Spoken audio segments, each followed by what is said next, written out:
The story began in a sunny, brightly lit, and beautiful place, where a boy in a marvelous suit stood in the center, looking a little worried in front of him. A girl stood in front of him, whom he boldly asked if something had happened, and if she was nervous, smiling slightly. She stood before him in a wedding dress, holding a lush bouquet of roses in her hands, with a lowered and insecure look, as if she were excited and scared. She hesitantly asked if there was anything wrong with him choosing her, without looking up, and crushing the flowers in her hands. Smiling, the boy reached out his hand, lifting her chin towards him, telling her he swears to protect her. Looking tenderly into her eyes, he asked her to be happy, calling her Agnes and asking if she promised to be like that with him. Looking him in the eyes at the same time, the girl clearly felt better, so with a smile on her face she confirmed yes, which the boy appreciated. Reaching out her hand to him and smiling happily, Agnes told herself mentally that she was no longer empty. Their hands almost touched, as she mentally hoped they would be happy together with him. The next moment, due to a shove, Agnes dropped the plate, which crashed loudly onto the floor. The girl looked at the fragments with horror, cursing herself for breaking it, while the other maids looked angrily and laughed. Immediately one kicked her, saying she had crashed because she was clumsy. While calling her foolish, the head maid came out from behind the noise and asked her what all this fuss was about. Agnes, who had fallen to the floor, cried silently while the girls said it wasn't their fault, and that it was all her. The woman believed the other maids without hesitation, starting to yell at the girl about why she was ruining everything again, and how much she could repeat while Agnes, crying, picked up the pieces. Glancing up briefly, the head maid stood in front of her, looking at her work with anger and hatred. Amidst the murmurs and condemnation of the other maids, Agnes trembled clumsily and wanted to justify herself, trying to find the words. However, the woman clearly didn't want to listen to her, shouting at her and ordering her to stop doing this, and to leave, pointing towards the exit. She curtsied. She nodded obediently, lowered her eyes, and under the maid's gaze walked away, under the condemnation that she was lucky only because the gentleman picked her up. Agnes, having already taken off her skirt, ran down the hallway, lost in her own thoughts. She was mentally empty, having lost all her memories as a child. Walking towards where she was looking and being on the verge of death, the girl was picked up by Count Wilfred, the owner of the mansion where she now lived and worked. Another worker surprised her in the hallway, handed her a broom, and then asked her to help clean the garden. Looking out the window, he said it was cold out today and mockingly asked if she didn't feel the cold yet. After a moment of silence, Agnes humbly said that was so, lowering her head. Starting her work and going outside, the girl only heard mockery and arguments from other maids about how they called her some kind of doll or ghost. After hearing this and getting lost in her thoughts, Agnes did not follow the path ahead at all. She lowered her head and looked at her feet. A noble man was walking around the curve, whom the girl accidentally bumped into without realizing it, bumping into herself, only hearing the laughter of others. Upon raising her head, Anne is guilty, recognized him as her lover, who was clearly angry about this attitude towards herself. She instantly fell to her knees and buried her face in the floor. The girl apologized loudly to Lady Carla, sincerely regretting it, although in her mind she knew she would be hit again.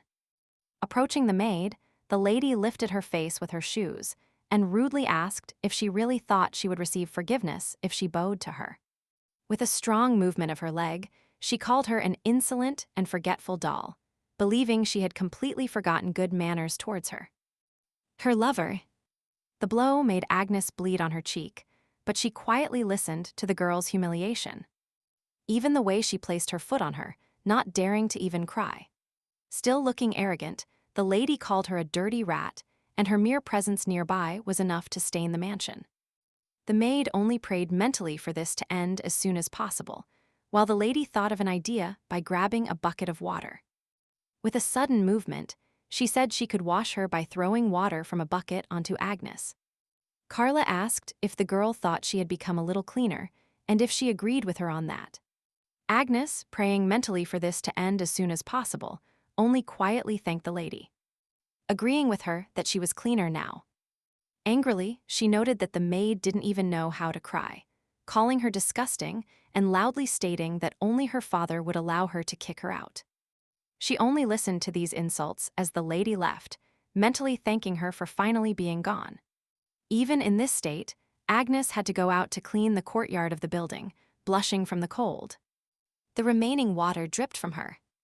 The cold wind only further hindered her work and added more coldness to her body.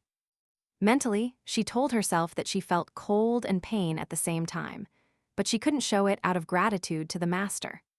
That he slept with her and gave her work in this mansion, even if it was dirty. And she didn't mind that this place looked like hell because of the people in the building. The other maids watched the street from the windows, noting that it would be cold that night due to the snowstorm. In a small room, Agnes lay on the floor wrapped in a blanket, while another girl reported her strange behavior to the head maid. She recalled that she was cleaning the garden and was completely wet and frozen, while the woman simply called her foolish for business, and told her to leave her in the room so no one would get sick. Although she heard the maid say she didn't care what happened to her, the girl only worried about the cold, always whispering in her mind that she was in pain. She only loudly asked for help once, when the pain started to press on her throat, making breathing difficult. Suddenly, Agnes began emitting a bright light that clarified her hair and her red eyes. She seemed to look at herself and mentally understood that this light reminded her of the past, when she tried to ask for help. Feeling as if she were in formaldehyde while floating, she wanted to know when it was. The next moment, Agnes saw an image of fire before her eyes, where two bodies lay on the palace floor, covered in fire and blood. The girl looked at this with total horror in her eyes, calling out loudly and sickly for her parents. Those two corpses were reflected in her eyes. She still kept calling for her parents, who seemed to be those dead people. The girl, with tears in her eyes, did not give up and already ran towards her parents on the floor. As the fire spread across the walls and floor, the little girl ran towards her mother and asked her to wake her up. Only the girl opened her eyes, seeing the girl crying loudly and asking someone for help. The girl, with all the strength she had left, reached out her hand to Agnes, asking her not to cry, calling her his dear daughter. Under the falling beams, the girl asked her to just live and make sure to find her happiness, gently embracing her by the shoulders. Wiping the tears from her cheeks, she asked her to live for them, her parents. As soon as light entered through the window, Agnes woke up and reluctantly got up. She tried to remember what had just been, thinking it was a dream, but it was already morning. And she fell asleep. Then she realized she felt better, touching her forehead and making sure her temperature had even gone down. Only after looking at herself in the nearby mirror did Agnes clumsily realize that her eyes were red like in her recent dream. The girl had just stepped into the hallway when the maids were discussing the carriage visible outside the window. Upon learning that it was the Duke's, they were inspired when they understood that a messenger had arrived, not believing that Lady Carla would be proposed to. But they were still happy if everything went well. Hearing them, Agnes was mentally glad that she already felt better, noticing that the scar she had on her cheek the day before from her mistress's blows had disappeared by the morning. Only in her mind did she remember that dream, wanting to finally understand why she had dreamed it. Carla herself saw the messenger's carriage, equally happy, thinking that she would most likely be proposed to, waving her fan with an air of self-importance. She was already imagining this marriage, wondering mentally who her future husband would be, waving her fan in front of her face because she was burning with curiosity. The lady walked down the hallway, not knowing where to go. Immediately in the hallway, she ran into Agnes, who was tidying up, when she immediately got an idea. Carla needed to pass the time, and until she learned about her future spouse, decided to mock her. Approaching the girl, the lady said, not without mockery, that she was safe, which startled the maid a little. Looking down at her, Carla explained that she had heard she had a fever and almost died. Instantly bowing to her, Agnes mentally understood that she would be hurt again, when suddenly the mistress said she had business with her. Carla's parents communicated with the messenger, accepting with horror and shock the proposal they heard from the Duke for their daughter. The lady herself at that moment threw Agnes into a dark, abandoned room, kicking her with a satisfied smile. Having said that, it would be ugly if such a dirty rat as she appeared before her guests. Therefore, her task would be to stay here for some time. As soon as Carla said this, the door to the room instantly closed, leaving Agnes confused and not understanding. After holding the door and locking it with the bolt, shaking her hands, the lady didn't tire of her action, and happily realized that she had killed time well. Happily, Carla returned to the palace with the idea of going to talk to her parents about a future engagement. Agnes desperately knocked on the door, asking her to open it, but didn't suffer for long. She quickly calmed down. She quickly realized that her mistress had left, sitting sadly on the stairs, and simply waiting to see what would happen next. At the same time, Lady Carla was already entering her parents' office, beaming with joy, and calling them, only they were clearly not as happy, but her mother, standing by the window, and watching the messenger's carriage, called her daughter with a worried expression. The girl seemed to ignore the darkness reigning in the room, asking directly if the messenger had really come to ask for her marriage proposal, to which the father only sighed with concern. After a while, the man finally decided to explain and recount, immediately saying that he was right. For they brought a letter from the Duke, who asked for the hand and heart of the daughter of the Wilfrid family. Carla did not hide her joy at such an offer, mentally rejoicing that everything was as she thought. Without hearing the end, she immediately asked if she was now the Duke's wife, while her mother tried to calm her daughter's overwhelming joy. The father had already risen from his seat and explained that Duke Gilbert Dedrix, a powerful man from the Eastern Kingdom, was proposing marriage. Then Carla realized with horror which Duke wanted her hand in marriage, because he is also the most mysterious Duke who rarely appeared in high society. It was especially known that countless girls married him and all mysteriously died a couple of months after the wedding. It was because of this characteristic that he was nicknamed the Mortal Duke, as if he were sending letters of fate. Carla immediately shouted that she did not want that fate, that she did not want to die like that, asking why he was doing this, and what she had done so wrong. Mom was already trying to calm her daughter, telling her husband that she had just turned 18, and staying silent for a while. Embracing her, he turned to the girl's father and noticed that even if he had done something wrong somewhere, it was too cruel to hand her over in marriage to such a duke. The man himself agreed with this, bowing his head and realizing with guilt that if he refused, according to rumors, both the bride and her family would be killed. The woman continued to comfort her daughter, realizing how terrible everything was, and how cruel the person who sent them the proposal was. Carla raised her tear-filled eyes to her father and asked if he was really going to sacrifice her for the good of his family. Approaching her, rubbing her eyes, the man asked her not to cry, because Dad already had a plan ready. Then the door suddenly opened, and a man called for Ania Cutes, who was sitting, and told her that his master wanted to see her. The head maid led the maid to the office, and not very happily said that she had brought her here. Only the appearance of the girl outraged Carla, forcing her to angrily ask what she, a dirty maid, forgot here. The man calmly said that Agnes would now be Duke Dedrix's fiancée, believing she fully deserved it. While the girl was in a stupor, her family also did not understand why the lady kept asking, crying, what it meant. Her surprise and shock were supported by her mother, who asked her husband if he was really going to impersonate Carla. The gentleman calmly approached the girl and explained that the maid's real name was Agnes Wilfrid, the only daughter of his brother. These words resonated with the girl as the man continued that she, Wilfrid's daughter, would be Duke Dedrix's fiancée. Besides Agnes, the noble family was also surprised by this fact, looking at her with astonishment and a certain misunderstanding.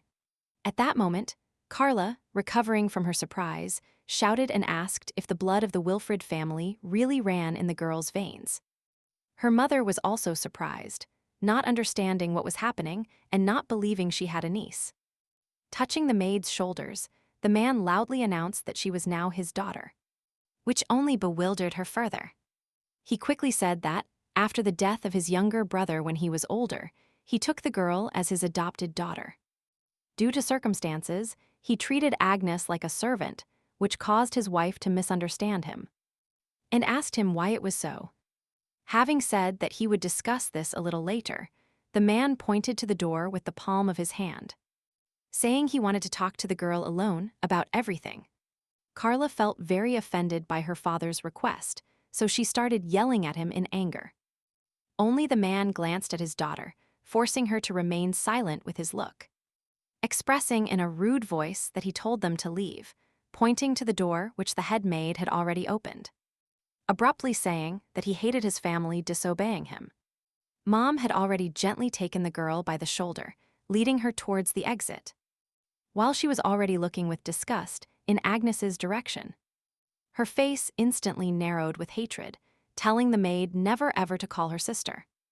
When the master's family left, Agnes felt strange about so much hatred from the lady.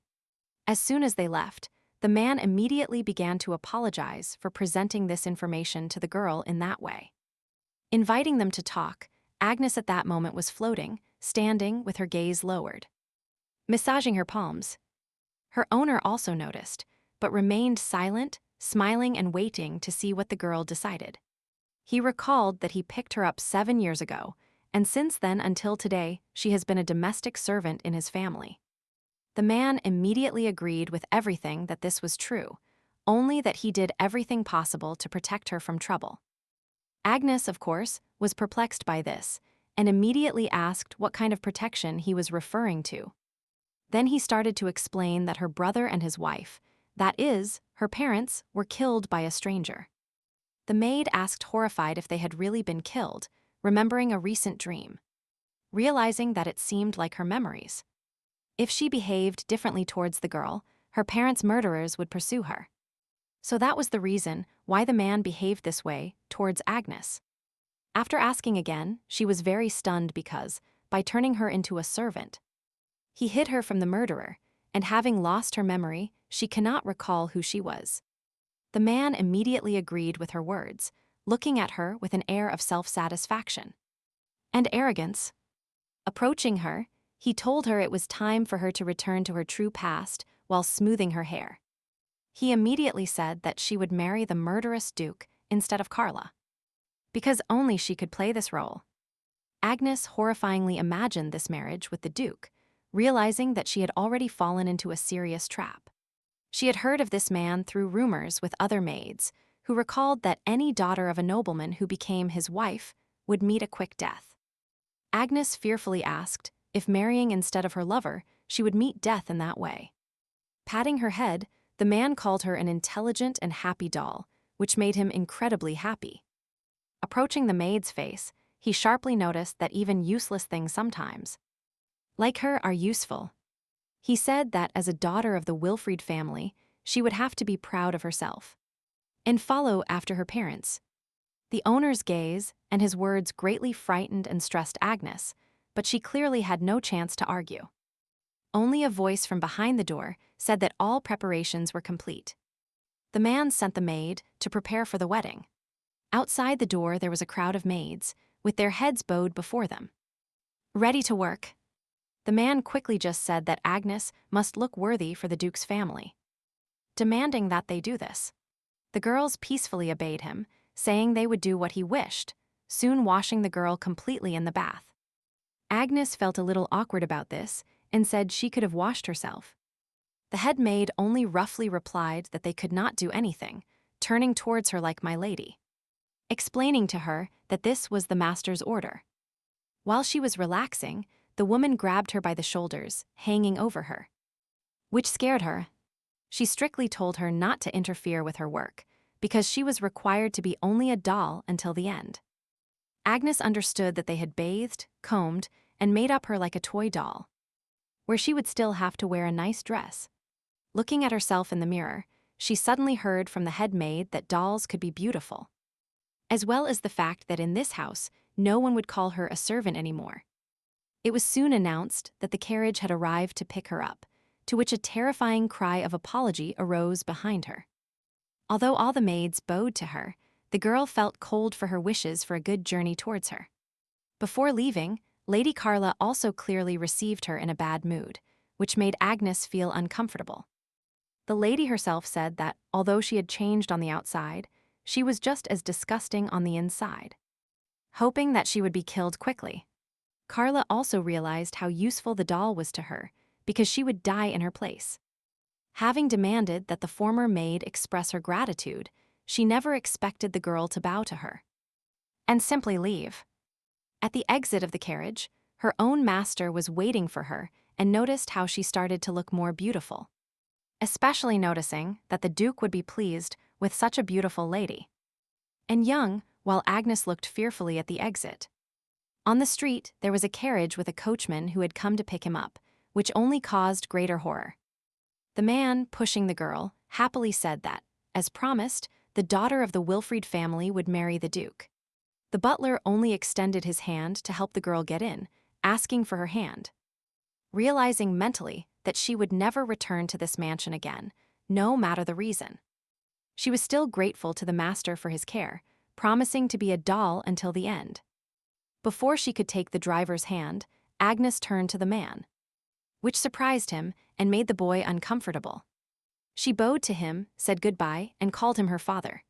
He didn't quite understand her gesture, just looked at her silently as she got into the carriage. Very soon the carriage set off, and the imaginary owner remained in place, following him with his gaze. Mentally, Agnes admitted to herself that, although she was an empty doll, she could feel emotions. Now, heading towards the Duke, she openly felt fear awaiting her death. In the palace, the butler told his master Gilbert that the bride would arrive tomorrow. He also said that he heard she was Count Wilfrid's daughter, while the boy irritably said that everything was repeating again. He did not understand why they hated him so much, because no matter who comes, any of his brides die. Looking at the moon during the journey, Agnes was also aware of her imminent death. But she did not resist in any way. In a bright clearing in the sunlight, a boy and a girl were playing, picking flowers, and enjoying playing together. The boy was picking flowers for a bouquet and suddenly turned to her and asked if she really couldn't leave. The girl clumsily admitted that she had the same strength as her mother, weaving a beautiful flower crown. He gave her flowers while the girl said that, until she could use the power, she was forbidden to be near people. That's why she is always in the mansion with her mom, her dad, and the maids. Only the girl admitted that she was very bored staying at home, despite all the attention surrounding her. Therefore, the boy asked her if she really wanted to go somewhere far from home, while his face was not visible due to the bright sun. Looking at the sky, she dreamily said that she really wanted to travel because she had read about it in books. Remembering, the girl said that many beautiful and wonderful things were written there in other cities. She really wanted to see mountains, lakes, and different landscapes, like in the pictures. Because she liked everything. A little embarrassed but excited, the boy said he would go with her because he himself was interested. Only the girl remembered one thing, because her mother always told her that it was very scary on the city streets. The boy immediately said confidently that he promised to protect the girl, no matter the cost. When she clumsily asked if it was true, the boy knelt down, which embarrassed her. Holding out his pinky finger, the boy told her it would be a promise and repeated again that he would protect her. Seeing the girl's surprise, he explained that he would do this for her smile by his side. Continuing to confidently hold her hand and her pinky finger, the boy suggested they stay together forever. Slightly embarrassed, the girl was still incredibly happy to hear those words. Looking at her friend, she soon extended her hand, taking the boy's pinky finger, confidently saying she completely agreed. Upon waking up, Agnes clumsily realized again that it was just a dream. But a very good one. The butler walked next to her in the carriage, announcing not very softly that they had almost arrived, which made the girl shudder. She instantly looked out the window, enjoying the beauty of the visible landscape. Only her mood immediately changed, remembering what they told her about the murderous Duke. Almost forgetting that she was heading to death. The change in face was also noticed by the boy sitting next to her, who immediately asked if something was bothering the lady. Looking at him clumsily and remaining silent for a minute, Agnes decided to ask what kind of person Duke Dedrix was. The butler did not hide it, and said that he was a marvelous but terrifying gentleman who barely showed emotions. Saying that to protect his possessions, he does not hesitate to use various dirty methods. And he will mercilessly kill anyone who dares to harm him. The final phrase that the Duke is simply a terrible person only added horror to Agnes's eyes. Realizing that all the rumors and her thoughts about him were confirmed, she was especially frightened by the evident death, just like the other ladies who came to him as brides. The girl was immediately informed that they had arrived, which brought her a little happiness. As they presented Dedrix's estate to her, she looked with horror at this dark palace. Agnes was really tense about this situation, but there was no turning back, so they accompanied her from the carriage to the door. She was received at the entrance by another butler and maids, where the man said they were looking forward to seeing her. "Madam," after telling her that the gentleman was waiting for her in the living room, she and the butlers went there, not showing their emotions in any way. However, there was some experience, but also the attitude towards her, like bowing. It was surprising and alarming. Upon approaching the door, the old butler informed his master that Lady Wilfred had arrived, and opened the doors. When they entered, the Duke was looking out the window, from where the sun shone weakly, leaving his gloomy figure in the shadows. Upon seeing the boy, Agnes got even more scared, not believing that this man would end her life. Bowing deeply to him, she reintroduced herself anyway, mentally aware of where she was.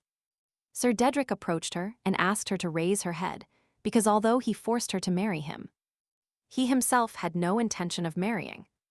Therefore, for her sake, he suggested that the girl return home, which already made her more tense, realizing that her home was there.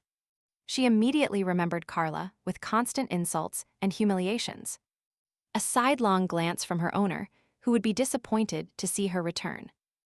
And simply condemning everyone who served on the estate, they would clearly drive her away, even from work. Agnes immediately remembered when she was locked in the barn, and in her thoughts, she heard the Duke calling her. He rudely repeated for her to return, while the girl's fantasy added to his words a house that was a hell. Not believing that she was useless, even to the murderous Duke, Agnes immediately said she didn't want to go back, explaining that she had already left the Wilfrid family, and that she had nowhere to return to. Kneeling in front of him, she said that if he didn't need her, then he should kill her here. And now, here the Duke, with some pity, asked her if she really came here to die. Closing her eyes, the girl quietly said that this was so, awaiting her fate. Sir Dedric examined her with his eyes, paying close attention to her rough, pleading hands. She was surprised by the guy's words that he didn't like killing people. She was stunned. And she didn't understand how. The Duke continued by saying that if she had nowhere to go, he would find a way to help her, and now offered to stay in his mansion. Agnes simply raised her head to him, with eyes of complete surprise, not realizing that such a thing was being said to her. Sir Dedrix, with eyes of total sympathy, only asked her if she agreed to this. Looking up at him, the girl again quietly said yes, looking at him now with a tender gaze.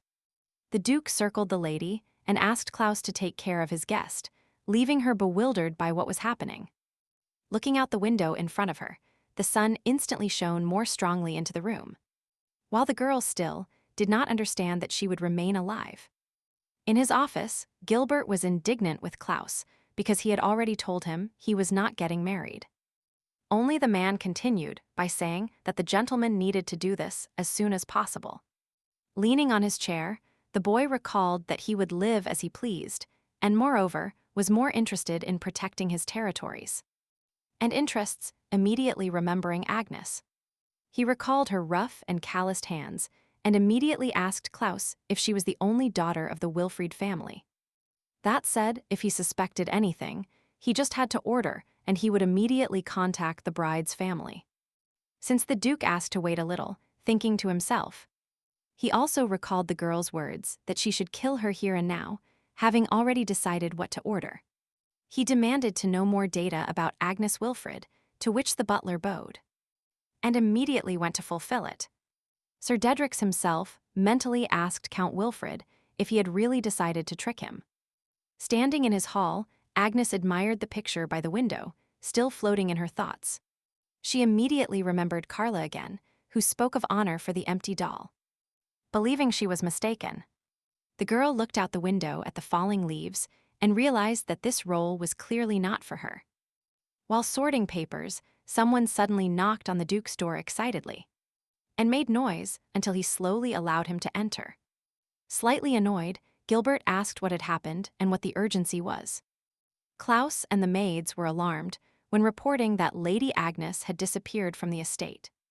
Putting the papers aside, the Duke himself asked in amazement how that was possible, while the butler explained that he had already ordered the maids to find the girl. Sir Dedric was clearly worried, immediately remembering the lady's eyes when she asked to kill her here. And now, mentally, he realized that those were precisely the eyes of someone about to die. Slightly irritated, Agnes was outside. She had found a broom and was cleaning the paths of the leaves that kept falling on her. The Duke approached her silently from behind and directly asked her what she was doing here, which made the girl flinch in surprise.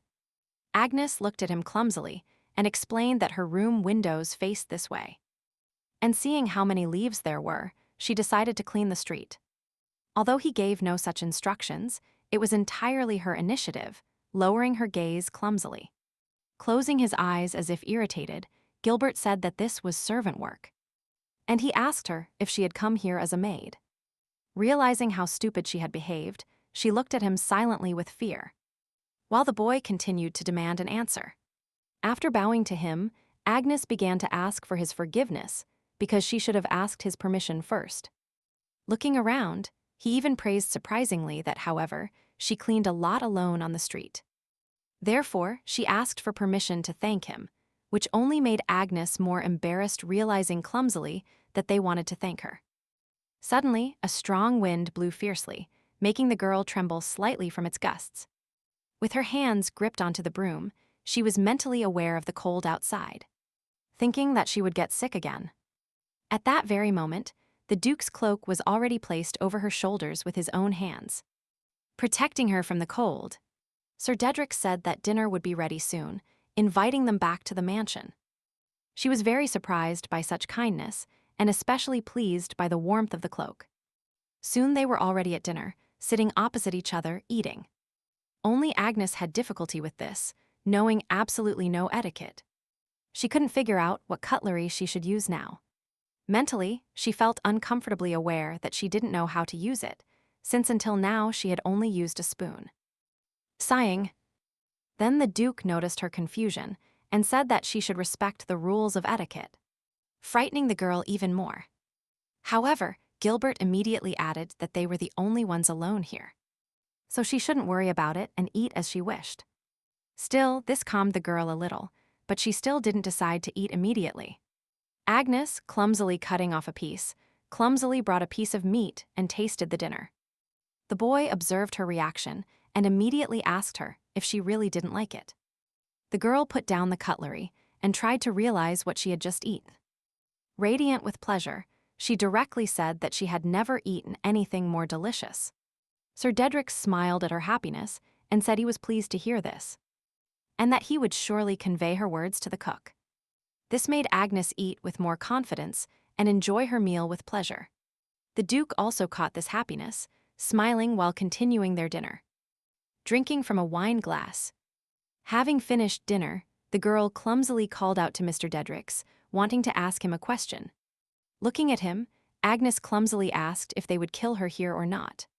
The Duke began to be slightly annoyed by this, directly noticing that she was not learning anything, but also asking her if she really wanted to die so much. Then the girl honestly admitted that she was sent to him only for this reason. With distaste, Gilbert asked if it was about the rumor that the murderous Duke was killing his brides. He immediately explained to her that if she left him, she would surely die, which surprised her a little. The boy gave no explanations. He only said that this is why he wasn't getting married, but Agnes had nowhere to go. The girl clumsily said that it was so, looking at him confidently, while he added that she was only here at his request. That's why he will look for a new bride, which only surprised her even more, not understanding why it was so. Having made a decision, Sir Dedrix explained that he always sent brides home. Only if the bride returned home, saying she had been rejected, everyone would immediately start humiliating her. In fact, in this case, unpleasant rumors would have spread even among the working women. And in this way, the Duke invented the legend that he kills all his wives. Only now the boy wanted her, Agnes, to find someone she would really want to marry for love. The girl only clumsily repeated the last words, although she did not understand half of them because she was a servant. The Duke explained that nobility has arranged marriage, and if they find out the bride is alive, they hand her over to someone else, which is why brides usually choose some travelers or merchants as husbands. Together they traveled to distant countries and lived with so much freedom that even some of those couples still live together. He added that this was much better than going home and remaining happy. Agnes called him and began to clumsily say that everyone considered him a very terrifying person, even recalling the opinion on the Wilfrid family estate. Only when she met him in person did she realize that everything about him was just a rumor, recalling the warmth he gave her on the street. After confessing, Agnes sincerely thanked him because for the first time in her life, someone courted her. Saying that Mr. Dedrix was very kind, the boy was surprised and dismayed by these words. He suddenly stood up, to which the frightened girl began to apologize if she had said anything wrong, because she didn't want to offend him at all. Walking around the table, the Duke said that she was his guest and that neither he nor his servants would ever harm her. Advising her to rest now, the boy walked away while Agnes smiled clumsily at him. In his office, Gilbert, reading a book, was still mentally thinking about Wilfrid, the Count's daughter, because apparently she was treated with great coldness. Moreover, no one definitively participated in her education, as the girl didn't even know how to use cutlery, which raised more and more questions for the boy. Later, while walking down the hall, he suddenly heard crying from Agnes's room. Knocking on the door, not daring to just enter, he only became more stressed by the silence and the crying, wanting to know what was happening there. After asking for forgiveness, the Duke entered the room, where he saw that the girl was sleeping in bed under the moonlight. Only the crying did not subside, so Gilbert approached worriedly, wanting to find out. And look. After asking her if she was okay, Agnes lay there and cried, asking someone for help while sleeping. She quietly called for her mother, which only worried the boy more as he approached her. The girl again dreamed of that nightmare with her parents, heartbreakingly calling them when she was small. That dream was gone, and now she weakly kicked and moved forward, absolutely tired. On the way, Count Wilfrid found her, held out his hand to her, and said something to the little one. He took her as a servant while other voices around her judged her, that she lacked emotions, that she was like a doll and felt no pain, where everyone wanted to hit her to prove it.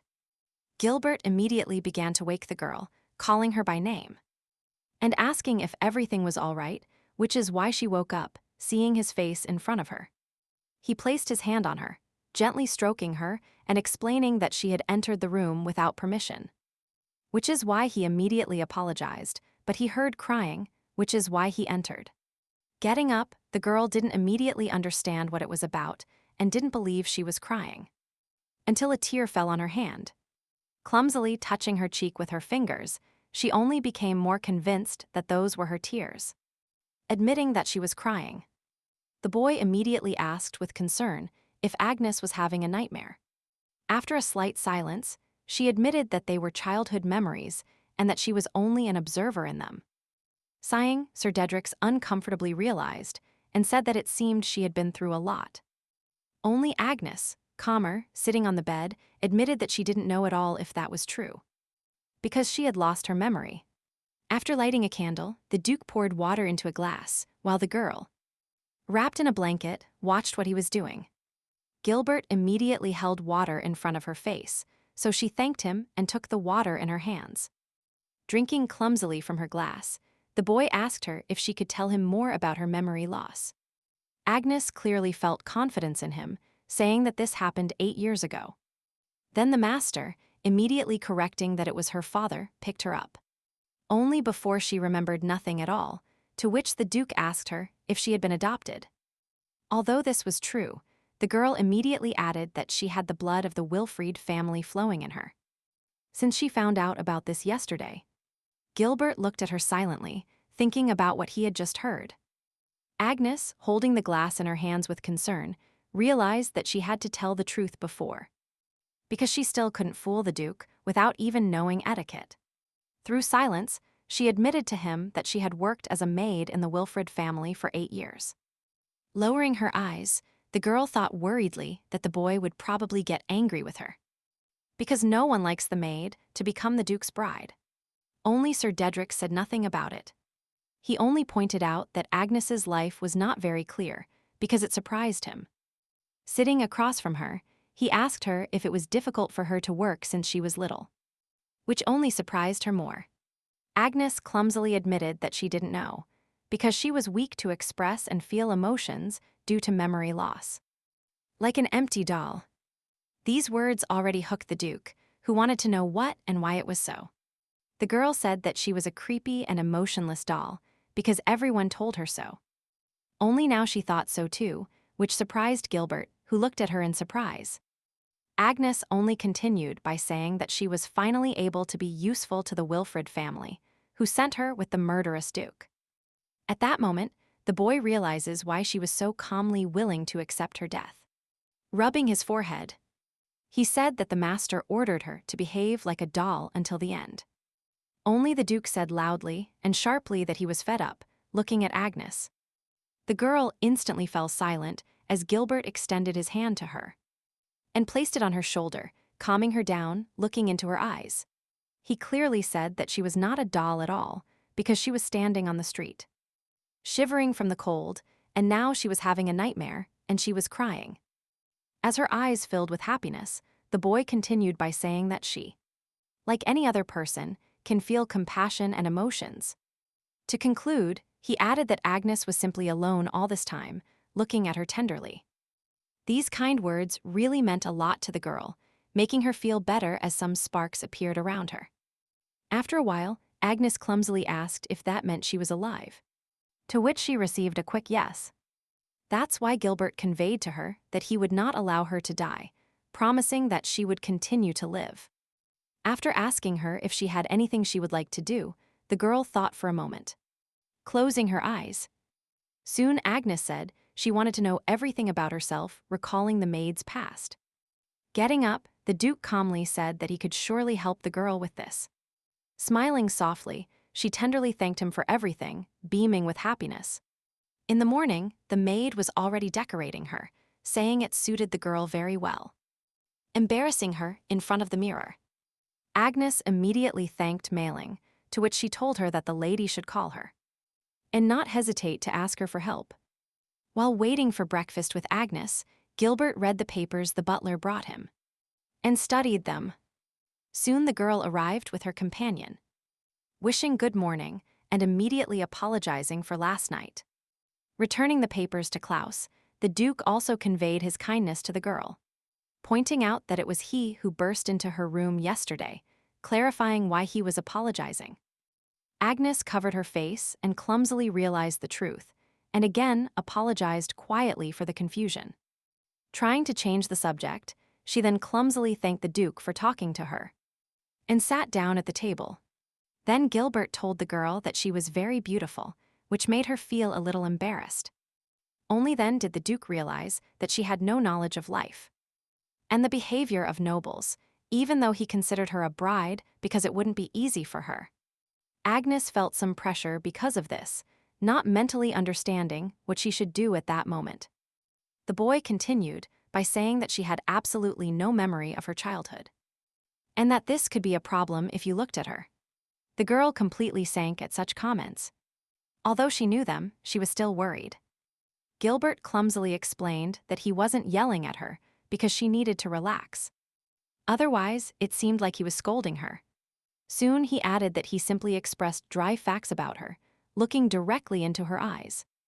Thinking, after a while, he asked her to answer, asking her if she would like to live here, which made the girl's eyes shine. Gilbert said that she would learn everything until she found a good husband, and that he would definitely help her recover all her memories while she lived here. Confused by this proposal, Agnes clumsily said that if he didn't mind, she would like to stay here. This also made the boy happy, because now they could decide what to do, tell her, and welcome her. Closer to that day, Klaus read aloud a book that Jubel Wilfried lost his brother and his wife 8 years ago, at the same time finding and adopting little Lady Agnes. So the girl was a purebred representative of the family lineage, while Gilbert asked if there was a description of the parents and the cause of their death. The butler replied that there was no information in official documents, so the doubt arose as to who was hiding the information. Closing the book, Klaus asked if the Duke really liked the lady, to which the boy replied, a little irritated, that he still had no intention of marrying. After all, he swore he would only marry one, even if finding her took his whole life. Getting off topic, Gilbert asked what happened to Agnes's teacher if the butler had found someone. Then the man made a proposal and immediately asked, what about Viscount Fuchs's daughter? Reminding him that they owed the Duke something too, to which the boy agreed, asking him to send them a letter. On Viscount Fuchs's estate, the girl was already reading the delivered letter, saying that the time had finally come. She considered all the murderous Duke's brides to be fake, because she would be the real bride. Another day, Gilbert was already introducing Mia Fuchs to Agnes, explaining that she would now be her teacher. Mia tenderly said that she was very happy to meet Lady Wilfrid. Taking Agnes's hands, the girl said she already knew what she had to go through, so she would do her best to make her a real lady. She was already looking forward to the opportunity to work with her, while the lady silently squeezed the same. A little hesitant, holding the girl's palms, Mia said she was a true beauty.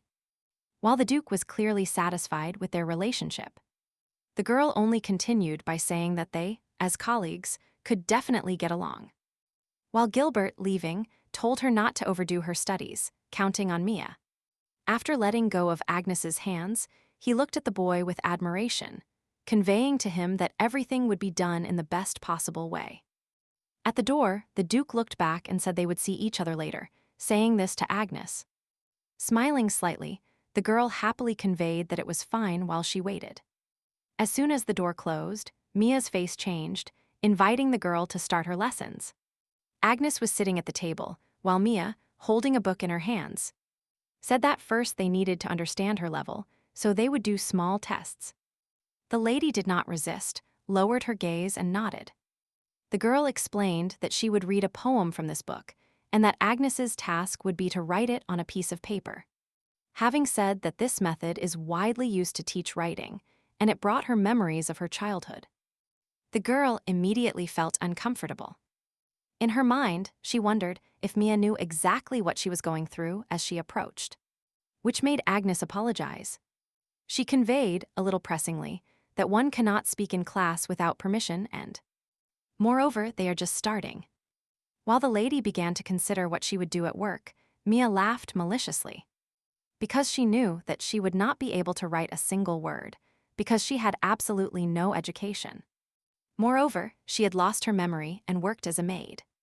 She recalled a recent conversation with Gilbert, who said that there was no point in training Agnes this way.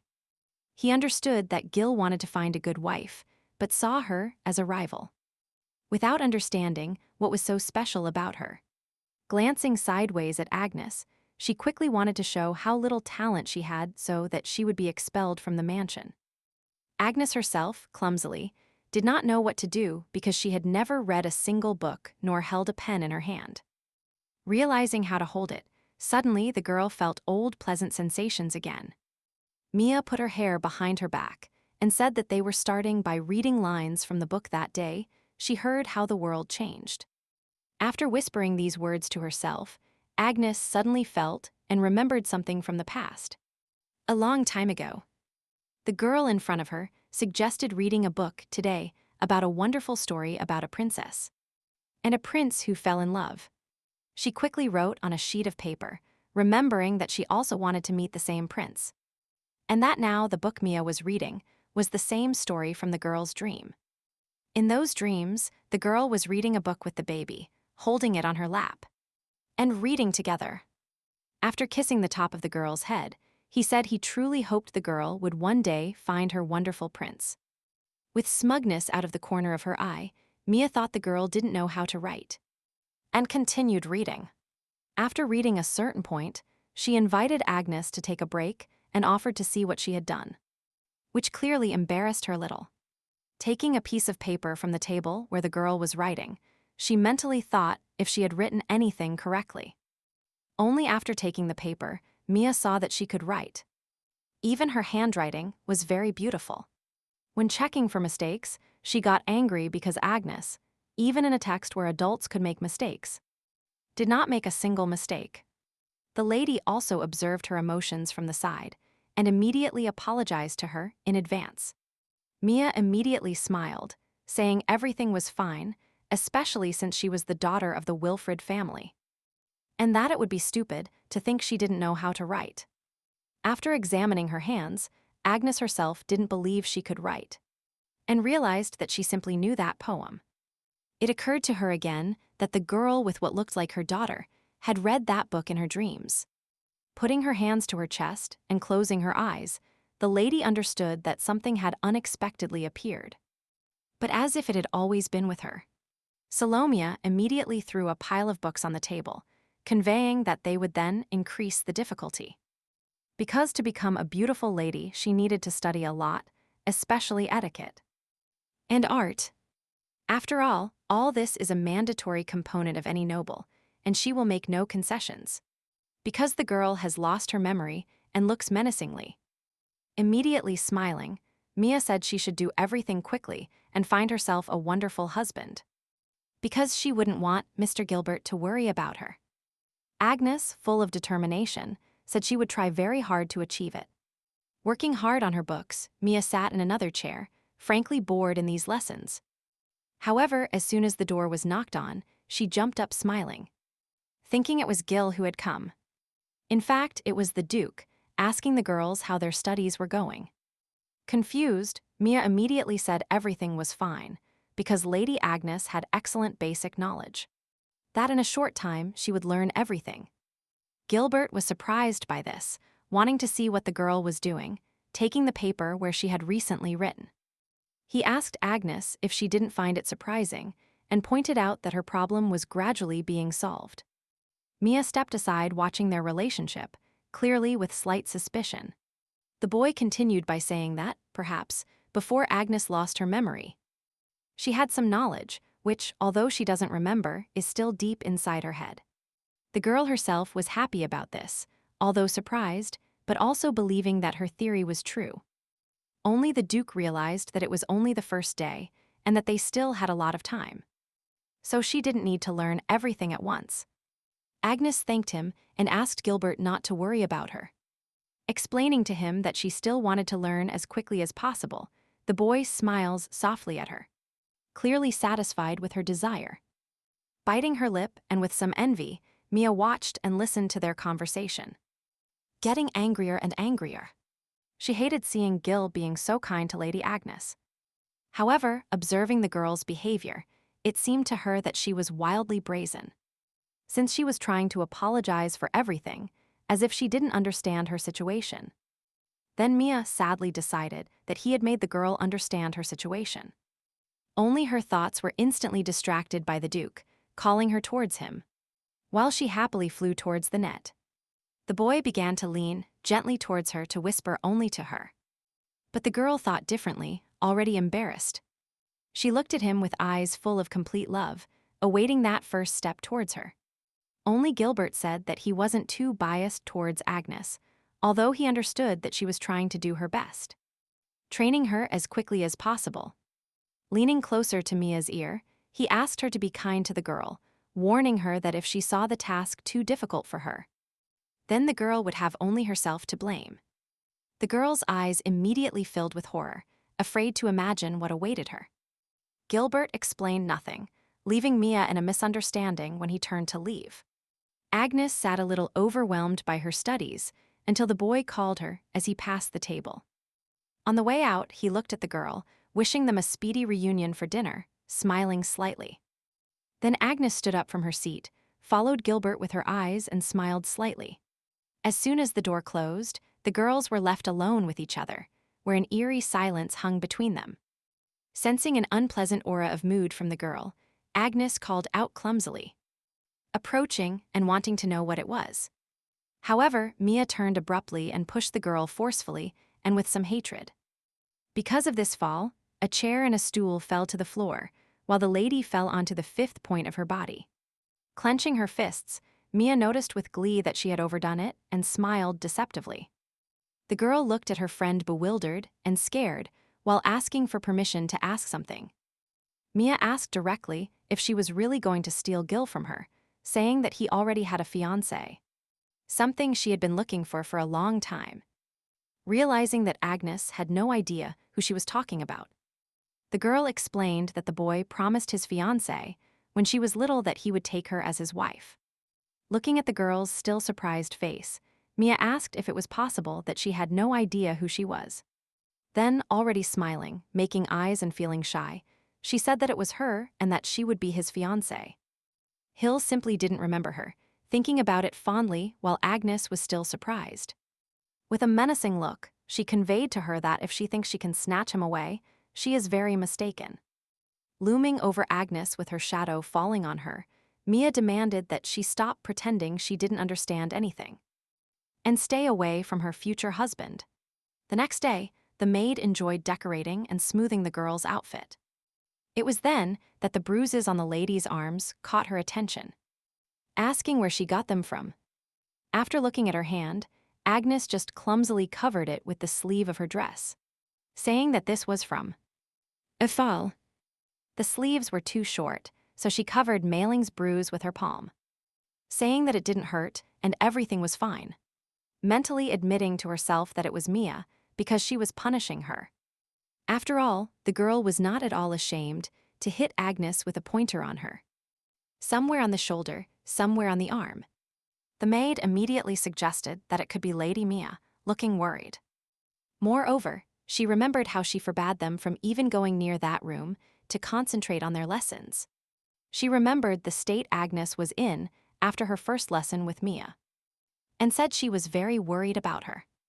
Changing the girl's clothes to hide the bruises, she said that if something like that happened, she would be forced to report to her master.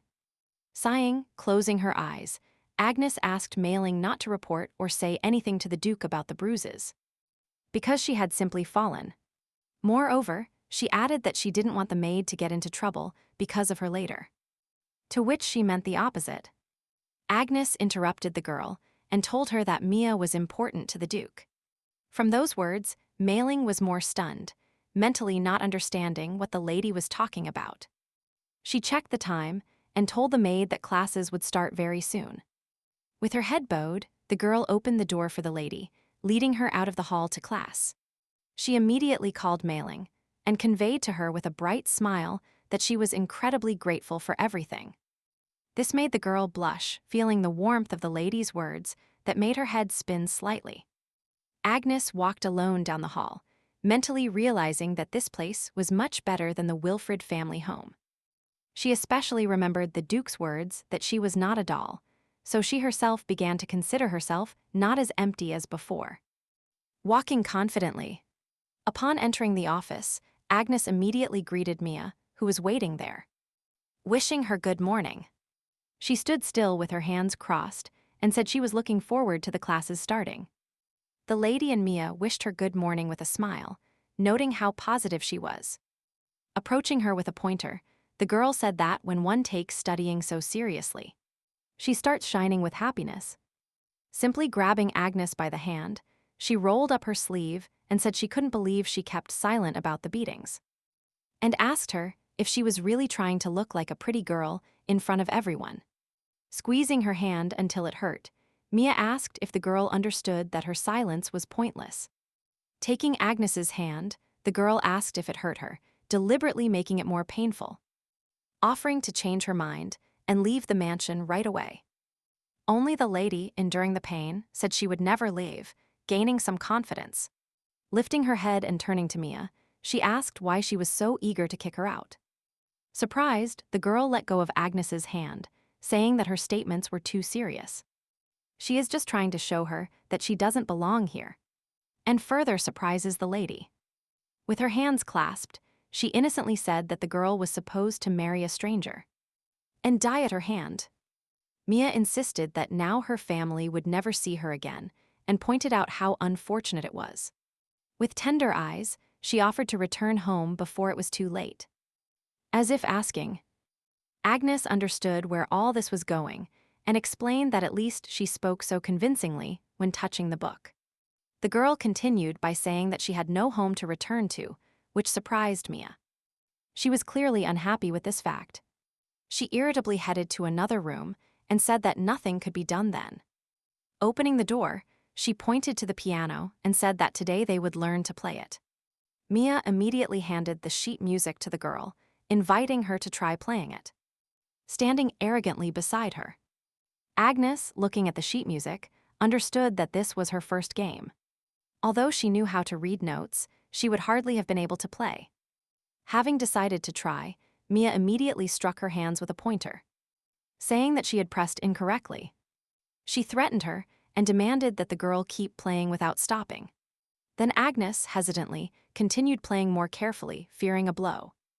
Only she couldn't do much immediately. She received a pointer in her hands again and heard Mia's proposal to start all over again. For every mistake, the girl received a blow and finally scored 0 points, which is why Mia cunningly realized that she was starting to care about her since she couldn't cope. Changing the subject, the girl posed problems to Agnes and asked her to solve them. The girl read them carefully, mentally realizing that she had studied for so long only to be able to solve this. Only when she tried to pick up the pen, nothing worked because her fingers hurt so much, and she couldn't hold it. After announcing that time was up, Mia arrogantly noted that the girl hadn't solved a single problem and called her stupid, rudely, and adding that in this case, she would never become a true lady, which made Agnes feel even more depressed. Mia turned her back and asked why Gil was so worried about the girl. Here she asked Agnes if she had really seduced him, because servants lack pride. And she is just pressuring her. Mia clumsily admitted that Gil wasn't so worried as to just go after the first skirt he found, adding that the girl was quite boring. Agnes was a little taken aback by how she had just called her, as if she didn't believe what she heard, saying the last word in her head. The lady called Mia and asked if she could ask her something, which she clearly did not expect. Having made a decision, Agnes decisively asked if she was really the Duke's fiancée. Looking at her, Mia clearly did not expect such a question, looking at the girl scandalously, asking her what she was talking about. Agnes began to think that, from the Duke's point of view, she was just another unwanted bride for him. But he listened to her carefully and was always ready to help. She added that the girl also realized this and asked him directly why. If she was his fiancée, he wouldn't treat her like this. Mia was horrified, realizing she was right, not knowing what to answer immediately. Glancing sideways from above. Having become sad, the girl began to understand why it was so, quietly saying that this was all. Remaining silent. Moving away from Agnes, the girl began to look for an excuse that this was due to a promise made in childhood. Because Gil most likely had simply forgotten her face. Immediately, the lady asked Mia if she still believed in childhood promises that the Duke perhaps didn't even remember, which caused horror on her face. With a sharp turn, she slapped Agnes with all her hatred, not knowing how else to express her anger. However, Mia ran into an inkwell, which she threw with all her hatred onto the lady's face, telling her to shut up. The girl's eyes filled with tears, screaming that Agnes knew nothing about her. Clenching her fists, the lady writhed slightly in pain, as a wound appeared on her forehead after the blow. Bleeding. When trying to get up, she heard Mia screaming that Gil would be hers, even though he didn't remember promising to be her fiancé. Pressing her hand against her chest, she asked if Agnes knew how long she had been waiting to meet the Duke, because he still hadn't noticed her. Her eyes flashed with hatred, and she added that instead of being with the boy now, she was teaching some kind of incompetence by his order. Agnes had already managed to sit up when the girl called her stupid, which offended her, and demanded that she stop. Mia pretended not to hear and was still angrily asking what she was saying. Her hair began to light and her eyes turned red when the girl told her to stop insulting the Duke. Only the girl looked at her in horror, whispering clumsily and fearfully that she was a monster. Agnes said she didn't care what opinion the girl had of her, as long as. And when her wound started to shine and disappear, Mia looked at her face and noticed that the wound had completely healed, leaving only a pool of blood.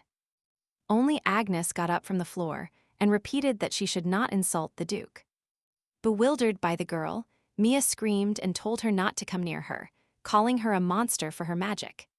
She ran away screaming for help while Agnes glared at her, saying she didn't care who she complained to, because she was sure the Duke would listen to her anyway. She added that then the boy would know how Mia treated her, which made her freeze in place at the door. Agnes's words that she was not going to tolerate this were the last straw, and she said that class was over for today. She took her dress and ran out of the office. She remained standing in the office, thinking that if the girl was telling the truth, then the Duke simply doesn't remember anything. Wondering if it was in vain that she threatened her then. Immediately her attention was drawn to the reflection in the mirror, which was hers. Slightly surprising, Agnes herself noticed that dried blood remained on her cheek, but the wound on her forehead had disappeared, surprising her with the look the girl had seen. At dusk she looked out the window, distracted from the book that was on the table. She remembered the last time she saw her red eyes, realizing that this time even her hair had changed. Wanting to understand what was happening to her, the Duke had already entered the office and said that her teacher had gone home early today. Agnes did not hide her joy that Gilbert came here with her. Approaching the girl, he told her that if she doesn't get along with Mia, she just has to tell him, and he will find her a new teacher. Temporarily hesitating, Agnes raised her head towards the boy, conveying that this was not necessary, that everything was fine, and she thanked him for his concern anyway. She understood that she was no longer a doll, and told Gilbert that she and Mia had a good relationship, and that she mentally wanted to solve everything by herself. Only the Duke remained silent at first, as if he were a little cautious, but he said to allow her to do what she knew. After examining the girl, Gilbert said with a smile that she had changed a lot in such a short time. Agnes was incredibly pleased with such a compliment and smiled back at him, a little shy. Looking out the window, the boy suggested she ride a horse tomorrow to completely calm the situation. Looking back at the girl, he added that she shouldn't worry because he would teach her to ride a horse. Only she, awkwardly and silently, repeated the thing about horses, looking at the Duke a little incomprehensibly. She recalled a not very good memory of them, where she was already a maid on the street. Sweeping leaves. Carla immediately called her to approach her for a second, looking slightly playfully in her direction. Agnes immediately looked back at the voice and saw the lady behind her listening to the task. The girl pointed to the book that fell out when she got out of the carriage and demanded she pick it up. To hurry the maid, she added that if she didn't hurry, the horses would trample her, and that the book was very valuable. Everyone present watched with cunning faces as Agnes reached for the book to get it out from under the horse. The girl herself looked scared, slowly sat down on the sidewalk and reached out to pick up a book. Before she had time to touch anything, the horse suddenly shouted loudly and started making noise. Agnes only had time to look at this horse and realized with horror that it would move its hoof. The next day, she and Mia were on the street, in front of the meeting place with the horses. Although she did not openly show her anxiety, Agnes mentally admitted to herself that she was scared of horses, only with the thought that today she and the Duke were taking away her fear. Only Mia glanced at her sideways, mentally understanding that she was a real monster, not understanding how she could be calm after yesterday's incident. Soon the Duke approached the girls, apologizing for making them wait and addressing only Agnes. He also immediately noticed her excitement, asked if something was wrong, and glanced at Mia. She said no and fidgeted with her hands while the lady interrupted Agnes. calling Mr. Gill. Embarrassed that he was paying attention to her, she said that she seemed to be afraid of horses. The boy had already looked at Agnes, asking her if it was true, a little worried. The girl looked at the Duke, while Mia cunningly thought about her plan to take the opportunity to talk to Gil like that. After all, she mixed a stimulant into the horse's feed, so very soon they should go crazy as soon as she rides the horse. Attracting the Duke. And a woman who doesn't know how to ride will fall under the hooves of an angry horse.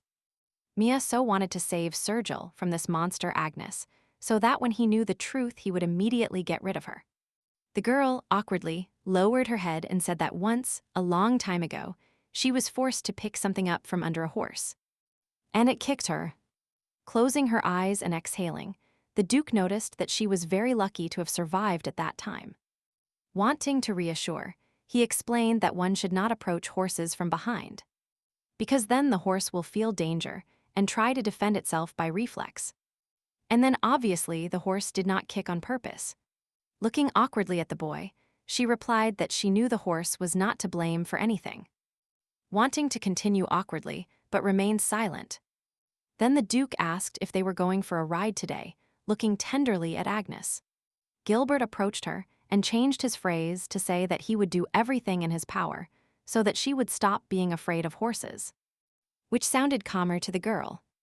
Realizing that Agnes felt better, the boy introduced his horse to her, considering him a friend named Sig. Bringing the muzzle closer, he invited her to touch it because it wasn't dangerous, which the girl didn't immediately dare to do. Realizing her excitement, Gilbert gently put his arm around her shoulders and whispered softly to her to calm down. After all, if she is worried, Sig will also feel it and also start. Pointing to the horse's face, which will not attack her at all. Looking at him, Agnes began to calm down more, trying to gather strength. She slowly extended her hand, already touching its muzzle, conveying that she was really looking forward to the opportunity to work with Sig today. The boy noticed with a smile that the horse liked the girl, conveying that his friend liked her.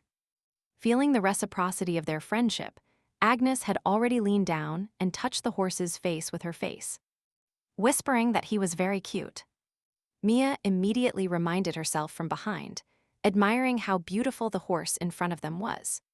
Pushing the girl, she said she wanted to say hello to him too, which surprised everyone.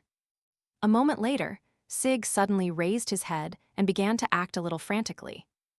Genetically, although the boy held the reins, the horse just started to rear, which surprised him at the behavior of his four-legged friend. Immediately other crazy horses ran out of the stable, which even the employees could not restrain. As everyone started to panic, Mia realized with a malicious smile that what she had planned had begun. The Duke immediately told the girls to hurry to the mansion, while he himself went to restrain the horses. While Agnes was in shock, the girl understood that anyone who didn't have time to escape would immediately become an easy target for the enraged horse, wanting to push him so that he would definitely die here. Only she reacted quickly, and before Mia could touch her, she ran towards the Duke, calling him away from danger. The man himself saw that a crazy horse was running towards him at full speed, awkwardly realizing his dangerous position. The girl who created this problem saw this danger when Gil shouted out of concern. She froze in horror, awaiting an animal attack because there was nothing she could do. As soon as he jumped onto him, Agnes flew, pulling the boy away from danger and taking this role herself. She stood confidently under the dangerous hoof to protect the Duke, who constantly looked after her. The danger was imminent, and after being hit, she instantly fell to the ground under Gilbert's frightened gaze. Realizing what she had done, the boy instantly shouted her name with some anger. As the horse calmed down a bit from the attack, the men began to lead it back to the stable. The Duke grabbed the girl's body, taking her in his arms and anxiously examining her wound. Mia started screaming to attract the boy's attention because she was scared. Only then did the butlers approach her, trying to calm her down, because otherwise the horse might go crazy. While she openly ignored them, shouting at Gil that she was scared. The boy didn't even move when she called him several times, attending to Agnes's condition with the butlers. There was a look of fear on his face, as he put a bandage on the girl's face to stop the bleeding. The butlers grabbed her and carried her to the palace while she kept screaming the Duke's name, whom she had also suffered for. Saying that she scared him terribly, she was already looking after the departing guy. And that he was urgently carrying Agnes in his arms to the palace. Looking at this, she didn't understand why it was so if that girl was a complete monster. Gilbert didn't hear anything. He looked worriedly at Agnes and took her in his arms. In the palace, she didn't wake up while the maids looked after her, washed her, and changed her into more comfortable clothes. There was also a doctor nearby, supervising the girl's work so that everything was done smoothly during treatment. The Duke stood outside the door, waiting for permission to enter and talking to the butler. Finding out that no one else was injured and that the horses had already calmed down. He also reported that the trainer had found evidence that something like a stimulant had been added to the food. The guy assumed it was an assassination attempt and ordered the investigation to continue. Standing in the office, he looked out the window, thinking about Agnes trying to understand her. The angry one didn't understand why she protected him. He still remembered her blood-covered face. Only then did his gaze soften. Because when they met, the little girl was ready to die, which amused him greatly then. His thoughts were interrupted by Mia's arrival, who asked him if that girl was really that important to him. Which is even more important than his own fiancée, which is why Gilbert turned around. And asked her what she was talking about. Putting her hands on her chest, the girl asked what about the promise they made in childhood. The Duke frankly didn't understand what she was talking about, so his gaze changed to a harsher one. Mia approached him and suggested that if he couldn't remember, she would be happy to help him. The girl touched his face with her hand, telling him that she was the fiancée he was looking for so much.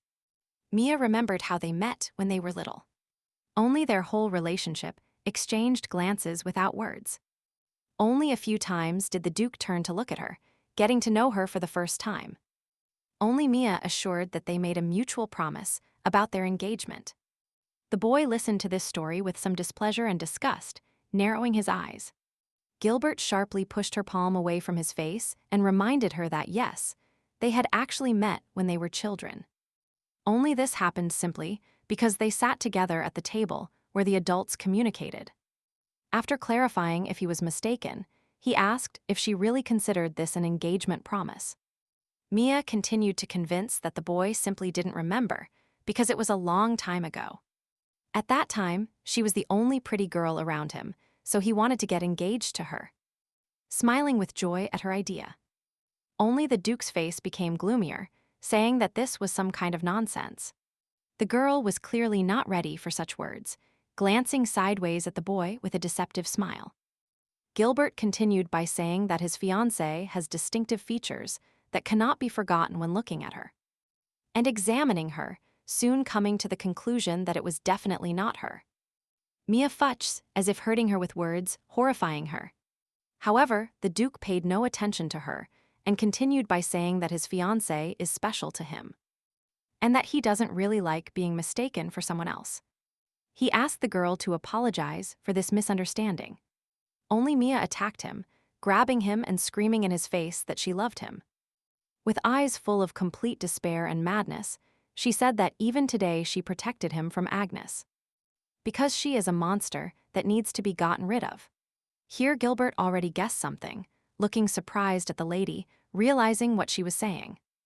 Pulling her away from him, grabbing her by the shoulders, the Duke shouted and asked if it was her who added something. And mixed it with the horses. Looking at the boy's glare, she stammered and admitted that she only did it for his own good. Realizing what had happened, the boy let Mia go and said that he had chosen her as a teacher. Glancing sideways at her, it seemed to him that next to someone her age, Agnes would have a good incentive to study. Mia listened to the boy fearfully and from his gaze, feeling sweat running down her face amidst tears.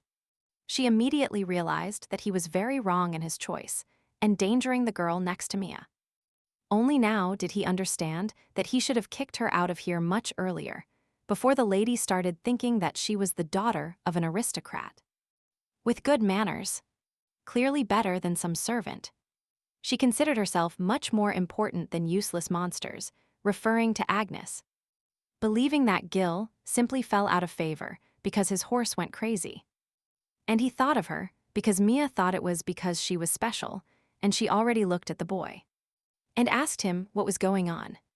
He called the butlers, pointed at the girl, and said that she was a criminal who had invaded his life, and ordered her to be arrested. Only Mia, scared, did not give up, shouting that no one should touch her because she is the real Lady Dedrix.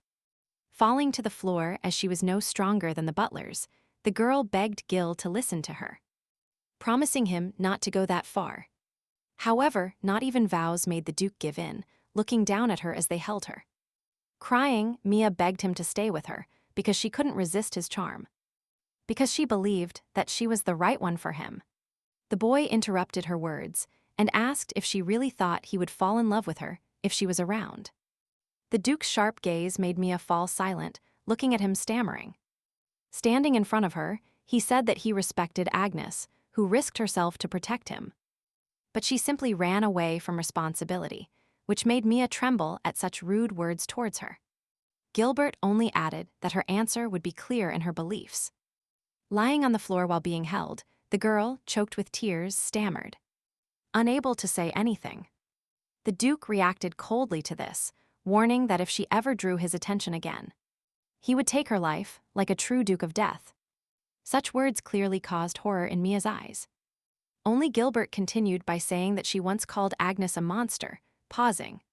Later he continued that here, she looked more like a monster, which shook the girl further, making her tremble and roar.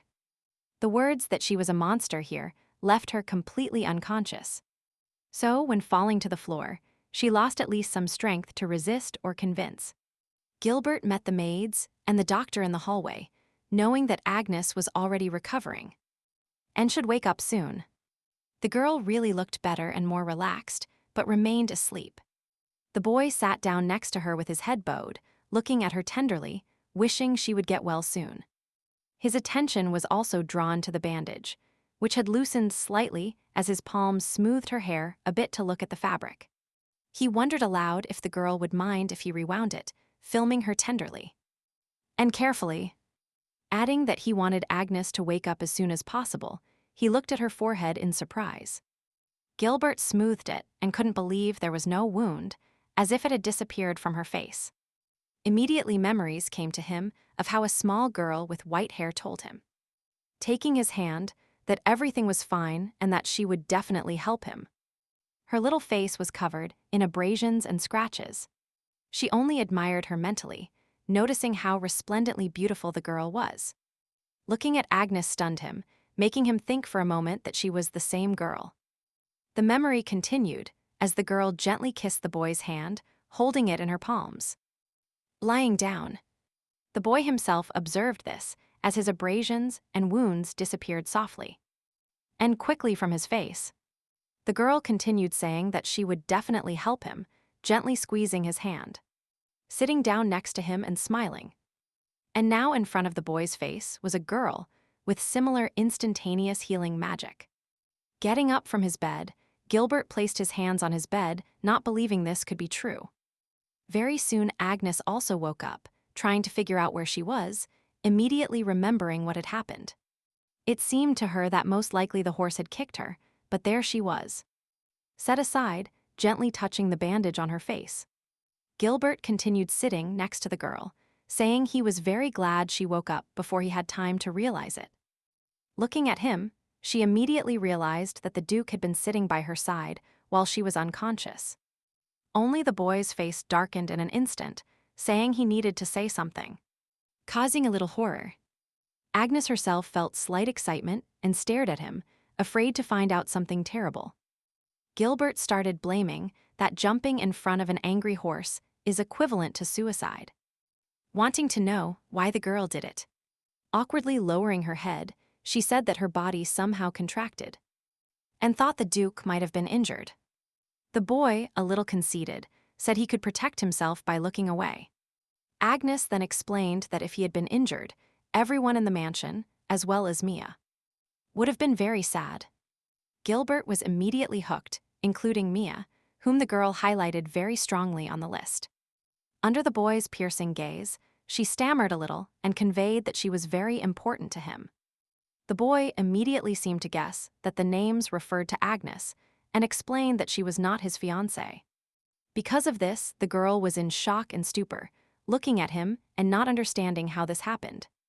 Gilbert explained that Mia had made it all up and that he had not made such a promise to her. And he put his hands to his forehead with displeasure. Agnes felt uncomfortable. She mentally understood what she had thought, only the girl's words sounded very convincing. The Duke's mood immediately changed, saying that because of her selfish beliefs, Mia committed a crime. Looking into Agnes's scared eyes, he promised that this would not happen again, as if he knew the girl understood him. Kneeling before her, Gilbert said he was looking for his lost fiancée. It was true. Only with a sideways glance, he confidently added that it was definitely not Mia, pronouncing her name clearly with hatred. Looking down, the girl felt even more uncomfortable and apologized to the Duke. Only he instantly interrupted her, saying that he was the one who should apologize, because it was he who named Mia as her teacher. Bending down to Agnes, the boy, placing his hand on her chest, conveyed that he was very sorry to have put her in danger. This caused the girl to panic, explaining that everything was fine, waving her hands. And worrying. He approached her, gently touched her cheek, and told her that he wanted the girl to take better care of herself, sincerely saying that he was horrified to see how she was bleeding with a soft look. The boy stroked a lock of Agnes's hair. He asked her to imagine that someone important to her would suffer, asking if she would be sad about this. As the girl began to recall, some people came to mind, faces the girl didn't remember, but considered important to her memory. The next was Malin, who warmly greeted Lady Agnes even in her thoughts. The Duke was also important to her, when he promised her at night that he would not allow her to die so that she could continue living.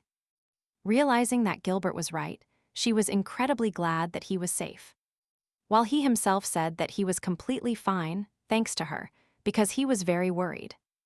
Agnes smiled awkwardly and said that he shouldn't have worried so much about her, saying that if it was a wound, it would probably heal quickly. The guy was convinced that she would heal quickly, too fast for such damage. He wondered if this was possible, immediately recalling my past. Thoughtfully, he asked Agnes to keep secret that she was recovering so quickly, which surprised her at such a request. Immediately, with a rougher and more serious look, they asked her to promise. Of course. Looking at him, the girl's eyes began to recall something and opened with some surprise. The blonde girl also asked to keep something secret, bringing her finger to her lips like little children. Slightly frozen, Agnes told the Duke that she understood everything and promised to remain silent. Then the boy suggested that in return, he would also promise her something to make it fair. Kneeling in front of her, Gilbert promised from now on to erase all sparks that fell on her. After a while, Agnes, calmly recovered, sat down at the table before breakfast. Mailing, radiant with happiness, said she was incredibly happy to have recovered in just a few days. Agnes held a cup in her hands and apologized for making the girl worry about herself. Only the maid, more radiant with joy, said that the main thing was that the lady was alive and well moving. Glancing briefly towards the window, Mailing told the girl that there was something outside, which is why she looked there while drinking her beverage. Gilbert was below her window, holding the reins of his friend Sig and waiting for the girl. When she approached them, the boy explained that he thought it would be terrible if she hated horses. He immediately invited the girl to greet the horse, so she did not refuse, squeezing Sig's muzzle with all her might. Telling him she was very happy to see him again, Gilbert noted with a smile that he was unnecessarily worried about hatred. Immediately, with a sharp leap, he mounted his friend before Agnes's surprised face. However, having calmed down and holding the reins tightly, the boy extended his free hand towards the girl, inviting her to get on. Agnes looked at him a little embarrassed. Only admiration shone in her eyes, extending her palm. Gilbert pulled her slightly sharply, but gently towards him, placing her on the horse, and hugging her tightly. He leaned towards her ear, conveying that everything would be fine and that he would always be there, that she had nothing to worry about. The Duke also said beforehand that now they would move slowly, which happened as they walked slowly. Realizing how calm Agnes had become, he asked if she was scared. And he heard a slightly silent no. Having already grabbed the reins with both hands, the boy suggested speeding up a little, which surprised her a little, causing her to tense up. Slightly accelerating the horse jumped to gain more speed, slightly startling Agnes. At such a gallop, they quickly raced towards the forest, where autumn leaves fell from the trees. The strong wind caused by the horse's run stirred Agnes's hair, forcing her to also close her eyes so that nothing would get in. The horse gradually began to slow down, stopping softly near the bright flowers under their hooves. Immediately, the Duke approached Agnes, whispering to her that they had arrived, inviting her to open her eyes, which the girl obediently did slowly. Her surprise knew no bounds, looking at these bright flowers with sparkling eyes, which is what Gilbert did once, observing the lady's pleasant surprise. A beautiful landscape of mountains and various flowers opened up before them, the petals of which were carried away by the recent wind. As soon as she got off the horse towards the clearing, Agnes ran towards the flowers with open arms, not hiding her sincere happiness about what was happening. The boy looked at her and said that he really wanted to show her this place, as if smiling slightly. The girl, radiant with a smile, thanked him, conveying that the place here was very beautiful. Gilbert began to smile awkwardly, expressing that he was very happy that she liked everything. They were already sitting together in a flower meadow, where Agnes now stroked Sieg more bravely, enjoying nature. Then the Duke thought a little and expressed that he was now thinking of a new mentor for the girl. The horse rested its muzzle on the lady's shoulder while she listened attentively to the boy, trying not to get distracted. Gilbert continued by saying that the next teacher would definitely be on her side, so that he would be very aware of the features of his mansion and, in a sense, flexible. Only Agnes had strange thoughts about the fact that she would have a new teacher. She reimagined these activities with another person so that she could be a real lady, realizing that she would have to do more. After all, only through her studies will she be able to become a worthy fiancé for some important duke. She sighed with slight sadness, expressing that she would be happy to have any mentor the boy gave her. Leaning on her hands, Gilbert commented with a smile that, since it didn't matter, he would become her teacher. Agnes felt a little embarrassed by this proposal, staring at the boy, and realized what she had just said. He didn't quite understand the girl's reaction, asking her if she really didn't want him to be her teacher. As if frowning, she immediately replied with confidence that no, she was very happy, surprising a little, and already embarrassing the Duke with her confidence. She herself realized that she was too confident in the people, she shouted, and blushed even more because of this. Agnes came to her senses and quickly thanked him because she was very happy about it. Gilbert also smiled tenderly at the way the girl smiled and was happy, whispering softly, "Please." While Seagate, they walked a little closer to the water, where Agnes awkwardly called the Duke. Hesitating a little, she said she was very happy here, looking at the water. She is incredibly grateful to everyone for their kindness towards her, although she seemed a little cautious, which made the boy a little tense. Sitting near the water, looking at her reflection, she honestly asked if it was possible to be so generous. Gilbert immediately said that she deserves to be happy and that everyone wants her to smile. She immediately looked at him again, calling him Duke again, wanting to ask something. Only the boy interrupted her, asking her to call him Gilbert instead, because he feels a little uncomfortable when people address him by his status. Smiling gently at him, Agnes awkwardly thanked him and now called him Mr. Gilbert. At Wilfred's estate, the butler informed his master that Agnes was supposed to die when she married the Duke of Death. Only she was still alive. Smiling mischievously, the man noted that everything was going according to the plan he had.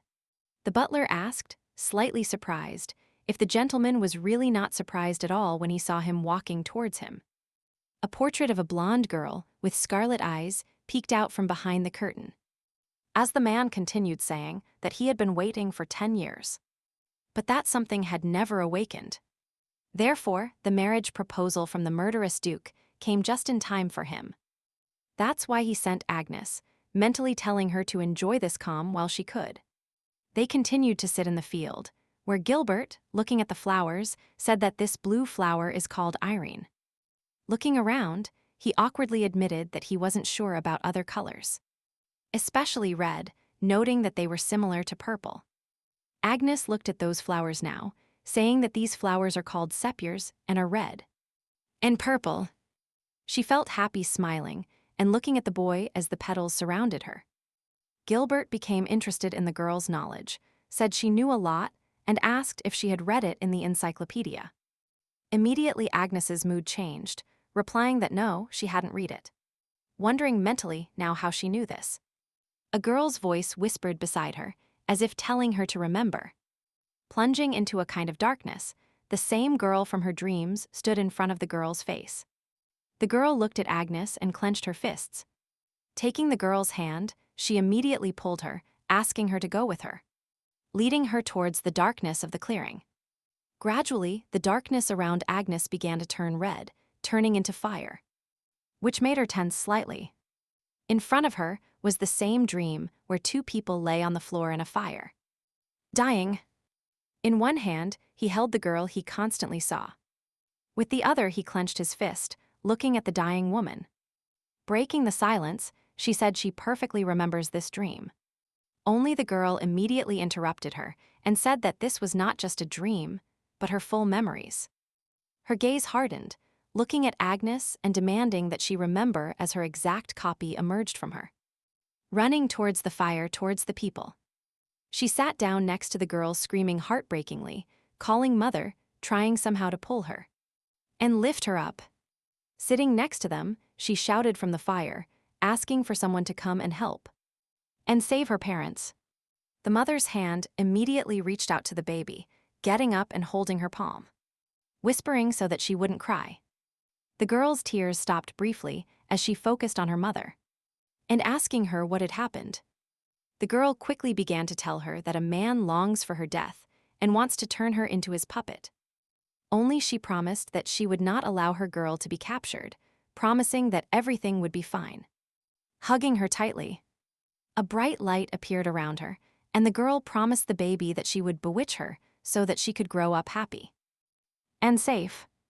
Wishing her to live, the girl collapsed heavily on the floor, causing the little one to start crying again.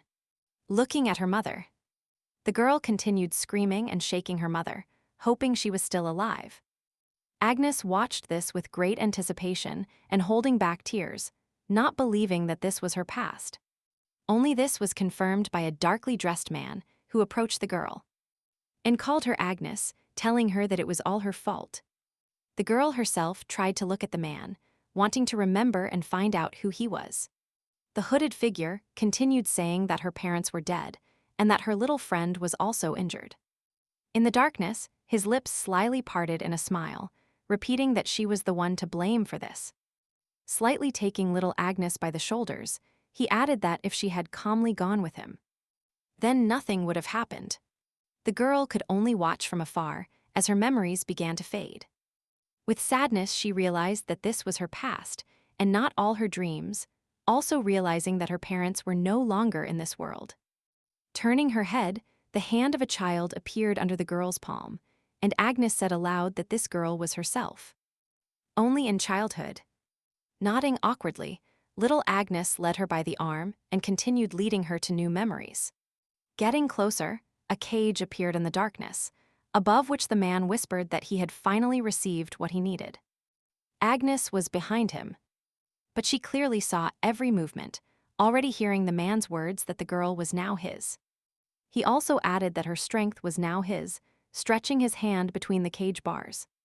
Grabbing the knife, with a sharp movement he traced the wound on her hand, greedily saying that everything was his now. Despite the little one's screams, he watched with pleasure as her wound healed quickly under the sparks of magic. Without lowering the knife, he said he had been looking for her and her miraculous power for a long time. Raising his hand again to cut. It was no longer possible for Agnes to see and hear this, closing her eyes and turning to the side, hearing only the screams of her little self. The girl, having fainted from so much pain, lay at the bottom of the cage, while her wounds continued to heal. Although not as instantly. Turning his back, the man began to dreamily imagine how he would become the savior of this world if he could master this magic. Covering her mouth with her hand, Agnes noted with disgust how terrible it was not having the strength to look further.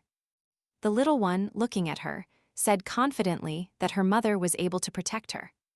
This alone made Agnes turn back, wanting to know exactly how she had saved her. The girl in the cage started to noticeably darken her hair, turning from white to purple. As a child, she explained to her adult self that her mother sealed her powers so she could live a normal life. And happy. Then Agnes awkwardly asked if that was why she had lost her memories. To the girl's surprise, she shook her head, leaving only the question of when this happened. Immediately behind her, the voice of a hooded man was heard who couldn't believe why the girl in the cage had changed. The adult Agnes found herself in the body of herself, only small, starting to touch herself, trying to understand how it was possible. Only the man's shout made her turn towards him, looking at him horrified while trying to understand who he was. The eyes were filled with horror and fear, which is why Agnes couldn't recover while looking at the man. With a strong knife blow, he cut her hand with the clothes, seeing how the wound didn't fully heal. Looking at this, she couldn't believe what she saw, why this happened, and where to perform the magic. While Agnes told him it hurt bleeding, the man fell to his knees seeing that he no longer had strength. Not believing this could happen, he waved his hand and struck the girl, still shouting that her power belonged to him. Having gotten up from the ground, the man was already looking at the fallen Agnes, realizing what he had just done to her. Making the girl stand up, he removed her hair from her forehead and touched it, telling her to forget everything that happened before. He added that the girl would live here like a doll until the day came when she regained her strength. He threw a knife at her and lowered it, saying that this would be her curse. In an abrupt moment, Agnes regained consciousness, crying for what she saw in her memories. The Duke himself noticed the girl's fear, awkwardly extending his hand towards her, asking her what was wrong. Only for her it was like a reminder, because the boy resembled that hooded man. Her eyes turned red as soon as the boy's hand touched her, looking scared, because now she saw him as an enemy.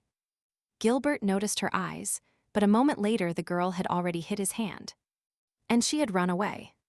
Even as she screamed that he shouldn't come closer, the Duke chased the girl, not understanding what had just happened. Agnes, ignoring him calling her, ran and cried, mentally calling her parents. And that boy. Only upon hearing him tell her to be more careful, a moment later the girl began to fail, falling into the water. Going to the bottom, she realized that she had already lost them all, mentally wondering if it was her fault. As the man then said, the water was cold and very soon she felt it, releasing the last air bubbles. Realizing that her body was getting heavier. Thinking that soon she would be gone, a familiar male hand reached out to the girl, leaving a gap in the water. Agnes opened her eyes and stared at the one trying to save her from the water. Gilbert's eyes could be seen from the water, terrified by such an event. He instantly grabbed the girl, dragging her to the shore, trying to get everyone to catch their breath. The boy immediately called the girl, wanting to make sure she was all right and alive. Agnes regained consciousness and turned to him, looking at him with slightly surprised eyes, not believing that it was the same one who was in front of her. Then she noticed that the color of the girl's eyes was the same again, although lately they had been red. Without realizing anything. That's why they took a break and lit a small fire to dry off faster. After giving the girl some rest, he asked if she was well now. Looking at her with concern, Agnes, without looking back at him, replied that yes, everything was fine, immediately apologizing because she was completely wet because of him. Smiling awkwardly, Gilbert said that there was nothing wrong and that it was more important to him now that she was safe. Huddled in the Duke's clothes, she began to say that her memories had suddenly returned. At that moment, the boy, listening attentively, gathered more sticks for the fire, while Agnes added that they had not fully returned. Closing her eyes to concentrate, she recounted that, when she was little, her house caught fire. Her parents were inside, surrounded by fire in a completely burnt house. Someone caught her in a kind of cage, and whoever did it cut her with a knife once. And again. Gilbert listened to her attentively, not looking away, slightly thoughtful. Agnes herself was lost in thoughts that she clearly remembered that power. Her wounds healed by themselves, which was truly a miracle that she herself did not understand. Her mother changed her appearance with the help of her mysterious power in the fire, wishing her happiness. Clutching her head, she mentally wondered what she was like, starting to tremble from so much pressure. The Duke also realized this. He rushed to her and told her not to pressure herself so much. Only Agnes said she was scared and in pain and asked why this happened, which made the boy feel a little uncomfortable. She explained that she had to leave because she ran away and then fell into the water. Approaching her, Gilbert realized that her memories and reality were mixed. Trying to calm the girl too. Only looking at the ground, Agnes cried more because she was scared, wanting to know what else she might have forgot. Asking if she really is a monster. As Miss Mia said about it, hearing a resounding no from the boy who was already pressing her towards her. Hugging Agnes, the Duke said in a softer voice that she was not a monster. Closing her eyes, gently stroking the top of her head, he said that he could finally hear the girl's true feelings. He spoke warmly and tenderly, clearly understanding how painful it was for Agnes. That she was happy, leaning on the boy. Looking at him hesitantly, she asked if she could still stay here, to which she quickly received the answer yes. Leaning towards the girl's face, Gilbert said, reminding her that he would dispel all sparks that flew in her direction. The boy added that if she feels insecure, she can safely turn to him. He will always help her. Agnes looked at him with a smile, as he wished to see her smile more often, because they were together. And he would protect her. Holding hands, the girl thanked the boy for everything he had done for her. While he was already offering to return. When they arrived at the estate, the Duke immediately informed the employees that Agnes had fallen into the water. Surprising everyone. Although she had dried off a little, this did not calm the workers, just as Gilbert himself pushed the girl towards them. Malin instantly took Agnes by the arm and led her to sit closer to the fire while Klaus approached the Duke. The girl immediately turned to him, slightly embarrassed by so much attention around her. Gilbert realized this immediately. He smiled at her and told her that this was her home now. Agnes clearly felt flattered by such words and smiled widely and shyly at him. Feeling warm, the maids immediately began to warm her up, brought her hot tea, and put embers in the fireplace. Talking to her, Klaus went with his master to the office, rejoicing and telling him that it was very good that he was all right. Hesitating a little, the boy said yes, and told the butler that Agnes's memories were gradually returning. The man, of course, reacted positively and pointed out that this was simply wonderful news. Only Gilbert darkened a little and said that she might be the one he was looking for. Immediately, a memory came to mind with the same girl he was looking for, realizing that if this was the case. Her parents died, as did Agnes. He also recalled the little one's tearful eyes upon realizing that she had suffered a lot. Only that everything would be his fault, imagining himself as a little boy, wondering if Agnes would hate him for this if she found out. However, clenching his fists, Gilbert promised that this time he would really protect her. Even if she hated him. Without looking back at the butler, calling him, the guy told him that he would have something to ask of him. In the morning, upon opening the curtains, Malin woke up Lady Agnes and immediately wished her good morning. The girl woke up immediately, as the maid said that today was wonderful weather. She only had time to say good morning and sit up in bed when the girl told her to get ready quickly. Surprising Agnes, the lady asked if there was anything planned for today, to which she just clapped. And smiled widely. Only the girl, half asleep, didn't understand what was happening, watching everything with round eyes. After the applause, several maids appeared in the room at once, conveying that the lady had an appointment with the Duke, and that they would prepare her to look incredible. She sat dumbfounded on the bed and realized that she had an appointment, which began to confuse her a lot. The midday sun was already peeking through the window, but everyone was still adorning and dressing the girl. While some maids were doing her makeup and manicure, Others were arguing about the color of her dress. One suggested using blue because it suited her hair color better, while the other suggested pink to bring out the lady's complexion. Maylene, while applying makeup, loudly noted how the blush suited her. She just thought it was too muted, but admired it anyway.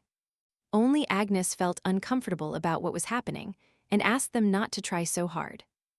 Only the maids unanimously said it was worth it, because she was going for a walk with the Duke. And they would do their best.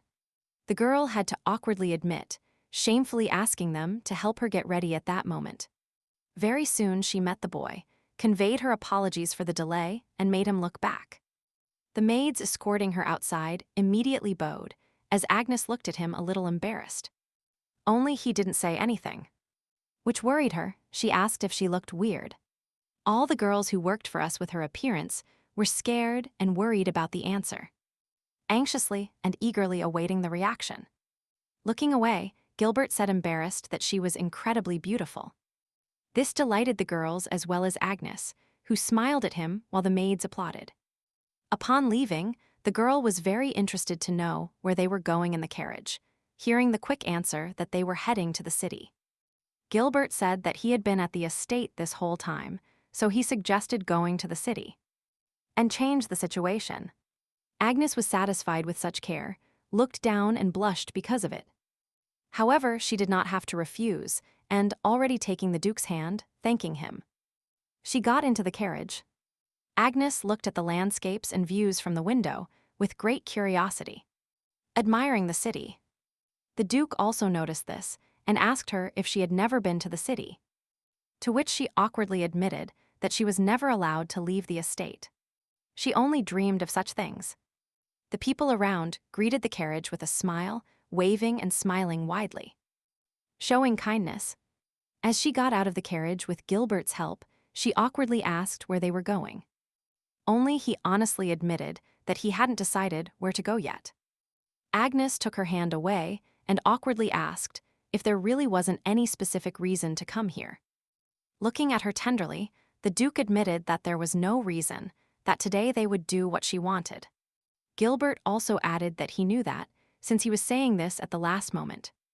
He understood that she might simply get confused, thus slightly surprising Agnes. Therefore, to start with, they would look at several new outfits, having already tried them on in the shop. The Duke in the shop already said that he was buying all the outfits because they all suited the girl very well, making the workers happy but embarrassing the girl. The next shop was a shoe store where ladies kindly measured feet to find the right footwear, without even having time to try on all the hats offered in the next shop. Gilbert immediately bought every single one. The butlers quickly took all the purchases, packed in beautiful boxes, to the carriage and put them away. Seeing the carriage filling up with things from above, Agnes awkwardly told the Duke that she didn't need anything else, because he had already bought her so many things, to which he heard that she should tell him where she would like to go. Gilbert also added that if she didn't say anything they would keep buying, and the next thing would be a jewelry store, which confused her a lot. Red Agnes tried to quickly figure out where she would go, hesitating while the boy smiled maliciously. But she was also happy that she had improved a lot in showing her emotions. Then the girl's gaze stopped in the crowd, seeing a little girl holding a plush bunny. And that's what attracted her. She immediately remembered that, when she was little, she was already working as a maid, carrying heavy buckets of water. Nearby, Carla was running and playing in the hallways with her toy while being warned of danger. Only she didn't listen to them, smiling widely and hugging her teddy bear. Then little Agnes really liked the toy and stared at it as if in a dream. Carla also saw this look. She immediately hid her teddy bear, asking what she was looking at because her father bought it for her, ordering her not to look at her with those empty eyes. At that moment, she was slightly paralyzed and soon began to speak quietly about the teddy bear. Gilbert, having not heard anything, immediately asked again, expecting an answer. Bowing her head and blushing even more, Agnes repeated louder that she would really like a teddy bear. Crossing her arms, the Duke felt a little embarrassed and just said with a smile that she had finally said what she wanted. A little later they stopped at a cafe, where the boy began to wonder how the outing had gone. Agnes's new friend sat next to them and said she enjoyed everything, thanking him for all the purchases he made for her. Gilbert honestly admitted that after yesterday, he simply couldn't leave her alone. Hoping that she didn't feel locked up, the girl started waving her hands awkwardly, showing her denial that this wasn't the case. Laughing, he definitely found this reaction amusing, smiling awkwardly at her. Gently taking her hand, the boy said he was incredibly happy to live with her until she recovered her memories. He also added that he hadn't found her a boyfriend, to which Agnes looked at him smiling, a little embarrassed by her hands and the boy's words. She still agreed that she was incredibly happy by his side. Moreover, she was incredibly happy about her engagement to the Duke, just smiling. And blushing more. Gilbert himself noticed that she now felt comfortable enough to say what she thought. At the same moment, upon opening their eyes, their gazes met, as if looking at each other, creating something beautiful around them. Closing her eyes, Agnes mentally understood that she wanted to stay here forever. But she feared that if she said this, it would only cause problems for the boy. They were immediately interrupted for a moment by a man shouting and calling my lord, clearly not believing he could find him here. Catching his breath, he conveyed to him that there was something he needed to discuss with him. Immediately, for some reason, he felt uncomfortable, worried that Agnes had also seen him. A little surprised. Getting up from her seat, the girl immediately said she would wait for him here, thinking that this made him nervous, adding that she was no longer a child. Only this gave her no more peace of mind, wondering a little what to do. Indicating for her to sit down, Gilbert started asking her to stay here then. A little worried by this, while she smiled, instilling confidence in him. Without a doubt, he asked her to immediately promise him that she would stay where she was. Agnes, smiling, of course nodded and promised him in return to keep him calm. Time passed and this started to worry the girl because she kept waiting, only he wasn't coming back. So, trying to calm herself thinking the gentleman needed time, she stubbornly waited. Distracted from her thoughts by several things, like a leaf behind her, someone's hand reached out to the toy wanting to grab it. Looking back, Agnes only had time to see how the toy had already been grabbed by the head. Taking it for herself, it was some hooligans who asked her if she was really sitting here alone with this teddy bear. They invited her to spend time with them, but the girl was only worried about getting her toy back.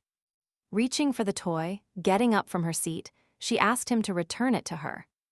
When the blonde boy started making fun of her, thinking it was very cute what she longed for him to return, she immediately took his hand, inviting them not to stay here and go somewhere else. Grabbing her, the other boy added that she would clearly have more fun with them than at this tea party, only scaring her more. Mentally asking someone for help, a boy came out from behind the cafe doors, ordering them to let her go, drawing attention. He came out dressed in formal attire, clearly of some high status, arrogantly looking at the hooligans who were bothering Agnes. Approaching them, the stranger repeated louder and clearly that they should let the girl go. She awkwardly looked at the boy, not quite understanding how he wanted to help. However, the hooligans became interested in the hero. They let go of Agnes, shoved her and punched their fists, asking who he was. One of them approached and grabbed him by the neck, lifting him up and asking how he dared to lecture them. The girl immediately became worried about what was happening, approaching him, and demanding that he stop now. The stranger immediately looked at her, smiling and looking tenderly at her courage, embarrassing Agnes.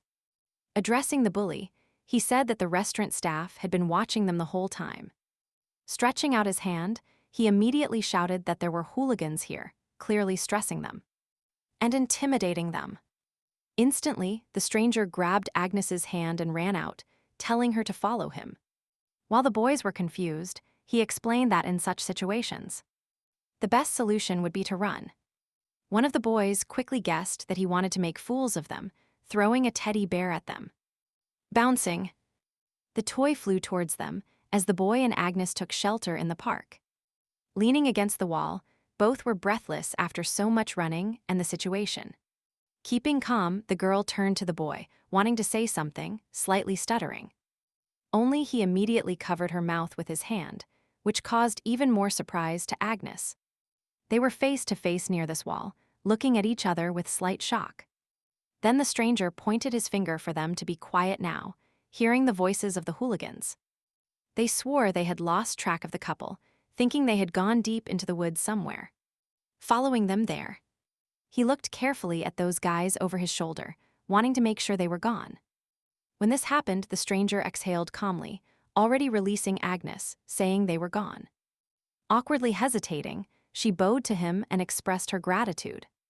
The boy dismissed her and said there was no reason, because he felt that she was in trouble. Standing one in front of the other, Agnes had already raised her head, meeting and introducing herself. As if charmed, the boy repeated her name, noting that it was very cute and suited her well. Such a compliment slightly surprised and alerted the girl at the same time, looking a little confused. Putting his hand to his chest, he introduced himself as Isaac Hagen, apologizing for taking her so far. Almost into the woods. Awkwardly demonstrating that nothing was wrong because he helped her, the boy started clearing his throat, which worried Agnes. When she asked him if everything was all right, Isaac explained that it was just shortness of breath from running, which is why he already apologized for having to run. Having said that, he would like to pay her for her help, but his thoughts interrupted her because he had nothing. Looking away, she felt uncomfortable because she would have to ask Mr. Gilbert to pay him. Immediately, the boy turned to her, noticing some anxiety and excitement which she diverted her gaze from. Smiling widely, he suggested that in that case, they have tea at the table where she had been sitting before. A little earlier, the Duke was deciding on matters regarding the return of a certain cult. Reading in the newspapers. Thinking that he was informed immediately, he suggests preparing and developing a strategy right away. The man added to this that he was still gathering information when another man knocked on the door and asked if my lord was still here. Handing the papers to the first man, Gilbert said somewhat rudely that he had to leave. As the man was still saying about what he was going to leave him, it turns out he fixed it and now returns it to the Duke with some pride. Looking at his watch, the boy immediately thanked him, thinking about something pleasant for a moment, praising the man for his work.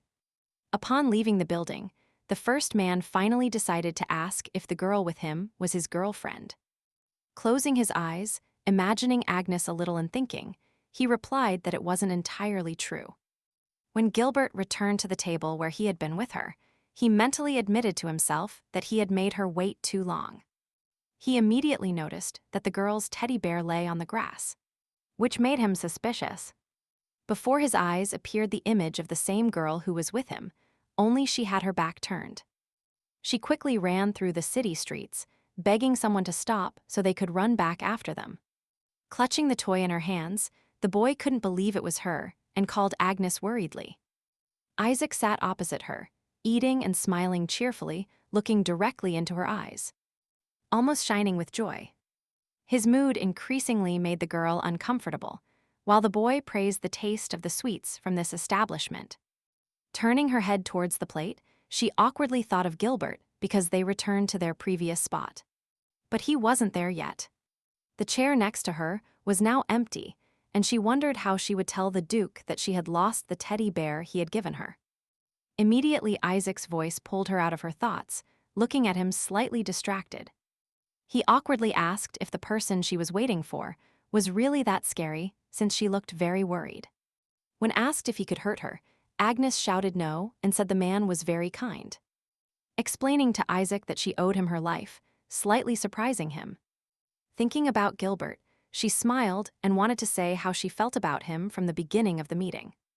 Only the boy took her hands and said that she finally smiled, confusing her a little and surprising her. Gently hiding her palms in his hands, he asked Agnes to smile more often, because it suits her very well. The girl didn't react to this, only remembered that a little boy had told her exactly the same thing in the past.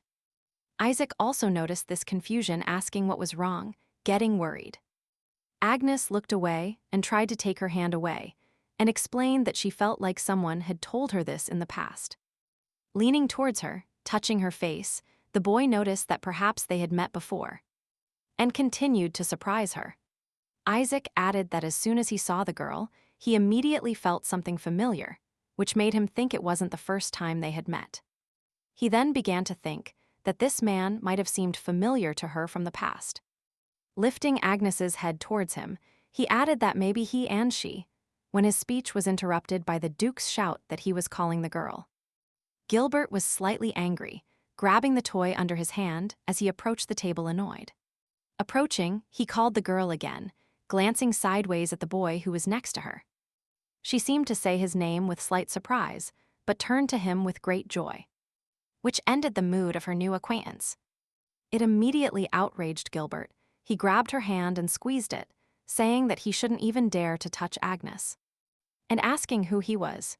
She awkwardly tried to stop the gentleman, wanting to explain everything, while Isaac himself started, which he couldn't believe. Glancing sideways at the Duke, he repeated louder that he couldn't believe he had left, leaving such a sweet lady alone.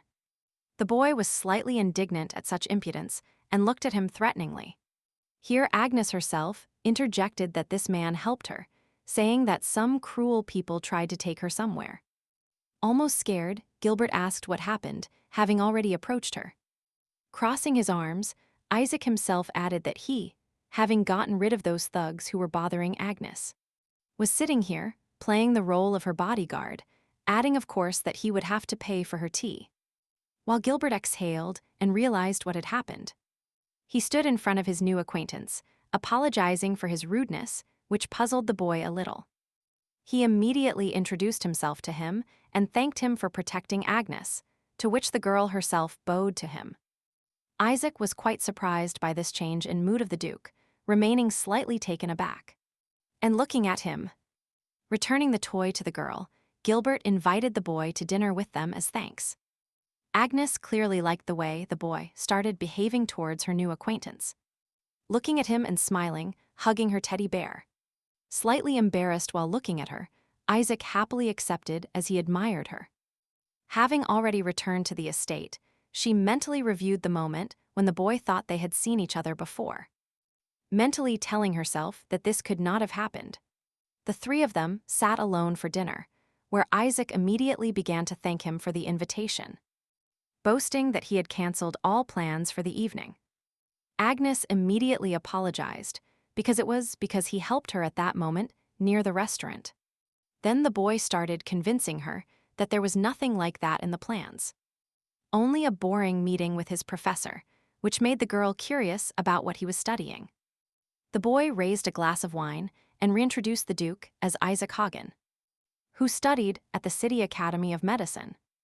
Agnes looked at him curiously, not believing he was a doctor, asking about it. Smiling awkwardly, the boy explained that he wasn't a doctor yet and changed the subject. She realized that he was the complete opposite of the gloomy Duke who kills his girlfriends. Clearly wanting to offend, but Gilbert just frowned and the girl tensed up. Worried about how the boy might react to this, she instantly looked at him with eyes of complete surprise. However, the Duke slightly hid his real reaction by drinking a glass of wine with his eyes closed.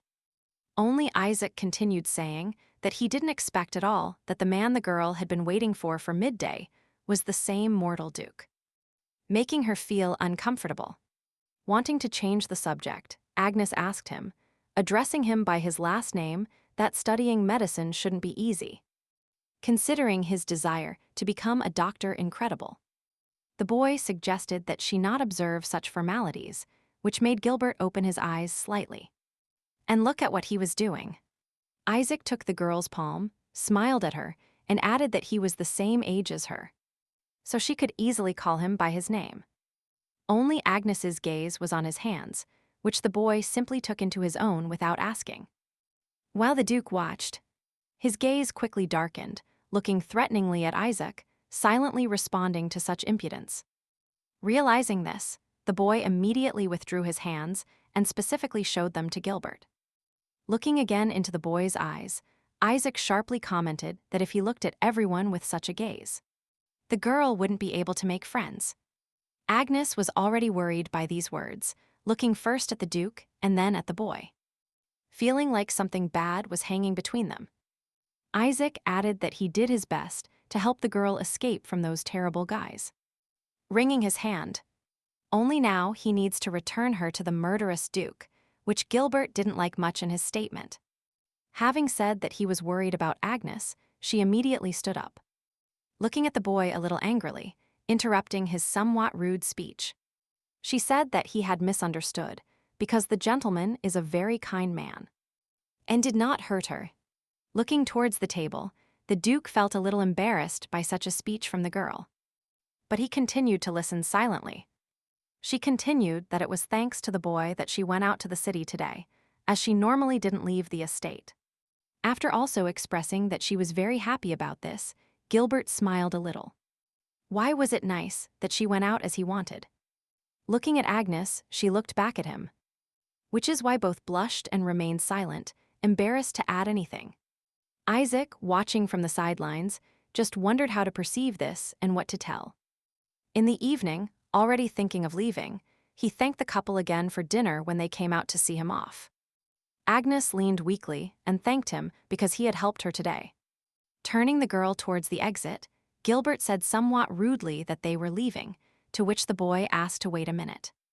He immediately turned to the girl and asked if he could visit her at the estate, smiling widely at her. He added mischievously that thanks to her company, he had even gotten a little used to being in the Duke's company. Receiving a reproachful look from him, only he immediately turned his gaze back to Agnes, wanting to know her reaction. But she froze and looked at Isaac with wide eyes. Sighing, the Duke looked at him and replied that he could do whatever he wanted.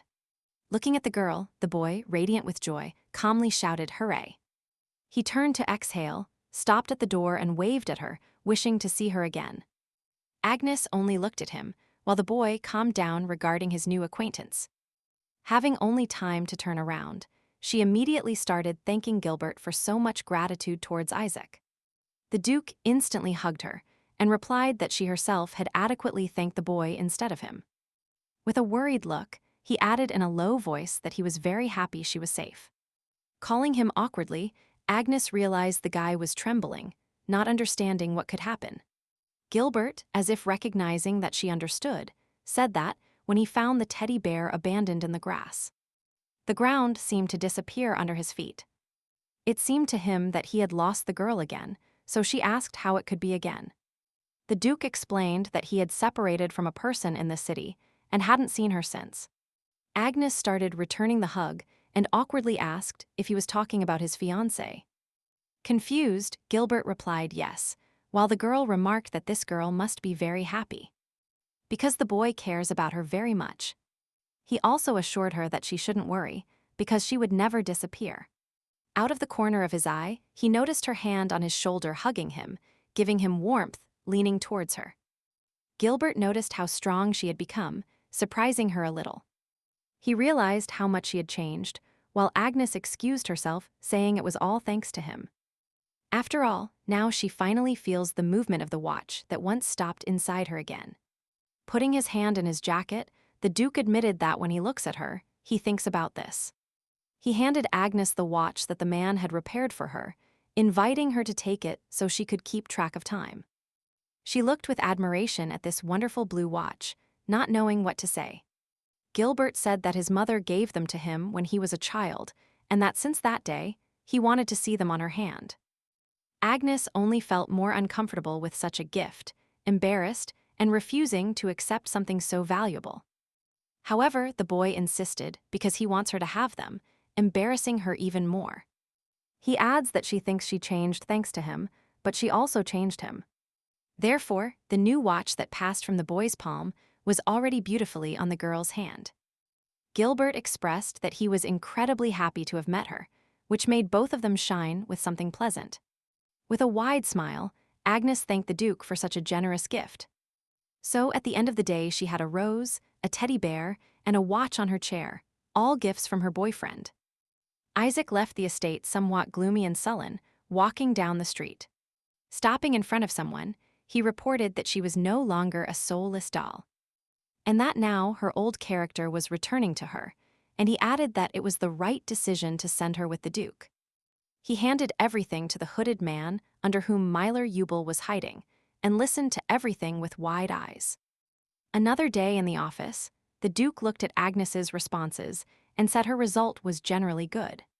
Realizing she was learning fast, the girl congratulated him and said it was because she had a good teacher. Gilbert clearly felt flattered by such words and smiled cheerfully, as he did towards him. Only his moment of pleasantness was ruined by the butler's voice, relaying that they had guests. Klaus received his guest, who turned out to be Isaac, who immediately flew to hug Agnes. She herself was very surprised to see him and asked again if it was him. Only the embarrassed boy was already hugging her, holding her tight, telling her he had come to see her. The Duke definitely did not like this gesture of greeting, glancing sideways at the boy. And his hug with the girl. Very soon they moved to the terrace, where Isaac again generously thanked him for being invited today. He immediately crossed his hands and called Mr. Dowricks, looking at him mischievously. The boy tried to react calmly, which Agnes also noticed and thanked him mentally. He continued by saying that it was an honor to be a guest on his estate. Only one thing was more important to him. Smiling widely, grabbing Agnes by the hand, he noted that he was very happy to see her again, which surprised her. Radiant with happiness, Isaac said he would really like to see her room, which made her feel a little uncomfortable. Immediately thinking this could be a bad and inconvenient idea, she suggested, and immediately headed to the garden, while Gilbert looked at him with an unfriendly look. Turning her gaze to the boy, Agnes herself immediately thought that the three of them could do it. With a little pity, Isaac said he wanted to fast only with her, together and alone. He explained this by saying that the Duke kept looking at him with such a scary expression on his face that he felt uncomfortable, which is why the Duke immediately averted his gaze. Gilbert crossed his arms indignantly and recalled that Agnes was formerly his fiancée. Only the girl herself felt a little embarrassed by this statement, blushing. But silently, waving his hand, Isaac himself repeated that yes, technically he knows it, as if saying it with disgust. After all, since she was sent here, everyone believes she was killed by the murderous Duke. Only everything turned out that she found a new life, spreading her wings into the open world. Isaac put his hands under her chin and asked if she had made a mistake somewhere now. Addressing the Duke, he asked that they had clearly gotten too close. Then it would be hard to let him serve, wouldn't it? Smiling mischievously. Only Gilbert did not swallow such a provocation. Everyone looked rudely in his direction. In such a verbal skirmish, the girl felt a little superfluous, not knowing what to say. But then the Duke said that Agnes is now an important member of the Dedricks family, which is why her embarrassment knew no bounds at such words. He also noted that she was now the fiancée of the murderous Duke, which made her happier. So she looked at him tenderly and smiling, calling him in a low voice. The boy himself looked at her and smiled back, seeing how radiant she was with happiness. Isaac also observed their silent glances, noting how good they were. Stretching out his hands, he said it seemed like there was a third wheel, and casually mentioned that he was thinking of helping poor amnesiac Agnes. These words surprised her greatly, because she had never told the boy anything like that. Wondering how he knew. Entering the office, Isaac explained that he was currently also attending psychology classes. He knew that it wasn't memory loss, but the fact that they remained latent somewhere deep in her consciousness. While researching a bit to find records of similar symptoms, he discovered that there were several cases where hypnosis helped. Only Gilbert became furious at this and asked him if he was really going to experiment on Agnes, because he couldn't even imagine what kind of suffering he would subject her to if he forced her to open up her memories before she was ready. Isaac made the chain and stones he had on him sound and confirmed that this was not ruled out. Leaning over Agnes, he mentioned that the choice was hers alone, smiling mischievously. He encouraged her to tell him that you can't always sit on the defensive, because if you don't sometimes go on the offensive, you will never move forward. Therefore, Agnes was already thinking seriously, silently for a minute and nervously clutching her skirt. She immediately replied that if there was a possibility that it would work, then she would like to try. which made Gilbert worried. Only her eyes were full of confidence, trusting Isaac, asking him to start the hypnosis. The boy immediately looked at the Duke and asked him to leave them alone, because it would be dangerous if they lost concentration. Gilbert didn't fully trust the boy and thought for a moment what to do. Leaning towards Agnes, he quietly conveyed to her that if anything happened, she should call him immediately. And she received a slight nod. Distrust still persisted. Why did the Duke simply stay outside the door without closing it if something happened? Isaac started laying the girl down on the pillow, asking her to relax and lie down. Gently swinging the pendant from side to side, the boy told her to look at the pendant and concentrate only on his voice, suggesting she look for happy memories. Agnes gradually sank into the darkness, hearing a voice asking her what had brought her happiness in the past. The faces of her parents immediately appeared clearly in front of her, realizing that they had brought her happiness in the past. Her estate also came to mind, where everyone spent life together and communicated well with the maids. From time to time, she saw her boyfriend, also having fun on the street. Then Isaac asked her to describe this friend as she remembered him, but she didn't know anything. Agnes realized that she couldn't remember his name or face, completely confused. While continuing to pump the stone, he added if she really didn't remember anything at all. Closing her eyes again, she remembered that they had made a promise to each other, trying to recall what it was. Upon closing her eyes, it immediately occurred to her that the boy was asking her to smile by his side. Trying to recall the second thing. Only the memory was vague in her head, trying to recall it through words.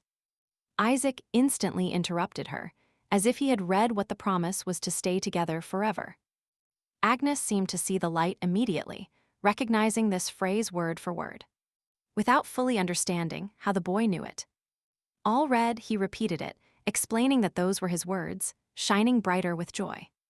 As Agnes got up to sit, he leaned forward confidently and said that at first he was sure it was her. Hugging the girl, Isaac shouted that he had been looking for her for an incredibly long time. That now tears were accumulating in his eyes. He said that she was the same girl to whom he made his promise, shedding an accumulated tear. Only Agnes was in shock, not believing that Isaac was the boy from her memories. The stone fell from the man's hand, so the Duke immediately entered the office upon the noise. He watched in surprise as the boy hugged Agnes without any meaning, even though he was talking about hypnosis. Approaching, he threw insults at Isaac Hagen, which made the girl uncomfortable.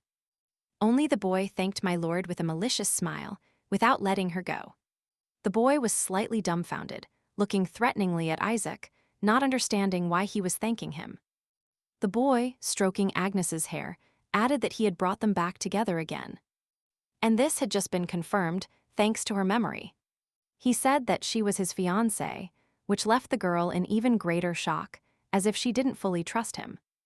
However, Isaac continued by saying that they were separated as children and had been looking for his fiancée all this time. Gilbert looked at him horrified, not trusting his words, only frowning more and more. Only the guy cunningly asked him if he could return her, calling him the murderous Duke. After all, he and Agnes made a promise to marry when they were children. Everyone looking at the boy. Gilbert still couldn't believe it, only frowning more at this fact. Only Isaac added that it was deeply ingrained in the girl's childhood memory. However, Agnes herself was still trying to remember and imagine if the boy could be the same boy. Smoothing the girl's hair, the boy said he had been looking for her for a long time, and that he was already calling her his. However, Gilbert said he was mistaken, which surprised Agnes, making her turn in his direction and listen carefully. The Duke stood up confidently, clenching his fists, saying that it definitely wasn't him. Saying it confidently. The girl herself was already calling him, wanting to know what he would say and why he thought that. While Isaac smoothed her hair. Then the boy himself realized that he had said it too confidently, and realized that he still couldn't tell her everything. With a malicious smile, Isaac noticed how the Duke hesitated to tell the truth, deciding to take advantage.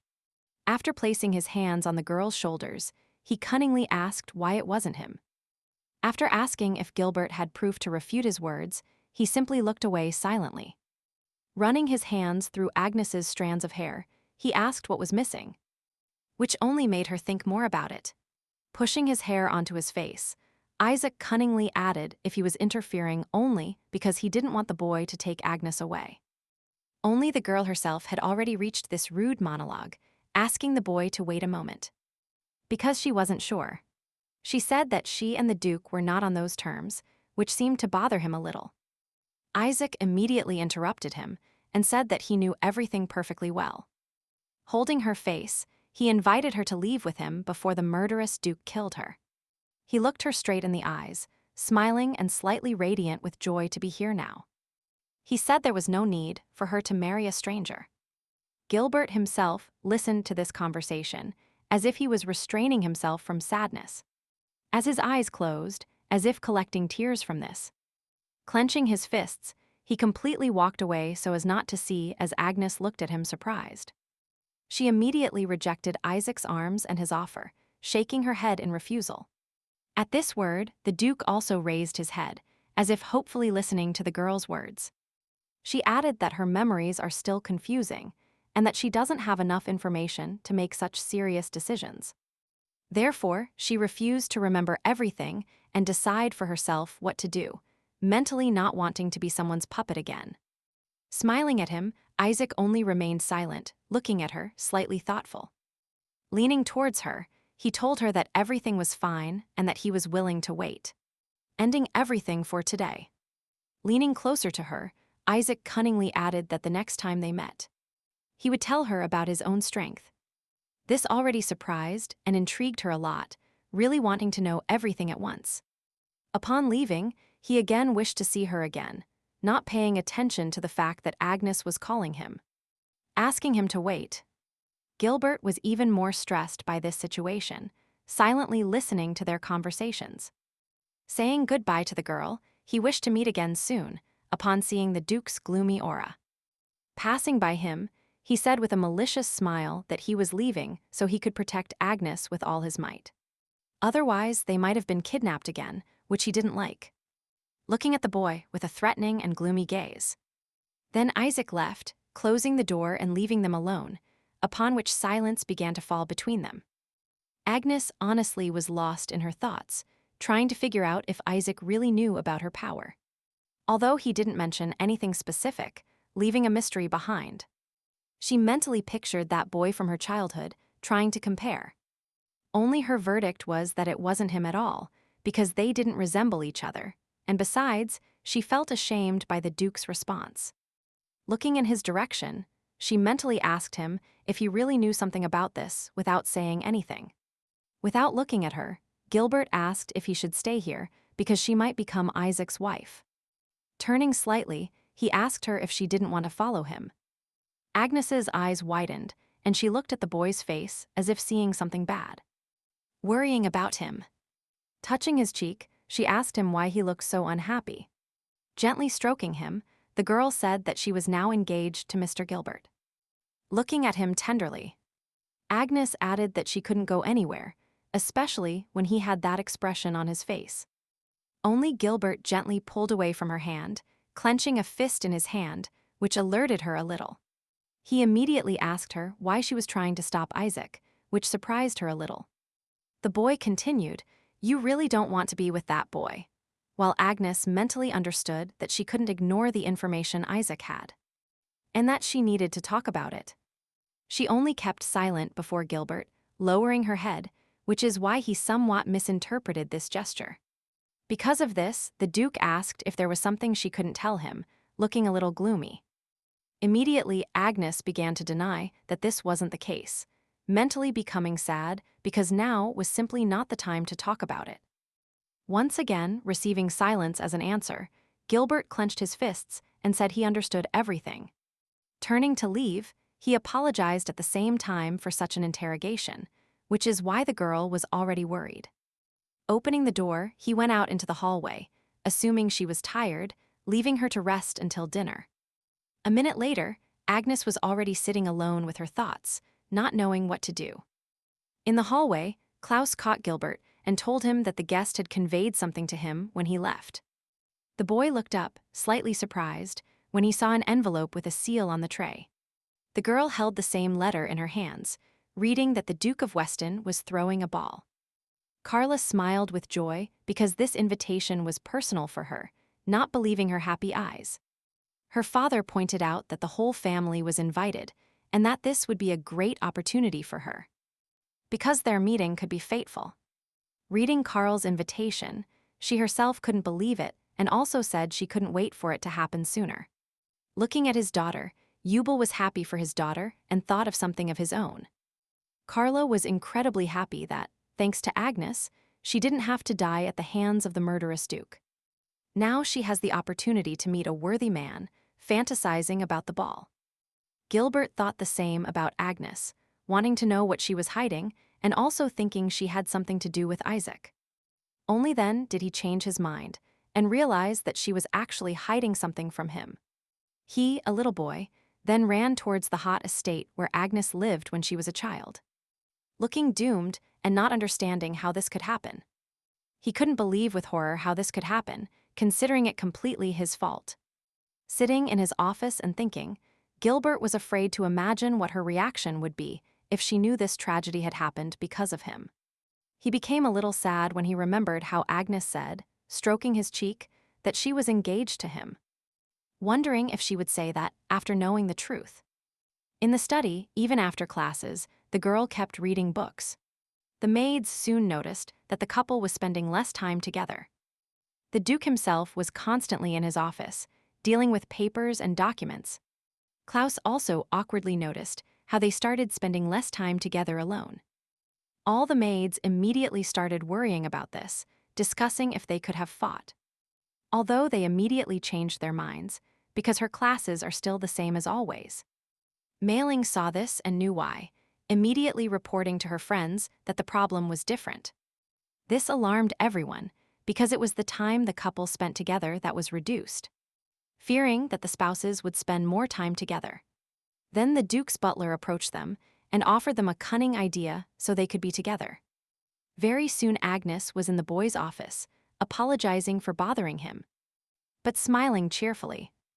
Gilbert clearly didn't expect to see her and asked what was wrong, not fully grasping the essence of the visit. Approaching the boy, she said she was told he called her, which already outraged the Duke. Because he did not do this. Because of this, they looked at each other awkwardly, not understanding how this could happen. The butler immediately entered the office, informing them that the carriage was ready for their departure. Getting up from his chair, Gilbert asked what was happening, as he hadn't requested anything. Then Klaus remembered that tonight was Duke Weston's ball. They received an invitation from Mr. Isaac. He also added that they had been informed that the couple would be present, so they wanted them to meet as soon as possible, instead of further enraging the Duke with his independence. He shouted that this was crossing all bounds, to which he heard from Klaus that there was nothing of the sort. He recalled that Duke Weston had been close to the Gilbert family for many generations. And, as the current Duke of Dedrix, he couldn't miss such an event without a good reason. Having said this awkwardly, the boy wanted to think of something, because if they go, Isaac will definitely be there. He looked at the girl, wondering a little if it was worth going. To his dismay, he realized that Agnes would want to meet that boy, and that it would be a mistake to limit her circle of friends. Especially because of her tastes, as she had looked at the butler. He also cunningly added that attending the ball would be a valuable experience for the girl. So going was just a plus. Sighing, the boy admitted his defeat and had no reason to refuse. Addressing Agnes, he asked if she herself wanted to go to the ball. Now the girl was already thinking that it would be convenient for Isaac to be at the ball. She wanted to know more about his power, especially what it was about. Of course, that boy also gave her no peace, denying that he could be Isaac. Having gathered all her thoughts and ideas, she replied confidently that she would like to go. They quickly met at the event, where Agnes immediately noticed that the boy didn't like social gatherings, and asked about it anyway, confirming her assumption. A somewhat drunk man immediately approached them, recognizing his friend Gilbert. Rejoicing at their arrival, the boy immediately greeted Duke Weston and conveyed that he was happy to see him again. He immediately drew attention to his companion, surprised that it was the first time he brought a girl with him. Eager to meet. Agnes bowed to him and introduced herself, also saying she was very happy to meet him. Duke Westing then realized and asked her if she was the fiancée of the murderous Duke. Raising a glass towards her, the man wished her to be careful. Otherwise, he could take her soul. Smiling, he knew that this person knew that Gilbert was really very kind by observing them. Despite the Duke's inactivity, they seemed to be good friends and were having fun. She told him that it was really very dangerous to draw the attention of the boys towards her. So she added that it was Mr. Gilbert who was protecting her, feeling a little embarrassed. And with a wide smile. He even felt a little embarrassed by these words, which Duke Westing noticed. And smiled back. Stroking the boy, he wished her a pleasant evening together, causing her some discomfort. Saying goodbye already and walking out into the hallway. Agnes looked at him and noticed that he was a good person, which the boy confirmed, saying he had good intentions. Then the girl's gaze focused on the boy's blonde hair, trying to see who he was. However, she quickly got angry, because it turned out not to be Isaac, but some other guest.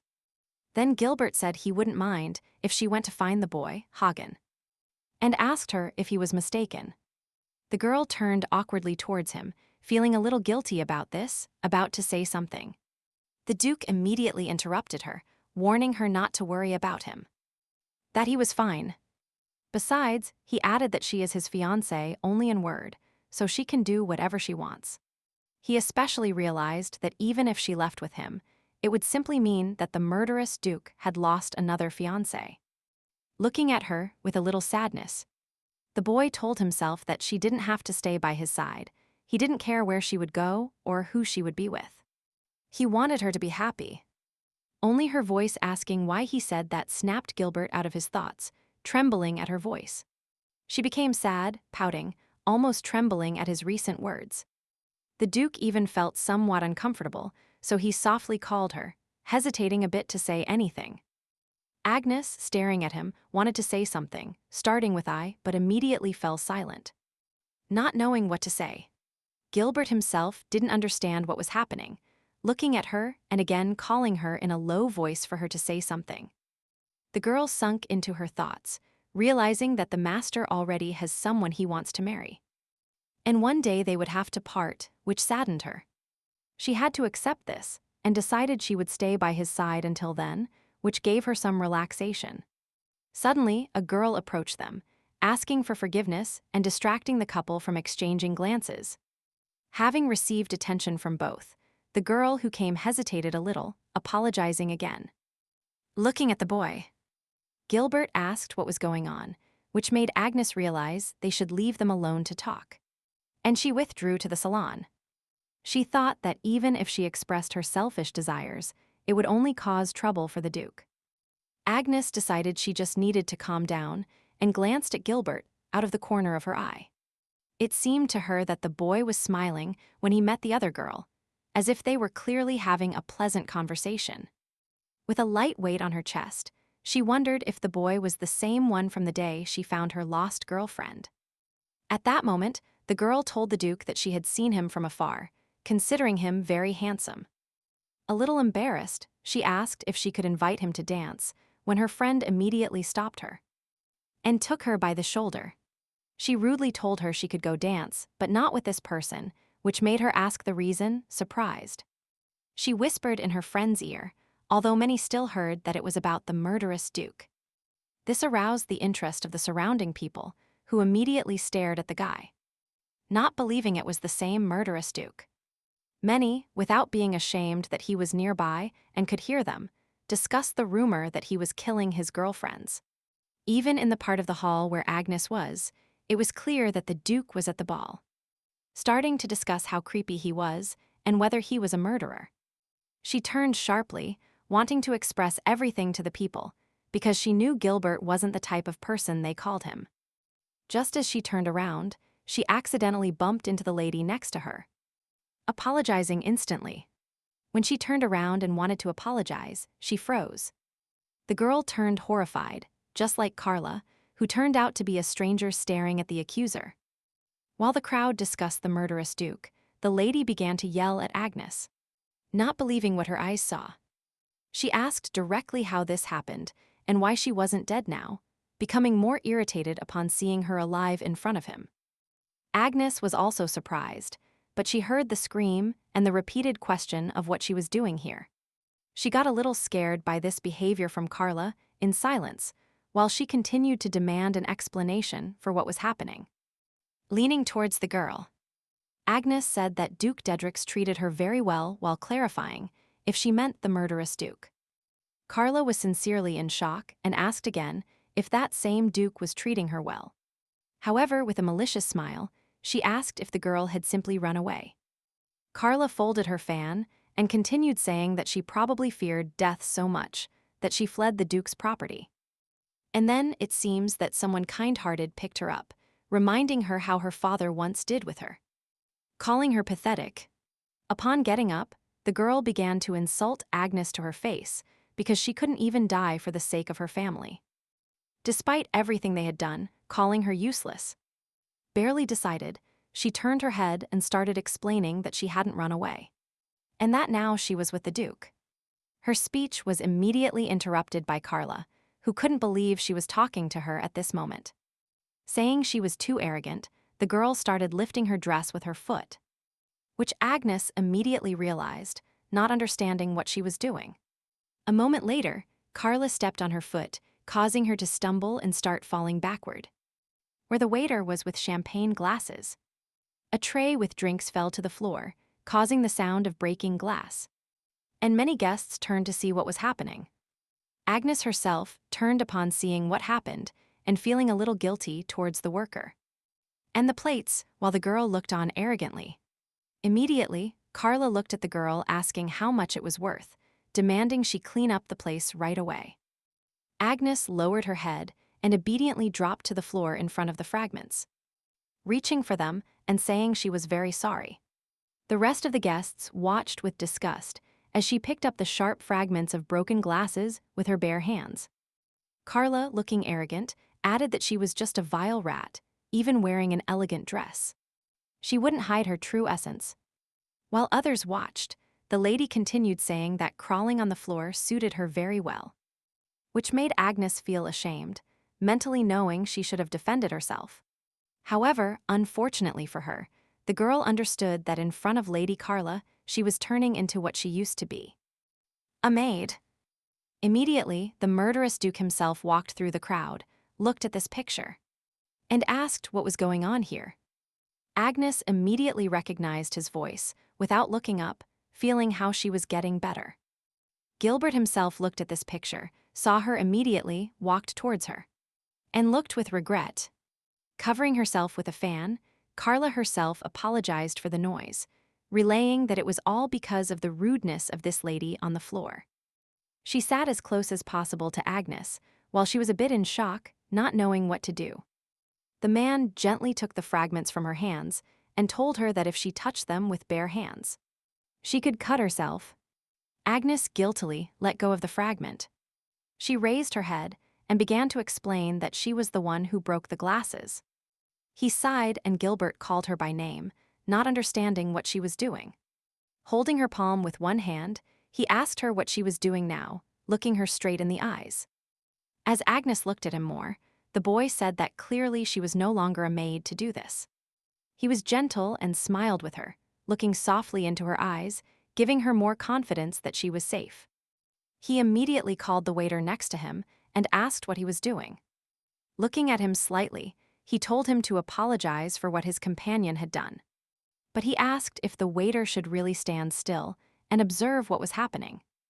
The boy immediately snapped out of it, apologized, and said he would clean everything up right away. Leaving for the necessary things, the couple quickly got up from the floor as Gilbert held the girl's hand.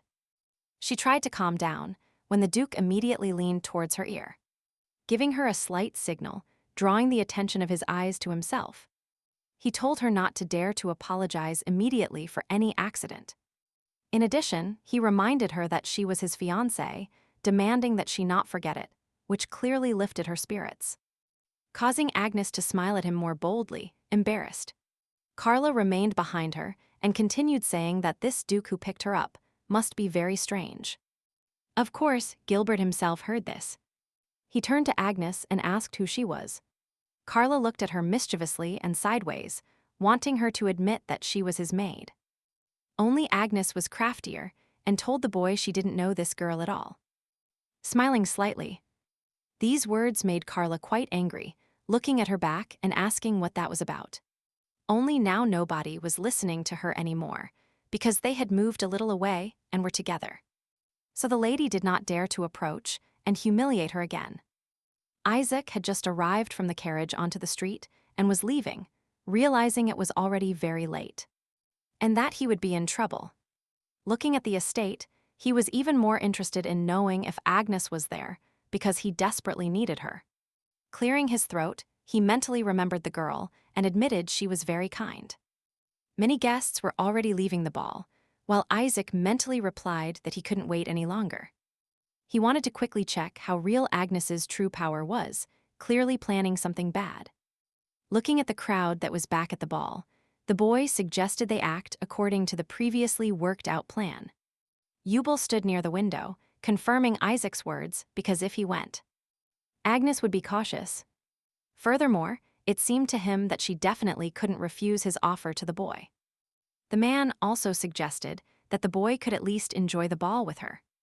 When he was interrupted by a strong cough from him, Isaac pulled away from this attack, to which the man mockingly asked if he had caught a cold. Blood appeared on the boy's hand, which was due to the fact that he was coughing a lot. Yubel replied that it was just that he was laughing too much. The man noticed the blood and said that he had his own circumstances, so both needed to force the girl to quickly awaken her powers. Isaac also agreed with this, and added that he could still achieve it if he promised himself. In the hallway, Agnes replied to the Duke that she didn't know the lady behind him, mentally realizing that she had changed. She looked at Gilbert confidently, mentally answering herself that she was no longer a maid. And she constantly lived in fear of the former lady. This behavior only irritated Carla more, looking at her back and not understanding how she even dared to behave like that. Unable to stand it, she asked how she even dared to say such a thing if she served her in her own house. And now she speaks like this. The girl turned around at this shout and said that Agnes Wilfried was now dead, which clearly pleased the Duke. Smiling, he added to the lady that her faithful puppet was no longer here. Biting her lip in anger, Carla couldn't believe why the girl was so daring, and how she allowed herself to behave so rudely. Then she curtsied, conveying that she was very sorry and asking forgiveness for it. However, nothing else happened, and he and the Duke turned around and walked away into the crowd. Carla remained standing looking at them for a while, in shock and horror at what had just happened. She never let go of her anger. And even during the music, fanning herself with a fan, she looked angrily at Agnes. She was constantly next to the boy, having a good time, where he even smiled at her presence. Carla mentally darkened, thinking that the girl was smiling like that as if trying to humiliate her. She, furiously, couldn't believe he had trained the girl so well, forgetting who she served. And she promised not to forgive her for such behavior. Looking at Agnes, she couldn't believe that she was so happy and wanted to destroy her happiness. The lady's gaze, of course, she felt, mentally asking herself not to pay attention to her. Lowering her head, she admitted she didn't want to see her anymore, when Gilbert immediately called her. He asked Agnes if she wanted to go home, because she seemed tired enough to continue the ball. She replied with joy, wanting to return, mentally understanding that she wanted to ask Isaac what he knew at the ball. Before she had time to remember, the boy immediately appeared calling the girl, waving his hand and smiling widely, wanting to fly to her, conveying that he was very happy to see her, apologizing for being so late. The Duke stood in front of him and greeted her first. Slightly angry, he wanted Isaac to stay away from his fiancée, which clearly angered the boy. But he remained silent. Standing up, he irritably reminded him that she was the Duke's temporary fiancée, and that he was now simply, diligently, playing the role of the girl's bodyguard. Carla also watched from the sidelines, not understanding what was happening there now. Especially, she couldn't believe that the dirty rat Agnes was capable of attracting the attention of two men at once, which she observed. A little embarrassed, she admitted that both boys were very handsome, looking them in the face. She stood up, clenched her fists, and denied it, thinking she must be making some kind of mistake, because she shouldn't lose to this upstart. Gilbert thanked the boy for the invitation, because they had a good evening and were already getting ready to go home. Then Isaac leaned towards her, telling her that she didn't have to go home with the Duke, to which he received dryly that she would go with him. For, leaning close to her ear, he reminded her that he had said he knew her strength and offered to talk about it privately. Agnes mentally answered herself that this was the only reason she had come here, and of course she agreed. Clumsily, she asked Gilbert to wait for her for a few minutes, promising to return soon. Looking down, the boy understood that in the end the girl was interested in Isaac. Sighing, he agreed, warning that if she was late, he would come looking for her. Gilbert said he didn't like interfering in her conversations with friends, as if reassuring himself with the word friend. However, as he passed by Isaac, there was clearly an uncomfortable tension between the boys. Agnes also saw this, feeling some awkwardness about it while looking at them. Then, the guy asked if the Duke really didn't have his own concerns at the moment, which he didn't really understand, and asked what he meant. Moving slightly to one side, the boy pointed to the lady behind him, conveying that she had been looking at him the whole time with such passion in her eyes. Carla suddenly realized that it was about her, and a little embarrassed asked what it was about. Agnes also looked at the girl, feeling a little awkward if Gilbert started talking to her. However, brushing her aside, Isaac said that they should give other girls a chance to love, suggesting that they leave. The Duke was outraged by this behavior, but they only promised him that the girl would return very soon. Wanting to follow them, Carla immediately stopped him, grabbing him by the jacket, which made him have to stop and look back. Hugging him, she suggested, of course, that they talk a little, smiling slightly mischievously.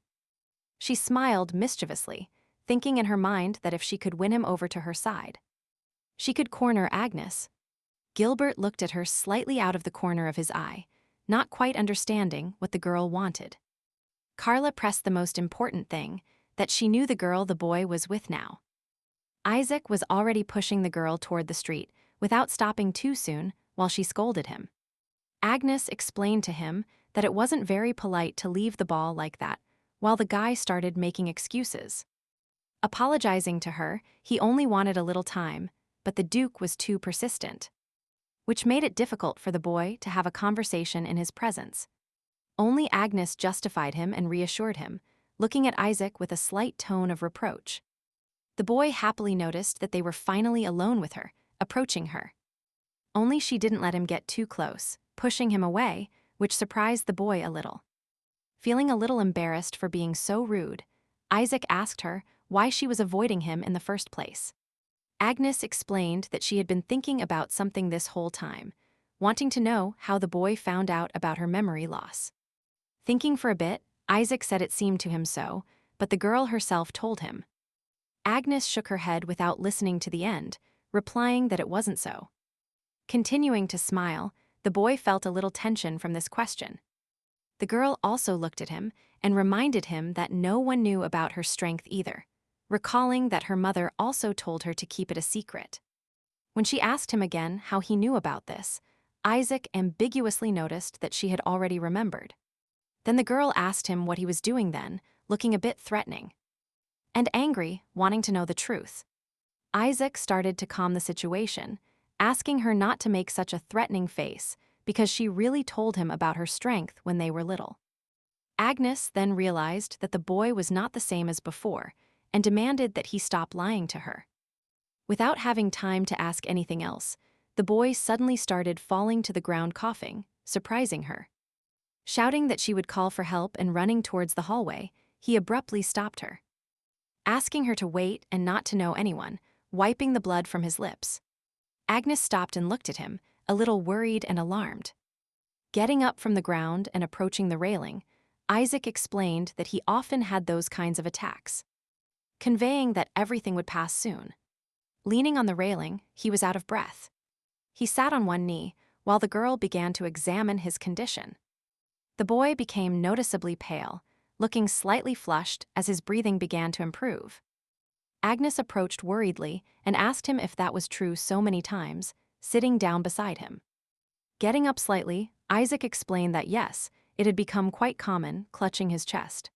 Examining him, the girl used her knowledge to try to understand what was wrong with him.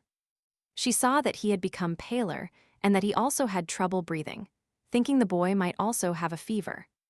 Sitting up normally, she asked why he was getting so close to her now, if she had kept her distance recently. Touching his shoulder, she explained that she couldn't turn her back on a suffering man. To which the boy offered to continue the conversation. Agnes patted his back and refused, asking him not to say anything, because she didn't want that to make him feel worse. In the hallway, Gilbert had to be in the company of a girl, which didn't really inspire confidence. Carla awkwardly commented that she was very sorry that he had to choose someone like Agnes, not imagining how it happened and very understanding. The Duke clearly didn't enjoy her company much, glancing sideways and thinking a little about his own. Carla continued saying that if it wasn't easy for him to deal with her, then perhaps it would be better to use her as a maid. Biting her lip, the boy became irritated by such words and realized that most likely this girl was his lover. Gilbert noticed that she seemed to know Agnes well, while Carla simply continued saying that this was so, and that she was an extremely unpleasant person. Lady Carla was shocked to hear the words of the murderous Duke, who had the impression that his fiancée Agnes had been treated with extreme cruelty until today. Gilbert, slightly floating above the girl, asked her, adding to his thoughts that she must know how she lived before. No. Agnes heard Isaac say that he felt much better now and thanked him for it. Extending her hand to him, she invited him inside for warmth and a drink, looking worried. The boy, slightly embarrassed, refused, repeating again that he was fine and asking her to leave him alone, especially since she had to return to the Duke. Then Agnes's gaze became firmer, withdrawing her hand, but insisting that she couldn't leave him while he wasn't well. Adding that she couldn't leave him alone only made the boy more confused and slightly surprised.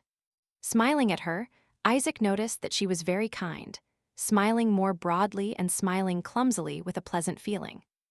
Agnes also noticed this, looking at him with slight surprise, observing such emotion in him for the first time. They were facing each other, and she felt as if she were sincerely talking to a boy for the first time. Isaac was a bit surprised, especially looking into the girl's eyes, which embarrassed him slightly. Agnes looked at him tenderly and sincerely, smiling and shining slightly with joy along with him. She added that the boy should take better care of himself, which puzzled him a little. The girl explained that by pretending everything is fine, she only bothers the people close to him. Isaac immediately noticed that she couldn't know if there were people in his life who could be considered close.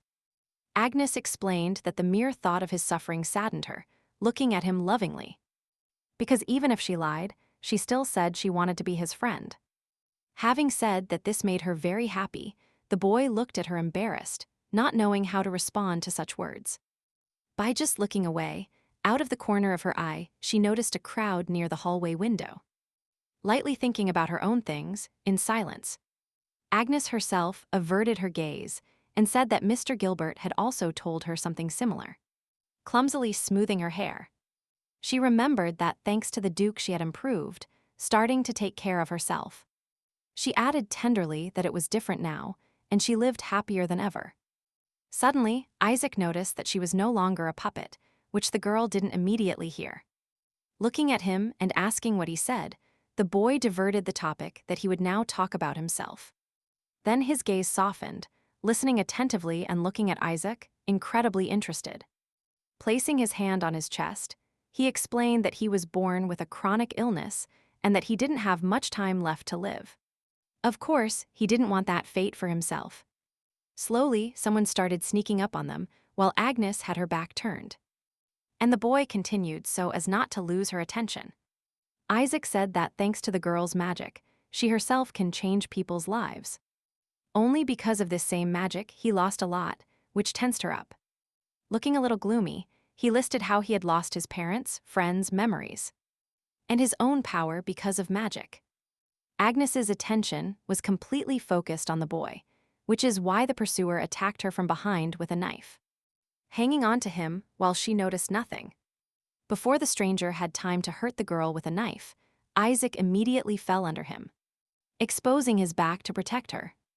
The attacker was already disconcerted by this turn of events, putting away the knife and only having time to ask what the hell. He looked at the wound. The man instantly tried to hide, while Agnes worriedly held Isaac, seeing how blood began to pour from his wound. She was overwhelmed with horror. Seeing how the boy's clothes got more stained on the bed, she instantly put her hand to at least slightly stop the bleeding. She started screaming while holding him in her arms so that someone would come to their aid. But the windows were closed, and the music was playing loudly inside. With horror, the girl realized that if she simply shouted, no one would hear her, thinking about going to ask for help. However, her hand was holding the blood, which she soon realized because if she let go, the guy could die, and this was very scary. Suddenly, a memory came to Agnes when she promised the boy that she would save him, no matter what happened. Her eyes turned red as she realized she had the same power as her mother.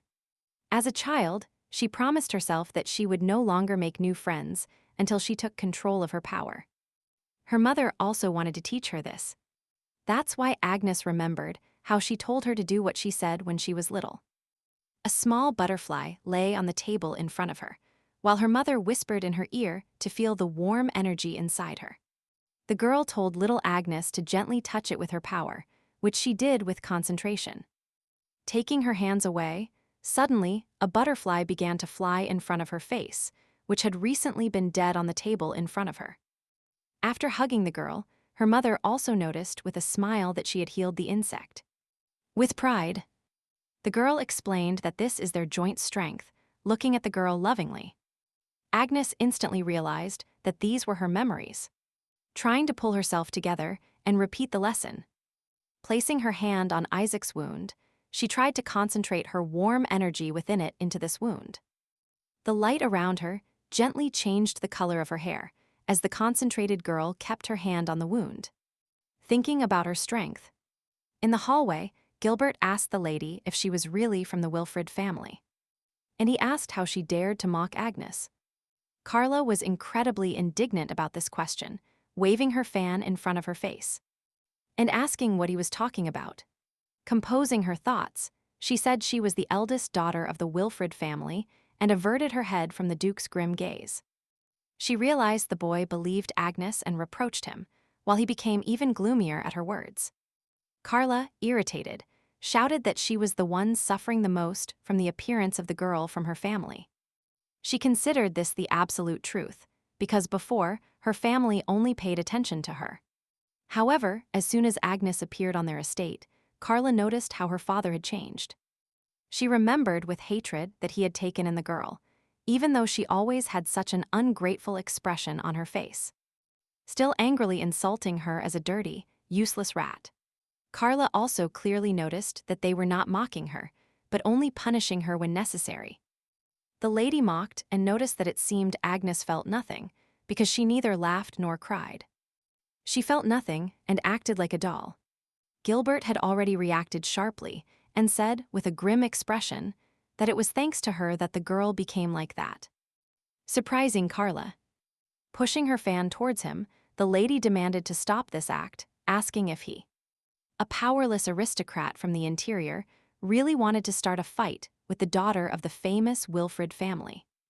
However, the Duke only sighed at this, turning the girl's head away, a little annoyed. For some reason, Carla considered this a small victory, hoping he would understand everything correctly and retreat from the fight, smiling mischievously. Gilbert pushed her fan away with his hand and said that if she had come to him as a fiancée, she might have behaved exactly as the rumors said. Slightly surprised and blushing, Carla awkwardly asked why she had to come to him as a fiancée, looking at his terrifying gaze. Suddenly, she was overwhelmed with horror, realizing that this man had not only taken in Agnes, but that it was him to whom the girl had been sent. The boy immediately added that he didn't like the nickname, that he was a deadly duke, but that sometimes he really felt like getting rid of people like the lady in front of him. Returning, bumping slightly into other ball guests, Carla realized fearfully that in front of her was Duke Dedrix himself. Immediately, her heel tripped her, causing many guests to look back at the noise of the fallen lady. Asking what happened, they stared at her, wondering if she was drunk and commenting on what inappropriate behavior. Carla was scared by so much interest in herself and the noise, which is what others were talking about, that they were looking at her and slightly pursing their lips. Gilbert remained standing next to her, saying it wouldn't be difficult for him to teach the lady a lesson, so she never appeared in front of Agnes again. Which made her tense, hastily getting up, trying to find her admirer. The girl began to pretend that her father was closer to high-status aristocrats than the Duke. Therefore, if he did anything, the Duke suddenly interrupted Carl and calmly noted that he was not going to do anything to the lady. She suddenly froze, sitting on the floor and not understanding what and how it had occurred to Gilbert. The boy realized that Agnes had already crossed her off her life, which was already a good blow to the lady's reputation. Turning around, he added that he would only harm the girl this way if he presented this problem to her. Carla again. As he walked out towards the exit, the Duke only concluded that he had nothing more to talk about with her, asking her to forgive him. While everyone looked at the boy, whispering something, Carla lowered her head and looked at the floor. Feeling humiliated, clenching her fists and biting her lip, she told herself that she would never forgive him for how he made her look like a complete fool in front of everyone, promising to make him regret it. Gilbert was already on the street. He began to look around and called Agnes to finally return to his property, realizing that the girl was nowhere to be found, no matter how he looked. He worried mentally about what she might do. His mind imagined that she might have gone with Isaac, enjoying the evening together. However, shaking his head negatively, the Duke admitted to himself that Agnes was too kind to leave and not say anything to him. Thinking that she might have returned to the hallway while he wasn't looking, he looked back. And he saw something else that caught his attention and surprised him. At the entrance, in front of the windows, a familiar light to him was burning, realizing that this was exactly what Agnes had emitted once. Looking at her now, mentally he couldn't believe this was so, having regained his senses, and already running towards the source. Getting up quickly, he stood surprised in front of the girl and Isaac looking at her. Agnes was focused on the boy's wound, frowning, not understanding what to do, until her hair turned completely white. But the wound only bled more. Gilbert simply watched this frozen, especially looking at the girl's image without believing what he saw. She didn't even notice his appearance, concentrating on her healing task, trying to gather her magic. The Duke still couldn't believe it, but looking at her silver hair, her red eyes, her warm light and mysterious healing power made him realize. His mother told the young Duke not to worry, because she would definitely get better. Very soon they were kicked out the door and told it was time for her to receive treatment from her mother, asking him to go for a walk for now. The boy's mood quickly soured, still thinking about his mother and her illness, even while in the beautiful garden. Very soon a girl approached him with a bouquet of flowers and awkwardly asked him what had happened. She approached him awkwardly, examining his face while Gilbert remained silent. The girl continued asking why he looked so unhappy and why he was sitting there alone. The boy felt a little uncomfortable looking at her, until his gaze softened without realizing it. Clenching his fist and turning his head, he said he was just waiting for his mother, and that he didn't feel alone here at all. Despite this, the girl was still sitting next to him, holding her flowers, thinking about something for a moment. In an instant, she looked at Gilbert smiling tenderly, which only made him feel more uncomfortable, and at the same time comfortable. Feeling a kind of trust, he turned his head and explained that if he was sad, it would interfere with his mother's recovery because she suffered constantly, and he just wanted her to feel better as soon as possible. Then the girl took a flower from her bouquet and told him not to worry. She decorated his hair with a flower and told him that he would definitely get better soon. She asked so the boy won't be sad anymore, right? Looking at him tenderly and dearly. Gilbert was incredibly pleased with her light, looking at her with surprise on his face, and remaining silent. Very soon his father called him, so, looking in his direction, he conveyed that it was time for him to leave. The girl quickly stopped him and asked him to keep their meeting a secret, conveying a little embarrassed that this would be their secret. To convince the boy, she said that otherwise she would be in trouble, to which Gilbert was slightly taken aback. But he agreed. To his surprise, his mother, who suffered from an incurable disease, suddenly recovered that day, delighting her loved ones. The girl seemed to know this and conveyed that her mother has miraculous healing powers. The boy himself smiled clumsily, watching the girl run across the flower field, glowing because he knew the girl would feel better. Then he remembered that they had never introduced themselves, slightly bowing and saying his name was Gilbert, but that he could also simply be Gil. Having already asked the girl's name, she apologized a little annoyed, saying she couldn't tell him her name. She explained this by saying that she also has the same power as her mother, so she will no longer make new friends until she takes control. The girl explained that Gilbert seemed so lonely that she couldn't help but approach him. She gently asked him not to make that face, which is why the boy's face only lit up more with joy and a slight surprise. She herself only glowed more with joy, surrounding everything with a bright light, conveying that she was very happy that Gilbert could smile again. The boy was even more confused and fascinated, looking at the girl with surprise. Taking her hand, he asked if he could return to her, hearing her immediate consent, but only for it to be their secret. From that day on, they became friends and often spent time together in secret, meeting through windows. The boy approached her room, they looked at each other and waved their hands. Together they ran to the flower meadow, happily spending their days together, only in secret from everyone. Once, Gilbert asked the girl if she had never been to the city, holding a flower in her hand. Sitting on a log, weaving a wreath, she admitted that she never had, but that she would really like to go there. Only her mother told her that it was very dangerous outside, slightly bending the flowers beneath her. Feeling sad, Gilbert enthusiastically said he could take her, thus surprising the girl a little. Placing his hand on his chest, he told her confidently not to worry, because no matter what happened, he promised to protect her. The girl immediately filled with confidence and asked him if what he said was true. Then Gilbert said that this is the pure truth and promises to defend her not only in the city, but everywhere. With such words, he greatly embarrassed the girl by fixing her gaze on him, gaining trust. Gilbert knelt down, brought his hand to his chest, and continued promising that he would protect her. A little embarrassed, he conveyed that he wanted to be close to her always, wanting to be together, even when they are older. The girl smiled more and more with joy, looking at the boy who extended his little finger to her to seal the oath. Smiling, she immediately took it as her own, saying she also wanted to stay close to him, just to please the boy more. Their shadows ran across the surface of the river, while Gilbert remembered that on that day he took her to the city. The little one still didn't know that this would be their last meeting, cheerfully joking with the girl while sitting in the carriage.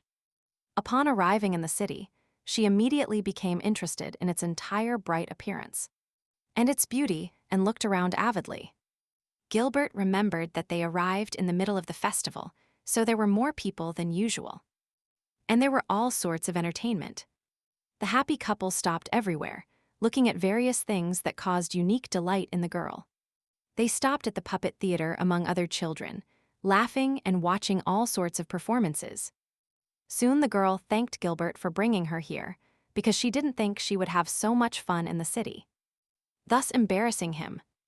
Immediately offering to continue their walk, the boy noticed that she wasn't answering him, suddenly disappearing somewhere and looking back. He realized that she, amidst the crowd, began walking straight somewhere, as if someone was calling her. The boy immediately started pushing the crowd away, shouting at them that it was very dangerous to undress, wanting to reach out and call him. Only the girl didn't react. Her eyes kept searching for someone in the crowd, while Gilbert tried to reach her amidst the noise. A mysterious hooded man called the girl and asked her to come to him, telling her that he was looking for her. looking at the stranger, her eyes instantly filled with fear as she stared fixedly at him. He reached his hand through the crowd towards her, smiling cunningly and wanting to grab her. Gilbert also saw this, shouting something for the girl to pay attention to him, snapping out of the shock. However, the man with a sharp movement grabbed her hand, squeezing it slightly so she wouldn't escape, saying that he had finally found her. Coming to her senses, the girl stared at him while the stranger reflected that she had silver hair and red eyes, thinking that this was definitely the daughter of the girl he was thinking of. She finally started to resist. She asked who he was and demanded that he let her go immediately, because they didn't know each other. Gilbert soon ran, taking the girl's hand away from the man's hand and grasping it with his own. He immediately ran forward and told her that she needed to run, asking her not to look back at this moment. A stranger also tried to push through the crowd, but there were too many people to get through. The pair, without letting go of hands, escaped to a quiet and uncrowded place. Standing behind some boxes and panting, they admitted that they had already separated. Having relaxed a little, Gilbert immediately suggested they go home. He would dismiss the girl. She happily agreed, relaxing herself from the run and thanking him in advance. Her strength quickly returned, so, approaching, she admitted with guilt that she shouldn't have let go of the boy's hand. Offering not to separate anymore, suddenly, a horse jumped from the turn that the girl had not noticed. However, Gilbert noticed the animal. He immediately protected her, pushed her in a safe direction, and he himself was hit by the hooves. His eyes faintly saw how the girl, who had fallen to her knees, looked at him worriedly. A man on horseback shouted at them, insulting them to see where they were going. Lying on the asphalt with injuries, Gilbert mentally realized that he could not move. Trying to remember what happened, wondering if the girl was okay. She, crying, leaned in front of him, shouting apologies that she was very sorry for what happened. Blaming herself. Only Gilbert disagreed, saying that he was the one who took her out of the house, because he wanted to see her smile, while mentally wondering if he was really going to die like this. The girl took his hand and told him she wouldn't let him die because she had the same power as her mother. She told him she would save him no matter what, which made Gilbert feel a warm sensation in his body as he looked at her. She took his hand in hers and brought it to her lips, as the boy realized how beautiful she was. He simply woke up alone, lying on the ground and shaking himself, trying to remember something. He was also surprised by the absence of injuries, but immediately became interested in knowing where the girl was. Bad memories with a stranger immediately came to mind, hoping this wouldn't happen. He couldn't remain idle, so he ran through the city looking for the girl, running around every corner and examining every crowd of people. Later that night, making a stop and realizing he couldn't find her anywhere. He thought that she had probably gone home first. Only when Gilbert came to make sure everything was all right with the girl, his house was engulfed in fire. He stood in front of him, staring fixedly and scared, not imagining what might have happened at that moment. When the fire ended, 2 bodies were found among the ashes, which did not calm the man. Not even with the family's support. No one knew where the girl had gone, so the search continued, not losing hope and believing in his memories. Thus, until he became an adult, he believed that this very girl would be alive, not being wrong at all. The tired Agnes, starting to fall, made sure the guy's wound was healed. And now he was safe. Her light gradually faded, as did the color of her hair and eyes. Realizing that everything was now in order, and everything had worked. Immediately, her body lost strength, lowering Isaac to the ground and her unconsciously falling forward. Only as she fainted, Gilbert prevented her fall by catching her in his arms. He looked at her tenderly, telling her that he had been looking for her this whole time. Agnes placed her more comfortably in his arms, as if she couldn't believe the luck she had to be in his arms now. The girl was unconscious, but he still directed her face towards him with his hand, looking at her with love. He remembered that no matter what they said, he never forgot her, while others condemned him for not being able to let go of the past. Others reproached him that the others were not good enough for him, although for the sake of his family he should marry as soon as possible. Moving closer to Agnes's face, He said that he had made an oath to protect her, and that she had suffered for so long because of his selfish desires, feeling guilty. However, he also thanked the girl that despite everything that happened, she kept living. And he finally found her. After a while, Isaac regained consciousness and stood fresh and clean on the estate's balcony. He woke up in the doctor's office without even knowing what happened. In the room, he was still regaining his senses and trying to remember. Feeling his back where the wound was, the boy was surprised to admit that. Somehow, his wounds had healed. Clumsily, he told Agnes that her power was real and that his body was living proof of it. Smiling clumsily. Only the plan was to wound the girl to test her healing magic. Laughing, Isaac realized that he had rushed to protect her without thinking, knowing that someone would get angry when they found out. However, coughing blood did not leave him anywhere, leaving pain inside him. Regretting that it did not cure him of the illness. For a moment, it even seemed to him that this was impossible when a man approached him from behind and called him by name. Yubel asked the boy how to implement his plan to secure the girl's abilities and kidnap her. Without resorting to the master, Isaac understood that he could not allow him to discover what really happened. Turning sharply, he said that the murderer had escaped just before the attack, although before everything had gone well between them. Yawning, he conveyed that he had to go home and think of a new strategy to make her show her magic. Isaac said that he himself would like to contemplate Agnes's miraculous power. He left and said that he would leave now. Only Yubel slyly noticed that there was blood on the guy's shoulder, which made him tense. And thinking. Smiling maliciously, the man held him by the shoulder and asked if he was sure Agnes hadn't used her power. Glancing at him sideways. Squeezing even tighter, Yubel, smiling wider, repeated where the blood on his shoulder came from. Isaac understood that if he told the truth, Agnes would be in danger. Once again, under pressure from his master.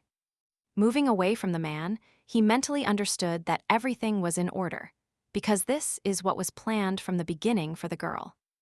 He just needed to implement it. As he began to speak, the boy's thoughts came to a memory where Agnes called him her friend, which made her happy, but now it made him stop. Addressing Obel, he himself asked what he meant about the girl when he started talking. Isaac, leaving there, asked if he himself really didn't understand anything, causing the smile to disappear from the man's face. Adjusting his jacket, he explained that he had been attacked right in front of Agnes, and that the blood he coughed up, hoping to hide the traces, he wiped off his hand with his shirt. Only the girl noticed and was very worried about him, which made Yubel think. Asking him if he was really worried. Waving his hand, Isaac confirmed that he was just worried. He couldn't be sure to see her power in action. Then the man noticed that since Agnes had left, there was no longer any reason to stay here. Heading towards the exit, which surprised the boy. Upon asking if she had really left, Yubel said that Carla had been bitten by a pet rat. So she was in a bad mood. Adding that he had to comfort her. On the street, the lady shouted at the servants that she was leaving here immediately, and demanding that her father be here. Waving his hand, Isaac, nodding, also thought it was time to leave, when he immediately stopped. Among the columns, he saw the figure of the same man who had injured him while attacking Agnes. He came out and pointed his finger at the guy and said there could be no mistake here, because he was sure he had stabbed him with a knife. Slightly scared and trembling, he asked if the girl had really healed him. And before his eyes was that same incredible power. While the murderer continued saying that she was the same holy savior from the legend. Isaac's face darkened as he realized he had witnesses. Grabbing the boy by the shoulder, the stranger began to ask what he had told Mr. Wilfred, and why he was silent now, shaking him a little. Saying to forget it, the man threatened to tell the truth himself when a syringe was stuck in his neck, and the content quickly ended up in her. Isaac pulled out a needle and said that he could not let the murderer escape with this information. A moment later, he collapsed dead on the sidewalk, while the guy realized that he was also an idiot, that he had crossed a dangerous line and hid the syringe in his jacket. Holding his head, he loudly told Agnes as he walked away that she should consider this payment for her salvation. Looking at the sky, the boy even wondered if they could see each other again. Thinking of Agnes clearly made him happy, but at the same time embarrassed him, keeping his hands on her neck. And realizing that she had given him a new life. A few hours later, at Duke Dedrick's estate, the girl was barely regaining consciousness. She opened her eyes and tried to understand where she was. Gilbert sat nearby and told her that he had brought her home after dinner. Excitedly, he added that she and Zach Hagen were unconscious on the terrace. Clearly worried about that. Then, Agnes herself remembered what happened on the street and clumsily realized that her magic had worked.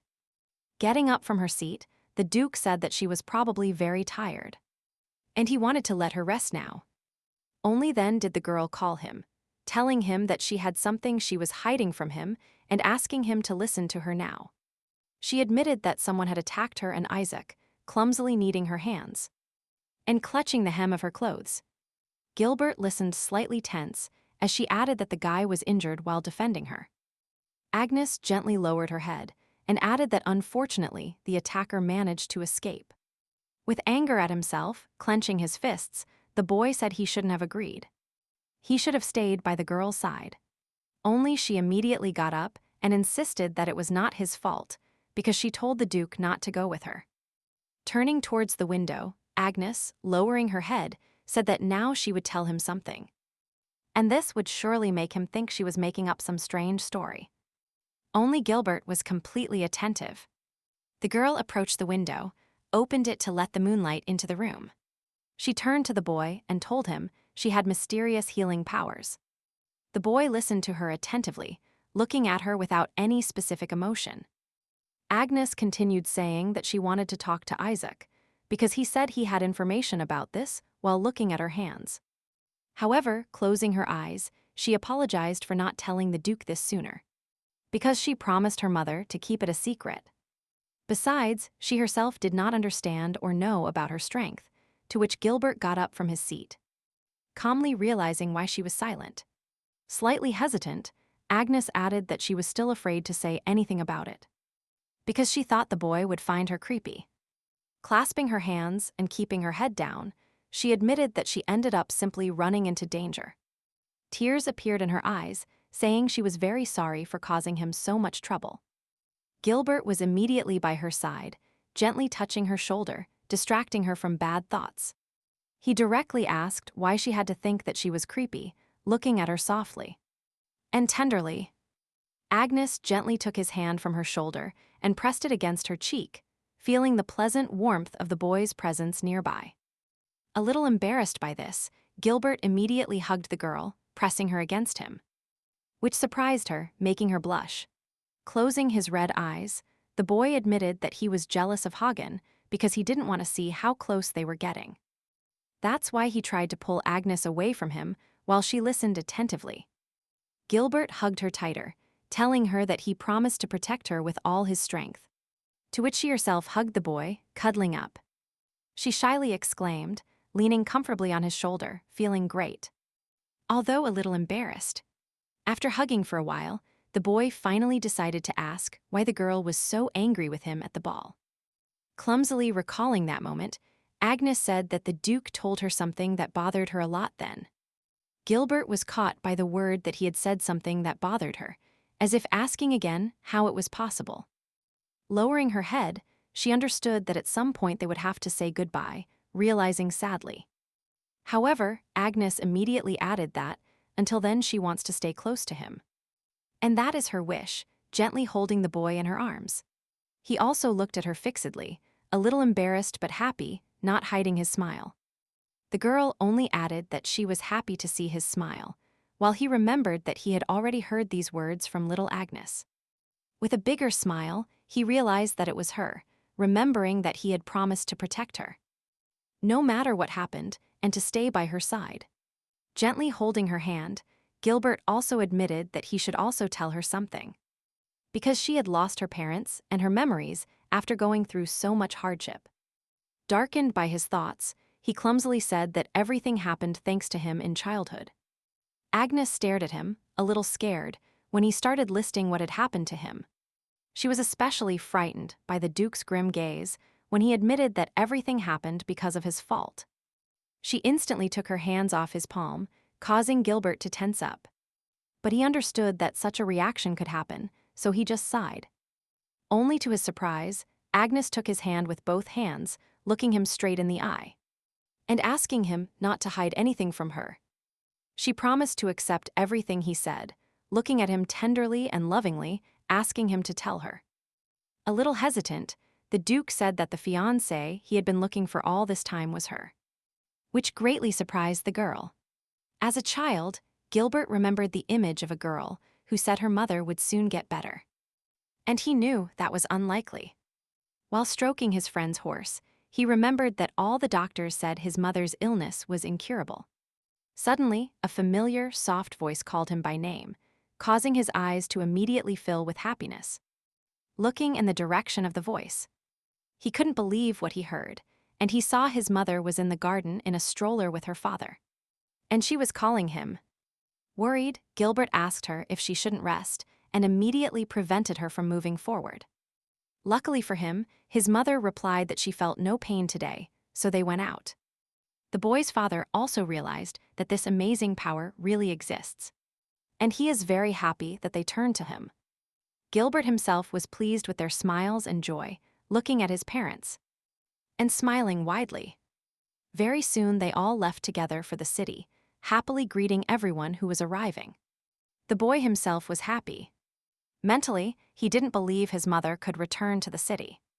Here the father distracted Gilbert, said that the adults had something to talk about, and asked him to go for a walk somewhere for a while and wait for them. After kissing his mother, he told her he would be in the square, receiving her smile. And a warning. Upon leaving for the square, he noticed how many people had gathered near the church, thinking it was time for the service. While walking through the crowd, Gilbert himself thought he could pray for his mother's health. Slightly awkwardly, he bumped into a hooded man holding a painting in his hand. While the guy apologized superficially, the man immediately began to assure that it was his fault, while the painting's cloth fell gently, revealing the portrait of a girl with white hair and red eyes. It caught Gilbert's attention, thinking it was familiar, and he was right. The man himself saw that the boy knew her, grabbing him by the shoulder and starting to shout, and asking him if he really knew who she was. Hesitating, recalling the words of his new acquaintance, he replied that he did not know. But the stranger immediately fell to his knees and asked him to tell him. The man explained that his daughter had an incurable illness and did not have much time left to live. So the only thing he could do was wait for a miracle. Gilbert was already ashamed to lie, because the stranger had a person near him who was also sick, like him, standing clumsily in front of the man. The man said that in the forest outside the city, there is a medical estate. His mother was told it was incurable, but now she is healthy. Without looking at the man, he told him to turn there and walked past towards the church. The stranger thanked him avidly, glancing sideways and angrily in his direction. The fire occurred that day, when everyone was already standing on the ruins of the house and discussing who could have done it. His father told the butler that the family must have been attacked by someone who wanted their power. But his presence here was a secret. Crying, Gilbert listened that they realized someone had told the villains about this place, and he realized that it was him. Saying this, blaming himself again, the boy shed tears, feeling strong guilt towards the girl. Agnes looked at him a little surprised, but with interest, because it was very important for her to know his past. Any past? Gilbert, lowering his head with guilt, apologized because his parents had died because of his fault. Tenderly taking her hands. Unexpectedly for him, the girl said she would not forgive him for this, to which he became a little tense. He gathered strength, trying not to cry. Lowering her head, Agnes asked if she should really react like that, if she should blame him. That everything was his fault. She immediately looked at him and assured him that she had been going through this alone for so long. Realizing that the truth, she suffered a lot, she did not deny it. However, she noticed that after meeting him, life finally filled with colors. Gilbert felt some embarrassment for her kindness and wanted to say something, but hadn't decided yet. Agnes continued saying that she remembered a boy who often played with her and they promised to stay together forever. The boy knew what it was about, a little embarrassed hearing it, realizing she was right. The girl herself, extending her hands towards the Duke's face, admitted that she didn't remember that boy's face. But she finally saw in his the face of the past, believing that it was them all this time. Gilbert himself admitted that he had been looking for her for so long, hoping she had survived. And he never stopped believing she was alive until this day. He never forgot for a moment about the girl, who turned out to be Agnes, because he wanted to know her. And apologized to her. Shaking her head, the girl immediately said that the culprit was the one who took advantage of the little Duke's kindness. More relaxed, he called her, ordering his thoughts a bit as he looked at her intently. Gilbert asked her if she could forgive him, and if she would stay by his side forever. Agnes only became happier with the proposal, saying she wanted to be happy by the Duke's side. Sticking out her pinky finger. Smiling a little embarrassed, he said he was very happy, taking her pinky finger with his. Gently releasing her finger, Gilbert looked at her happily, calling her to look at him. Staring at him, the boy suddenly pulled her towards him, which greatly surprised the girl. He pressed his hand with hers, bringing it closer to his chest, while he himself leaned towards her, which only embarrassed her more. He immediately changed his mind. He froze, feeling a bit uncomfortable, looking at the embarrassed girl. Agnes didn't understand at all what was happening, looking at the Duke in response. Still calling him Mr. Gilbert. Releasing her hand, turning away, the boy apologized and asked her to forget what just happened. He turned to leave, saying he was happy to talk to her today, leaving only bewilderment due to his behavior. Wishing her a good rest and good night. He immediately left the room and closed the door behind him. Agnes looked surprised at this door, clumsily wishing good night in response. A little surprised. However, she still felt the warmth of the moment, blushing a little when imagining it again. Gilbert just closed the door and was in no hurry to leave, remaining under it. And thinking a little. Having reviewed the moment in her head, she covered her mouth and wondered what she was going to do. Malin immediately smiled with joy and told the lady that the Duke wanted to kiss her. That's for sure. They were on the terrace when the girl, enjoying tea, overheard the maid's admiration for the kiss. Staring at her, she clumsily asked why Gilbert would want this. With a smile of satisfaction, Mailing said this was love, the beginning of love between her. And the Duke? Agnes looked at her thoughtfully and tried to understand the words about love, as if she didn't believe them. Slightly blushing, the boy immediately approached her and asked if she wanted to go for a walk with him. Slightly excited, she realized that Gilbert was here, to which he asked if he really scared her. Upon learning that Agnes was going to get ready immediately, he smiled and told her he would be waiting for her with Sieg. Looking tenderly at the boy, she clumsily said yes, as if looking at him lovingly. The Duke himself noticed this look, blushing slightly, but looked back at her. And soon he went out to wait for her. Agnes lowered her eyes to her cup and clumsily tried to understand what was wrong with her and where so much discomfort came from. A happy Malin was nearby because she thought everything was due to her words, because now she can't even look a boy in the face normally. Getting up from her seat, she thanked the maid for the food and wished her a good walk. Smiling tenderly at her, Agnes thanked the maid again and told her they would see each other later. Very soon she headed towards Gilbert, who was waiting for her with his friend Sig. Tenderly taking her hand. Mailing watched from the window as the other maids approached her from behind, asking them if the two of them had left together, citing that they had been getting along very well lately. Another girl noted that they started talking more often before going to bed. The second remembered that the Duke's gaze towards Lady Agnes became so soft and gentle, remembering that she had seen them in front of her recently. The first honestly admitted that she was very worried and concerned when they weren't communicating for some time.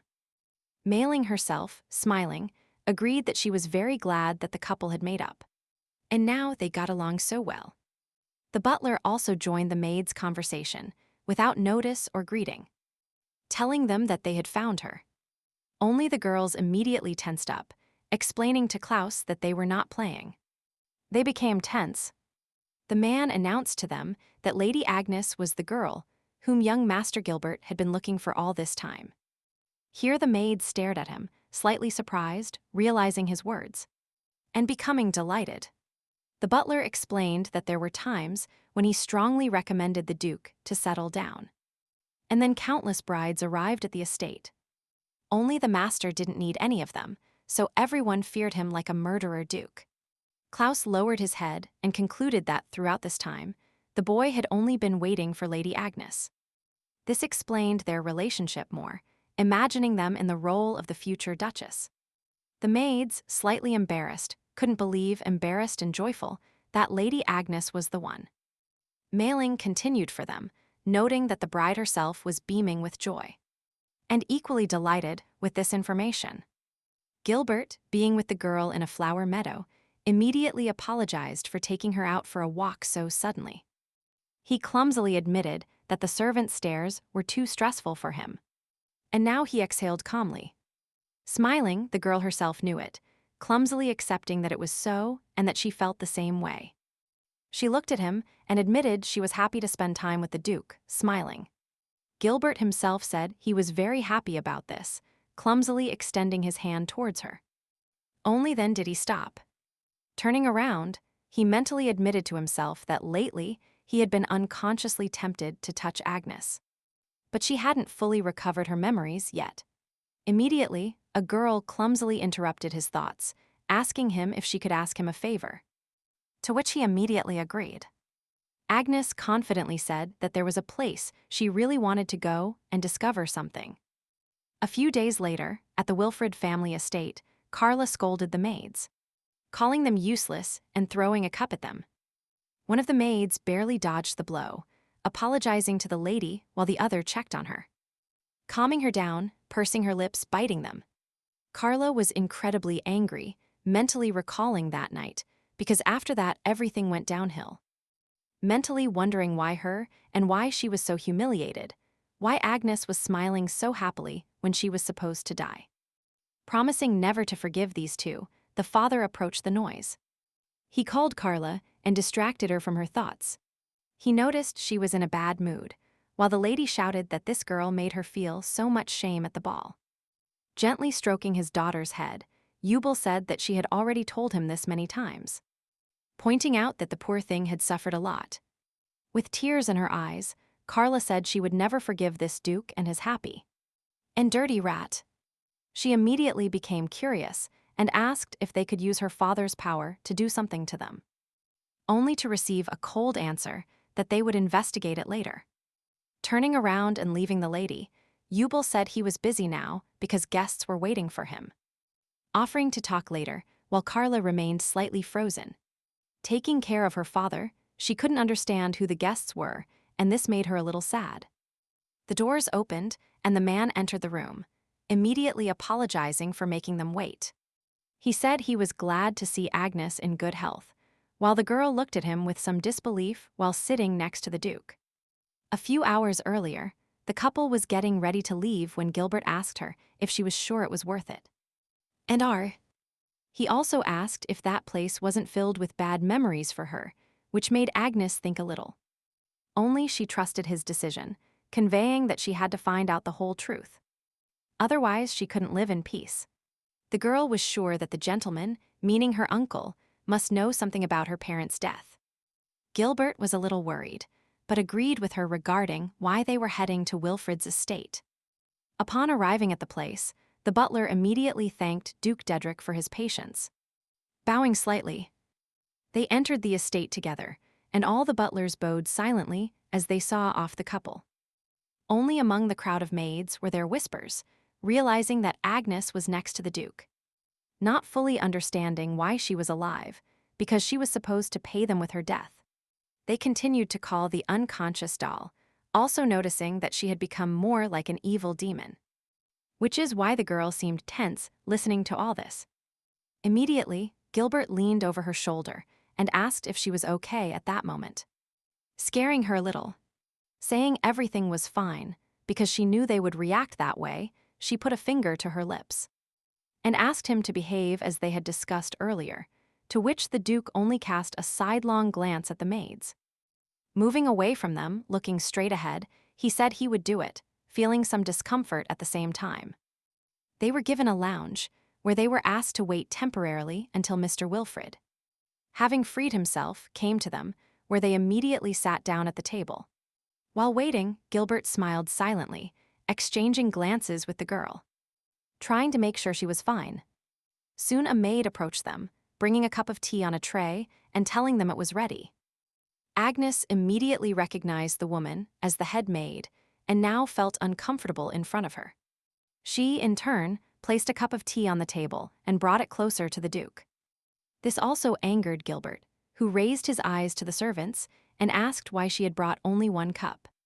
Sadly, the woman replied that she considered it pointless to prepare tea for someone who couldn't taste it. The Duke immediately became sad at such words, while Agnes, taking his hand so he wouldn't lose his temper, smelled the aroma. She commented that the tea smelled pleasant and asked if it was Lafleur tea. The maid was very surprised that the girl would say such a thing. Gilbert also became uncomfortable, while the girl smiled mischievously. The woman was very surprised that such a crude doll as Agnes could distinguish the smell, thinking she was simply managing to guess it with the help of superficial knowledge. Exhaling, the Duke more calmly asked her if her master had returned yet. However, she held the tray in her hands, lowered her head, and remained silent, wrinkling her face with anger. Then, challenging her a bit, Agnes asked again when he would be there, when the maid shouted at her that her master was not there. The girl was slightly surprised by this answer and asked what the woman meant. She shamelessly replied that they could wait, but didn't say she would inform the master of their arrival. Agnes noticed that they had been sent a letter and agreed to meet in advance, feeling a bit awkward. Immediately, the head maid shouted at the girl that a brat like her should know her place, and that the master would not waste time on her. Looming over her, the woman said that no matter how long she waited, the gentleman would not come, so they could leave. Gilbert could not tolerate this, wanting to get up from his seat, shouting that he would not listen to such an attitude while she stopped him. The maid mentally believed she had won, because obviously Agnes would now cry to the Duke like a pathetic doll. Immediately, the lady's gaze changed to a sterner one, sharply noticing that it seemed the woman herself did not know her place. Such words moved her greatly, asking what she was saying, slightly scared. Agnes realized that the maid makes the master's guests wait, insults them, and all this without his approval. Looking at her sadly, Agnes realized that with such behavior she was tarnishing the name of the Wilfred family. This look made the maid move in fear and look at her with horror. Therefore, the girl, getting up from her seat, ordered her to convey her message to her master. Wilfred. She wanted the head maid to say that she, Agnes, had arrived and was waiting for him to speak. Shrinking in fear and horror, the woman stuttered and walked away with her back to the exit, saying that she understood everything and would tell him right away. Under the girl's sidelong glance, she quickly left the hall, feeling the pressure of her words.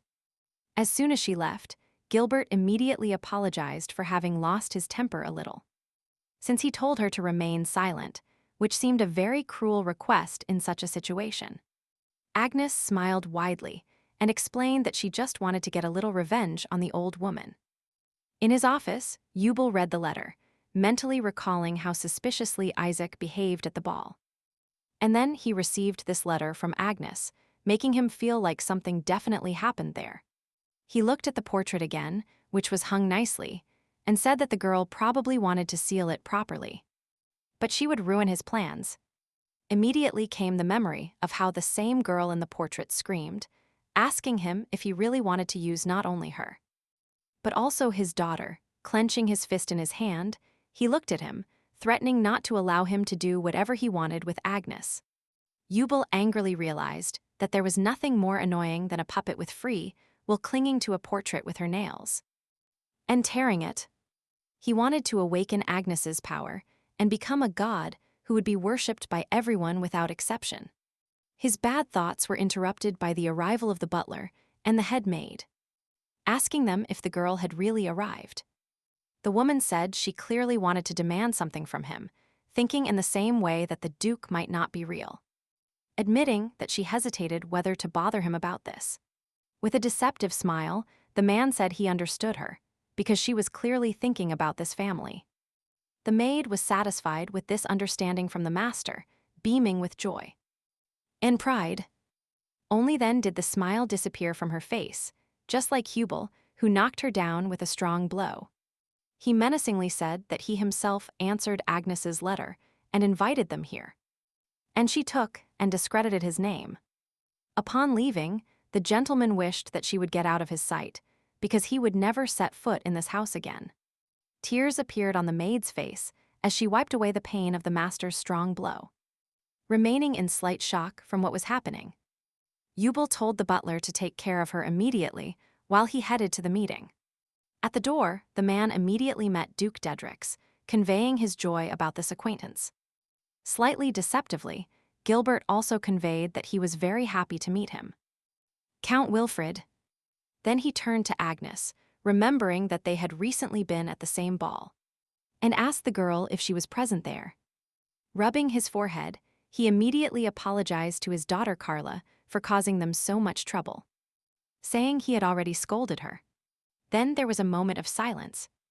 Agnes immediately said that they came here because she needed to ask him something.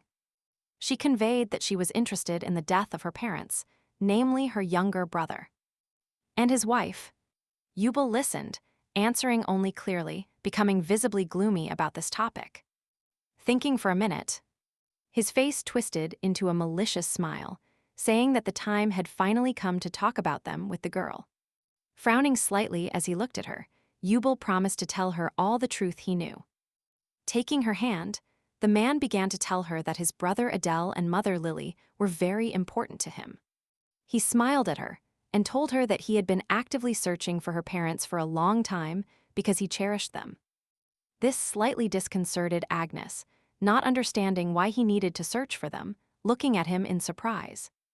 Then, Hubel invited her to continue the conversation at the table, pointing out their places before their arrival. The three of them sat silently at the round table, exchanging only silent glances. A man broke the silence and said that one day the girl's parents suddenly disappeared.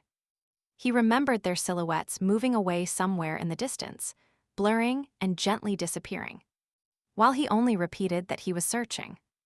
Only when he finally discovered their home, they were already dead, burned. Bowing his head, he expressed with regret that if he had managed to find them sooner, he would have been able to help them, regretting it to this day.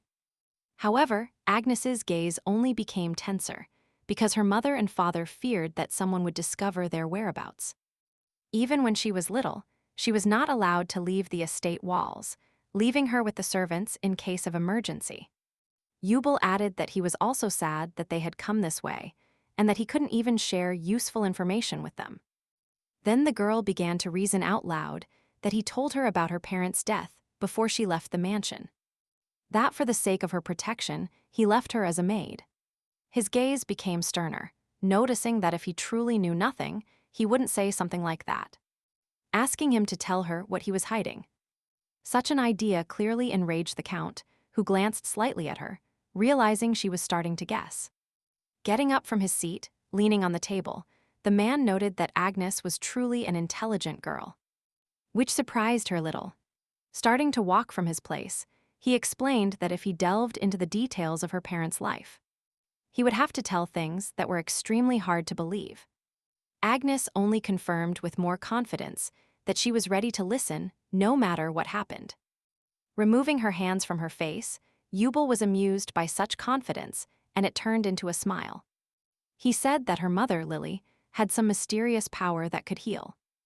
Then Agnes asked if it was really mysterious, mentally understanding what he meant.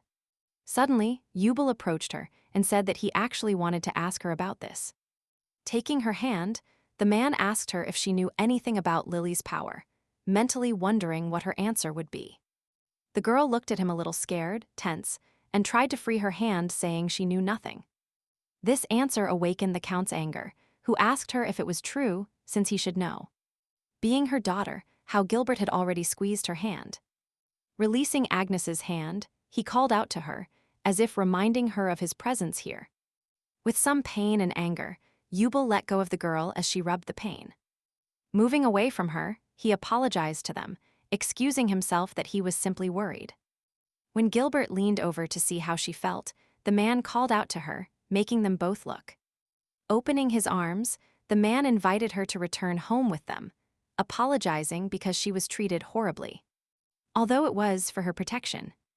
The Duke became very tense at this proposal, looking cruelly at the Count, listening to his speech. He himself, looking at Agnes, offered to officially recognize her as his daughter, which she herself felt distrustful of. Yubel, clasping his hands to his chest, offered to give her what he couldn't give his brother. Agnes thanks him, calling him uncle, but also refuses because she is married now. And she looks at Gilbert, thus confusing him. The man simply nodded at this, smiling and remaining silent, not knowing what to add. Moving away from them, heading towards the exit, offering in this case to at least allow her tonight to show her the greatest hospitality. The Duke tried to refuse, but Yubel offered to atone for his guilt, because it was hard for him to think that he couldn't do anything for his precious daughter. Then the servants escorted the couple to their rooms, where no one dared to talk about Agnes anymore. While remaining in the office, Yubel angrily realized that the girl's memory was clearly returning. There was no mistake, expecting her to soon show her strength. The girl and Gilbert were in the same room when she realized that, eventually, she would have to spend the night here. Noticing her tension, the Duke immediately said that if it was difficult for her to be in this house, they could leave, even if he had to use force. Then Agnes clumsily refused, because the estate might hold some information about her parents.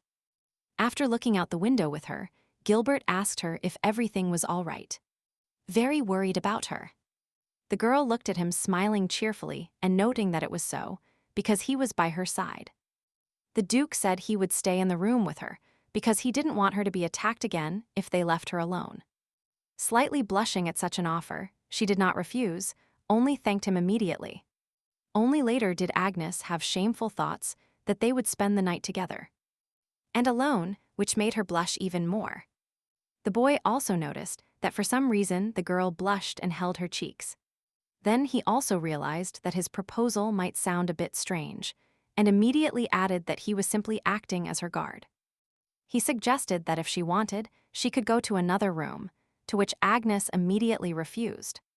Looking at each other, she said, slightly blushing, that she didn't mind his company at all because she felt calmer when he was by her side. Gilbert, although embarrassed, was happy about this. He looked tenderly at the girl and also agreed to stay. Agnes looked at him in the same way, equally happy thinking she would be safe by his side. Only the look didn't last long and they turned red from each other, remaining with their thoughts. Later that night, Yubel met the couple, drinking a glass of wine while they sat across from him. The man was especially smiling and happy, drinking happily and smiling at the couple. The Duke and Agnes were a little perplexed by this behavior and looked at him. Finally, they were left alone in the room, reading a book and passing the time comfortably. They looked into each other's eyes with special tenderness, somehow feeling the time they spent together in a new way. Gilbert was the first to get up, noticing that it was time to go to bed, with which the girl undoubtedly agreed, because they needed a good rest. Suddenly, the boy called Agnes, touching her palm as she looked at him a little embarrassed. Not understanding, the Duke instantly pulled her towards him, pressing her slightly. As his gaze became more intense, she only blushed more. Not fully understanding what was happening, Gilbert had already leaned in and quietly explained to her that someone was coming.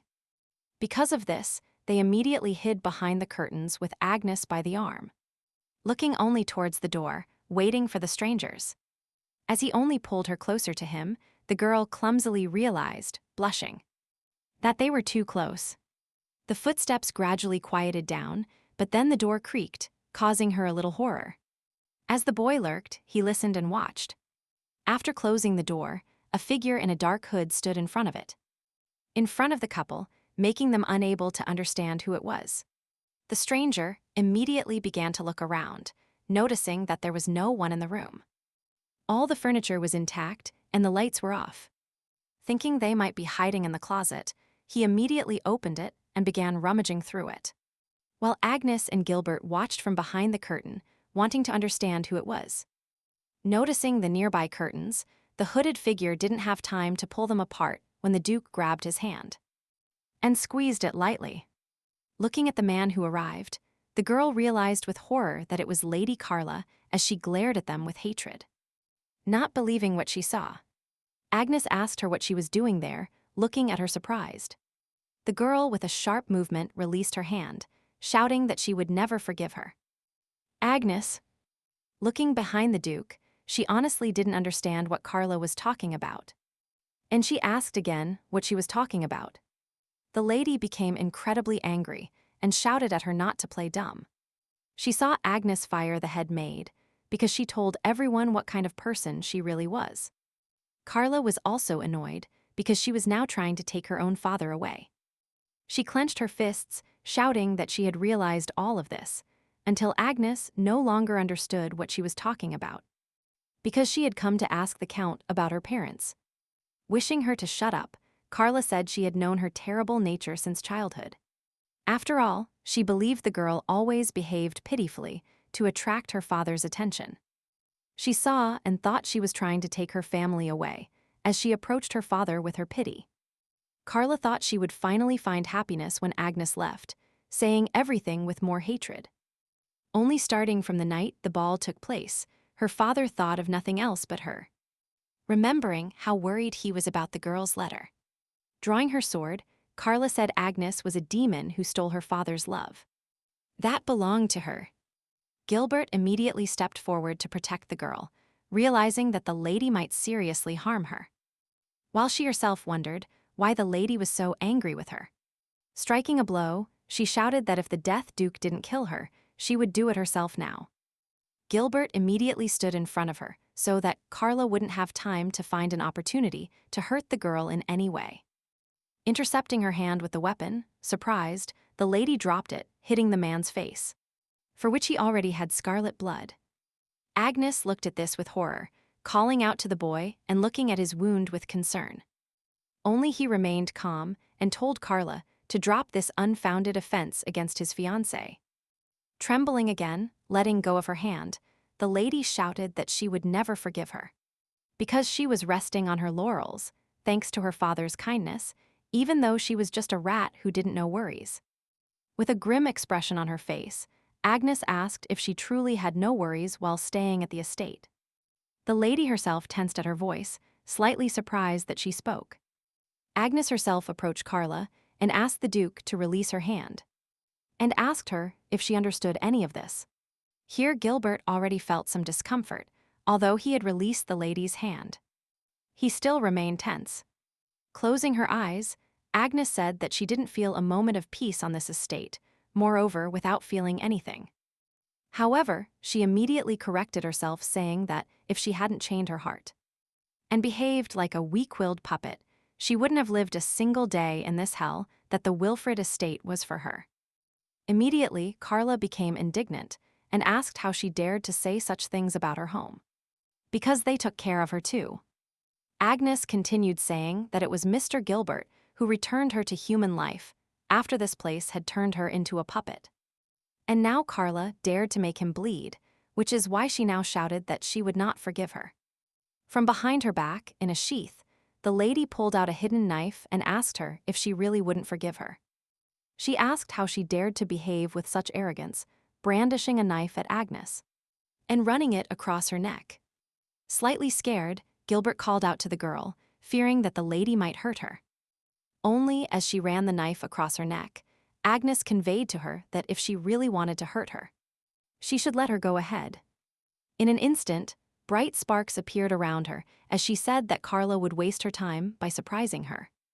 The Agnes she knew was no longer standing in front of the lady, while the girl was apparently returning to her former self. Looking at her with fear, Carla couldn't believe what she was seeing, that the girl's wound on her neck had healed in an instant. With a malicious look and a smile, the girl said she was a monster, staring at her intently. She looked at Agnes with horror and didn't understand what she was seeing before her eyes, collapsing to the floor. From so much fear and emotion, she couldn't bear it for long, and she fainted as the couple looked at her. Slightly worried, Gilbert called her name, drawing her attention while her wound was still bleeding. Agnes turned to him and proposed returning home, looking at him with a soft smile. And radiant. Approaching him, touching his cheek with her hand, which caused the wound to heal quickly. She explained to him that they would not be able to rest peacefully in this house. Gilbert didn't resist at all, so they soon returned in a carriage to his property. Agnes, awkward, realized she had gone too far, remembering that Lady Mia ran away when she saw her like this, calling her a monster. Thinking of taking advantage of this, she never expected Carla to get terribly scared and laugh slightly. Gilbert turned his head and said that she was not a monster at all. He also pointed out that if she heals her own wounds and those of others, the pain will still exist. And she doesn't want to use methods that make her feel pain. These words madly warmed Agnes, so looking at the boy, she smiled widely, beaming with joy. Leaning on him, she herself conveyed to him that she did not want to hurt those she valued. The estate immediately became noisy, to which Yubel arrived and asked if Agnes had really left. As the butler explained to him that something had happened between her and Lady Carla. The man immediately approached his daughter and asked her how the lady herself. Scared and stuttering, she tried to say at least something. Clinging to the blanket, she shouted with tears in her eyes that this girl, Agnes, was a monster. In slight shock, Yubel tried to find out how Carla clutched her head and said that the color of her hair. And her eyes had changed. Then her wound healed while her mother tried to calm the girl, and she complained that she was so scared she was frightened. However, her father's eyes lit up thinking that Agnes had finally awakened, experiencing crazy joy. His gaze also darkened, realizing that most likely someone had betrayed him, remembering a boy. Isaac read some data in the library and realized that he was really treating people terribly.